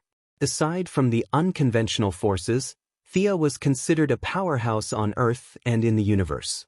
But so what? Even the fate of Darkseid's first lantern had been sealed. It was still a long time before she could break free from her fate. Thea tried to put the thread of fate into her spiritual space, but unfortunately, the thread could not go in at all. Should she find a place to hide it? But she was still worried. She now understood that Zeus had probably hidden the thread of fate in the golden fleece because it could not be taken away. Thea could not think of a better idea. The golden fleece could not be hidden, and she could not parade it around the city every day. She chose to hide it in her hair. She had blonde hair anyway, so it was not out of place. The golden fleece was still shining after the thread of fate was taken away, but it no longer had the inestimable value in Thea's eyes. It was now just a decent decoration. Should I make a scarf for you? Thea looked at the long-legged goddess mockingly. The golden fleece was of no use to gods who fought and killed all day. Diana knew her character, so she just laughed it off. The next day, Hera asked her about her thoughts on the underworld invasion in private. Although the main reason was that Thea did not have good taste, the second reason was that Thea did not tell the truth. As the subject of the transaction, the two sides had completed the transaction. Thea could take it with a clear conscience.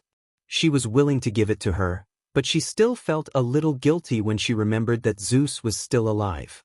Your Majesty Hera, let me give you 3 suggestions. If Hades were to attack Mount Olympus, she would feel that the reward would be too much for her to handle. If she were to put in the effort to settle the matter, Zeus would have nothing to say even if he were to think about it in the future. Oh, please go ahead. Hera saw that she was serious and became serious. First, I suggest that you recall Hercules. He is an important fighting force of Mount Olympus. Wait, you mean Hercules is still alive? Hera was a little incredulous. I saw him a while ago. He just escaped from the seal. Thea nodded and waited for Hera to digest the news. To be honest, the relationship between Hera and Hercules was at the level of hatred in her opinion. Hercules was the son of Zeus and Alcmene. This woman was Zeus' great-granddaughter according to seniority. She was very evil with Zeus and gave birth to Hercules. The feud between Hera and Hercules could be written into a book. What's the next suggestion? Hera gritted her teeth. She was not very willing. Join forces with Poseidon and attack the underworld. Thea said with certainty. Chapter 610. Hera looked at her as if she was crazy. Are you talking nonsense? We were discussing how to resist Hades' army, and now you're telling me to fight back and join forces with Poseidon? You heard me right. I mean to gather the gods and fight in the underworld, forcing Hades to sign the treaty. Thea felt that fate was encouraging her to rush forward, but she really had to follow the established route.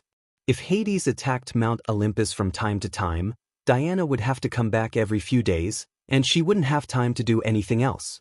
The final outcome would be the defeat of the gods, who would give up Mount Olympus and flee to the human world. Didn't Hades have an endless number of soldiers? She didn't need to use guerrilla warfare. She didn't want to fight a war of attrition with him.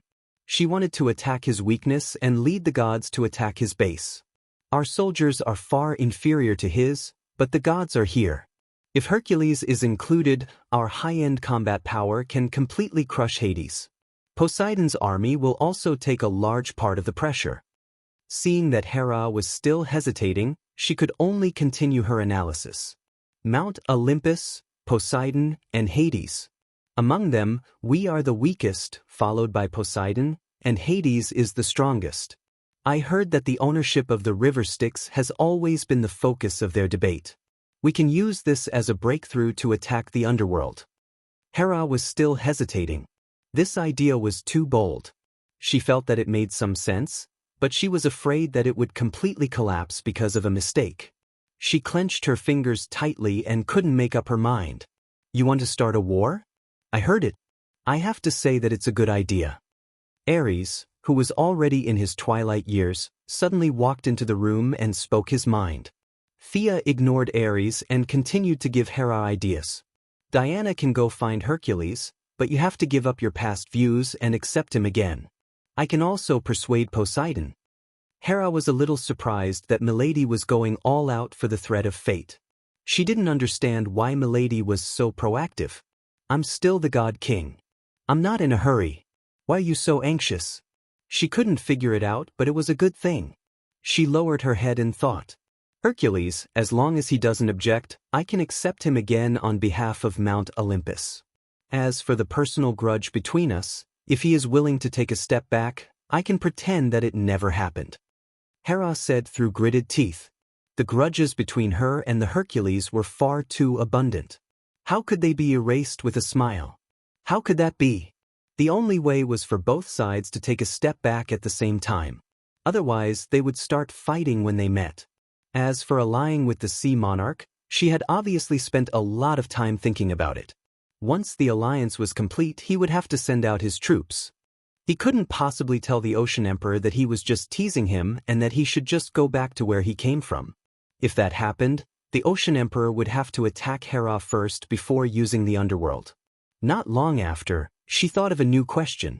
Can you find Poseidon? I only know a general location, but I remember that he was very close to the Atlanteans. Of course, Thea knew about this. Otherwise, she would not have come up with this idea. Don't worry, I'm also friends with the Atlanteans. Poseidon had always been a god worshipped by the Atlanteans. It was said that he lived in the deepest part of the sea. Thea felt that it would not be difficult to find this god with the help of the sea monarch couple. As for how to persuade him after that, it could only be said to be improvisation. There was a 70% chance that she would use her fists. The nature of this world was that there was no need to show off. Whoever had the bigger fist would have the right to speak. The strength of the sea monarch was far inferior to Zeus. In Thea's opinion, he was most likely at the same level as the firstborn. Against an enemy of this level, she did not think that she would lose if she went all out. She even wanted to take a look at the sea monarch's treasury. What if there was a treasure like the thread of fate? Since you are so proactive? Alright, I agree. Hera thought about it and finally made up her mind. Thea was really speechless.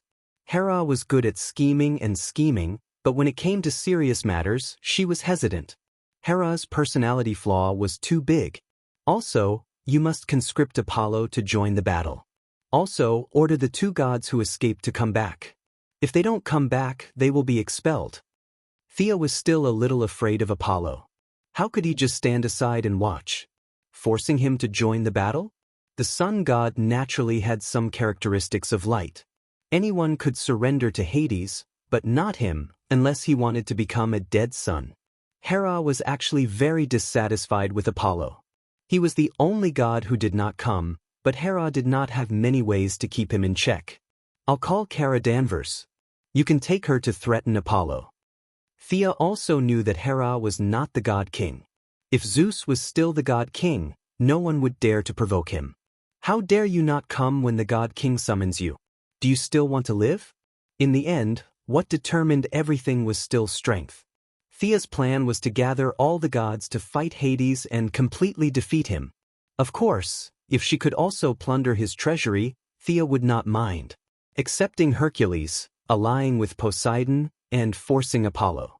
If all three of her suggestions could be realized, it would not be difficult to force Hades to sign the oath. After all, what determined the world was still the high-end power.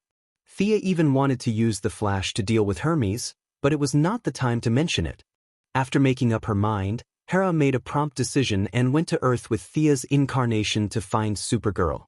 The Martian hunter was now focused on teaching his niece, so he did not have time to pay attention to Supergirl. Apollo had hidden himself very well. However, under the authority of the Divine King, even if he was a fake Divine King, he had nowhere to hide. He had used this tactic several times. It did not matter whether it was old or not, as long as it was effective. Hera's trip was not dangerous. She only had one goal, which was to beat Apollo to the ground until he was convinced.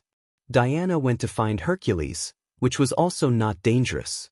At most, she could persuade Hercules to give up his grudge with Hera, but it would take a lot of talking. Thea's task was the most important. She had to persuade Poseidon to join the battle. Without his army as cannon fodder, the gods would be in trouble. However, the premise of persuading him was to find the location. Hera's authority did not have jurisdiction over Pluto and Poseidon. This was the agreement between the three brothers. They did not belong to Mount Olympus. Hera only knew the approximate location, so Thea had to find it herself. Time was tight and the task was important. They split up. Thea left Mount Olympus and went to find the Neptune couple. She remembered that there were records of Atlantis, and they might even have some contact. Poseidon, the Neptune, who was spending time with Mela, was surprised by Thea's visit. He was especially surprised by the name she mentioned. Wasn't that a character from Myths and Legends? Chapter 611. You don't know. Thea was dumbfounded. Was there a problem with her plan from the beginning? You don't know? Mira asked at the same time. She looked at her husband in shock as well. What do I know? The Sea King, Arthur Curry, was dumbfounded by their questions. He was making oatmeal and quickly turned off the gas. With his sharp mind, he realized something. Thea was confused by the couple's questions and answers. Seeing the slight change in Mira's expression, she signaled for her to speak first. Poseidon has always been a god worshipped by Atlantis. Didn't the Elder Council mention it to you? The Sea King shook his head, indicating that he did not know. He had a strange expression. No one has ever mentioned it to me. I thought you knew. Mira was a little speechless. She felt that she was being ignorant. At the same time, she was also a little annoyed. She should help her husband with his studies. He had lived in human society all his life and knew too little about many of the customs of Atlantis. Sia coughed softly when she saw the young couple's lovey-dovey look. Unlike a simple young couple, she felt a strong sense of rejection and conspiracy from it. She didn't need to think to know that it was the Elders' Council behind this. She was a political figure now, but she still didn't like politics. Unfortunately, she couldn't escape the influence of politics because she was in the middle of it. Even the evil Lord Darkseid, despite being so powerful, still had to make some compromises with politics and split up the power in his hands. For example, he let the Wasteland Wolf lead his army, and Desard managed all the affairs on the Apocalypse Star. Darkseid could kill these people instantly, but if he wanted them to work for him, he had to make some concessions.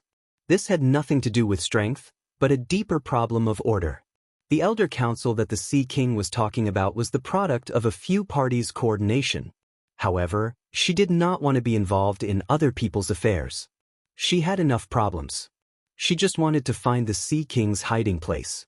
Understanding her intentions, the Sea King was very happy. Let's go. You haven't been to Atlantis, right? I'll ask the council. Besides, there should be records in our library. Thea immediately followed them. To be honest, she had admired Atlantis for a long time. The couple jumped into the water. Thea, who was already a god, did not need any water armor. She could follow the couple with her own divine power. The three of them dove all the way down and passed through several huge underwater caves. Thea followed them as they flew through the sea. Thea followed them with her divine power. 10 minutes later, they had entered the deep sea. This was a forbidden area for humans. Perhaps only the most advanced underwater detectors could observe this place. Many nameless deep-sea fishes caught sight of the three of them. Some of them chose to avoid them, while others pounced on them fearlessly. Unfortunately, they were all controlled by the Sea King's ability to control marine creatures, so they turned around and went home. How did your body survive in the deep sea? Miala was very curious as to how Thea could keep following them. She wanted to use her ability to control water to help her, but seeing how relaxed Thea was, there was no need to do so. Sia could only laugh and change the topic. She bragged that she was some kind of god, and that she could come and go as she pleased in this small pool of yours?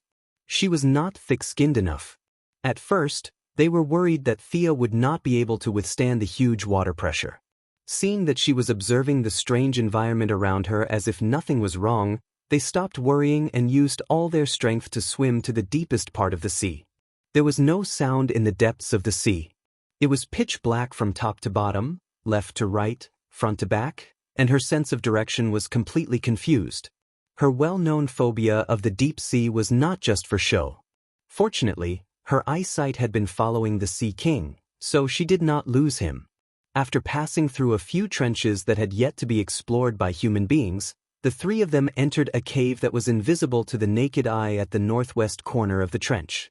They found themselves in a rugged and winding tunnel. Between the walls of the tunnel, there were some aquatic plants that were emitting fluorescent light. The tunnel was several hundred miles long. The three of them passed through the cave without making any sound. In the deep sea stood a magnificent and vast city, Atlantis. This city that had sunk into the deep sea still retained its former beauty. The blue stone pillars still emitted light even in the deep sea.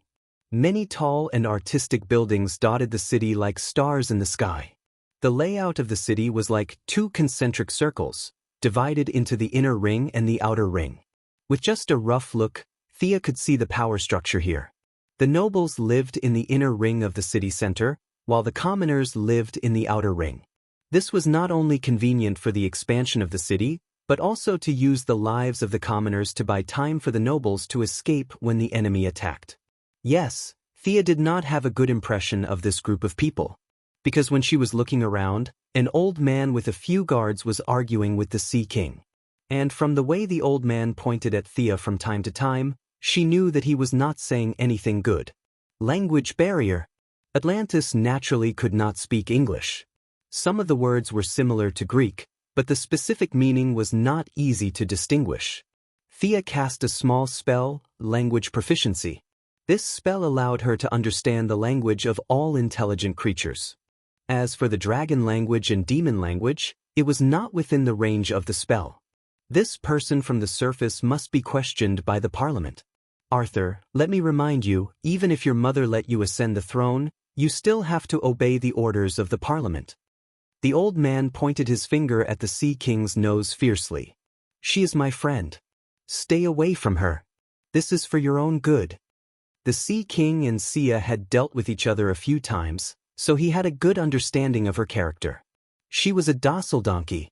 It was fine if you didn't provoke her, but if you did, you would have to prepare for your funeral. Her mother is one of the leaders of the people on the surface. I warn you, Counselor Coate, if you do not want to cause a dispute, ask your guards to return to their posts. The Sea King spent 3 days a week at the bottom of the sea and the remaining 4 days on land. He was also a person who had social activities. The huge commotion caused by Moira's election was known by all the Aborigines of the South Pacific Ocean. Naturally, the couple saw the news, especially when they knew this person's daughter. The old man named Coate was stunned. To deal with such political figures, he had to use political means. When he heard that Thea had a background, he hesitated. Thea pretended not to understand their conversation and asked Mela in English, "Is this guy your enemy? He looks disgusting. Do you need me to make him disappear?" In fact, she was hoping that Mela would nod her head. Then, she could use the eye of obliteration to make him disappear. It was too complicated to deal with gods, but it was effective against an ordinary person. Mela was shocked and hurriedly pulled her back. She gently waved her hand and pointed at the Sea King with her chin, indicating that her husband could solve this problem.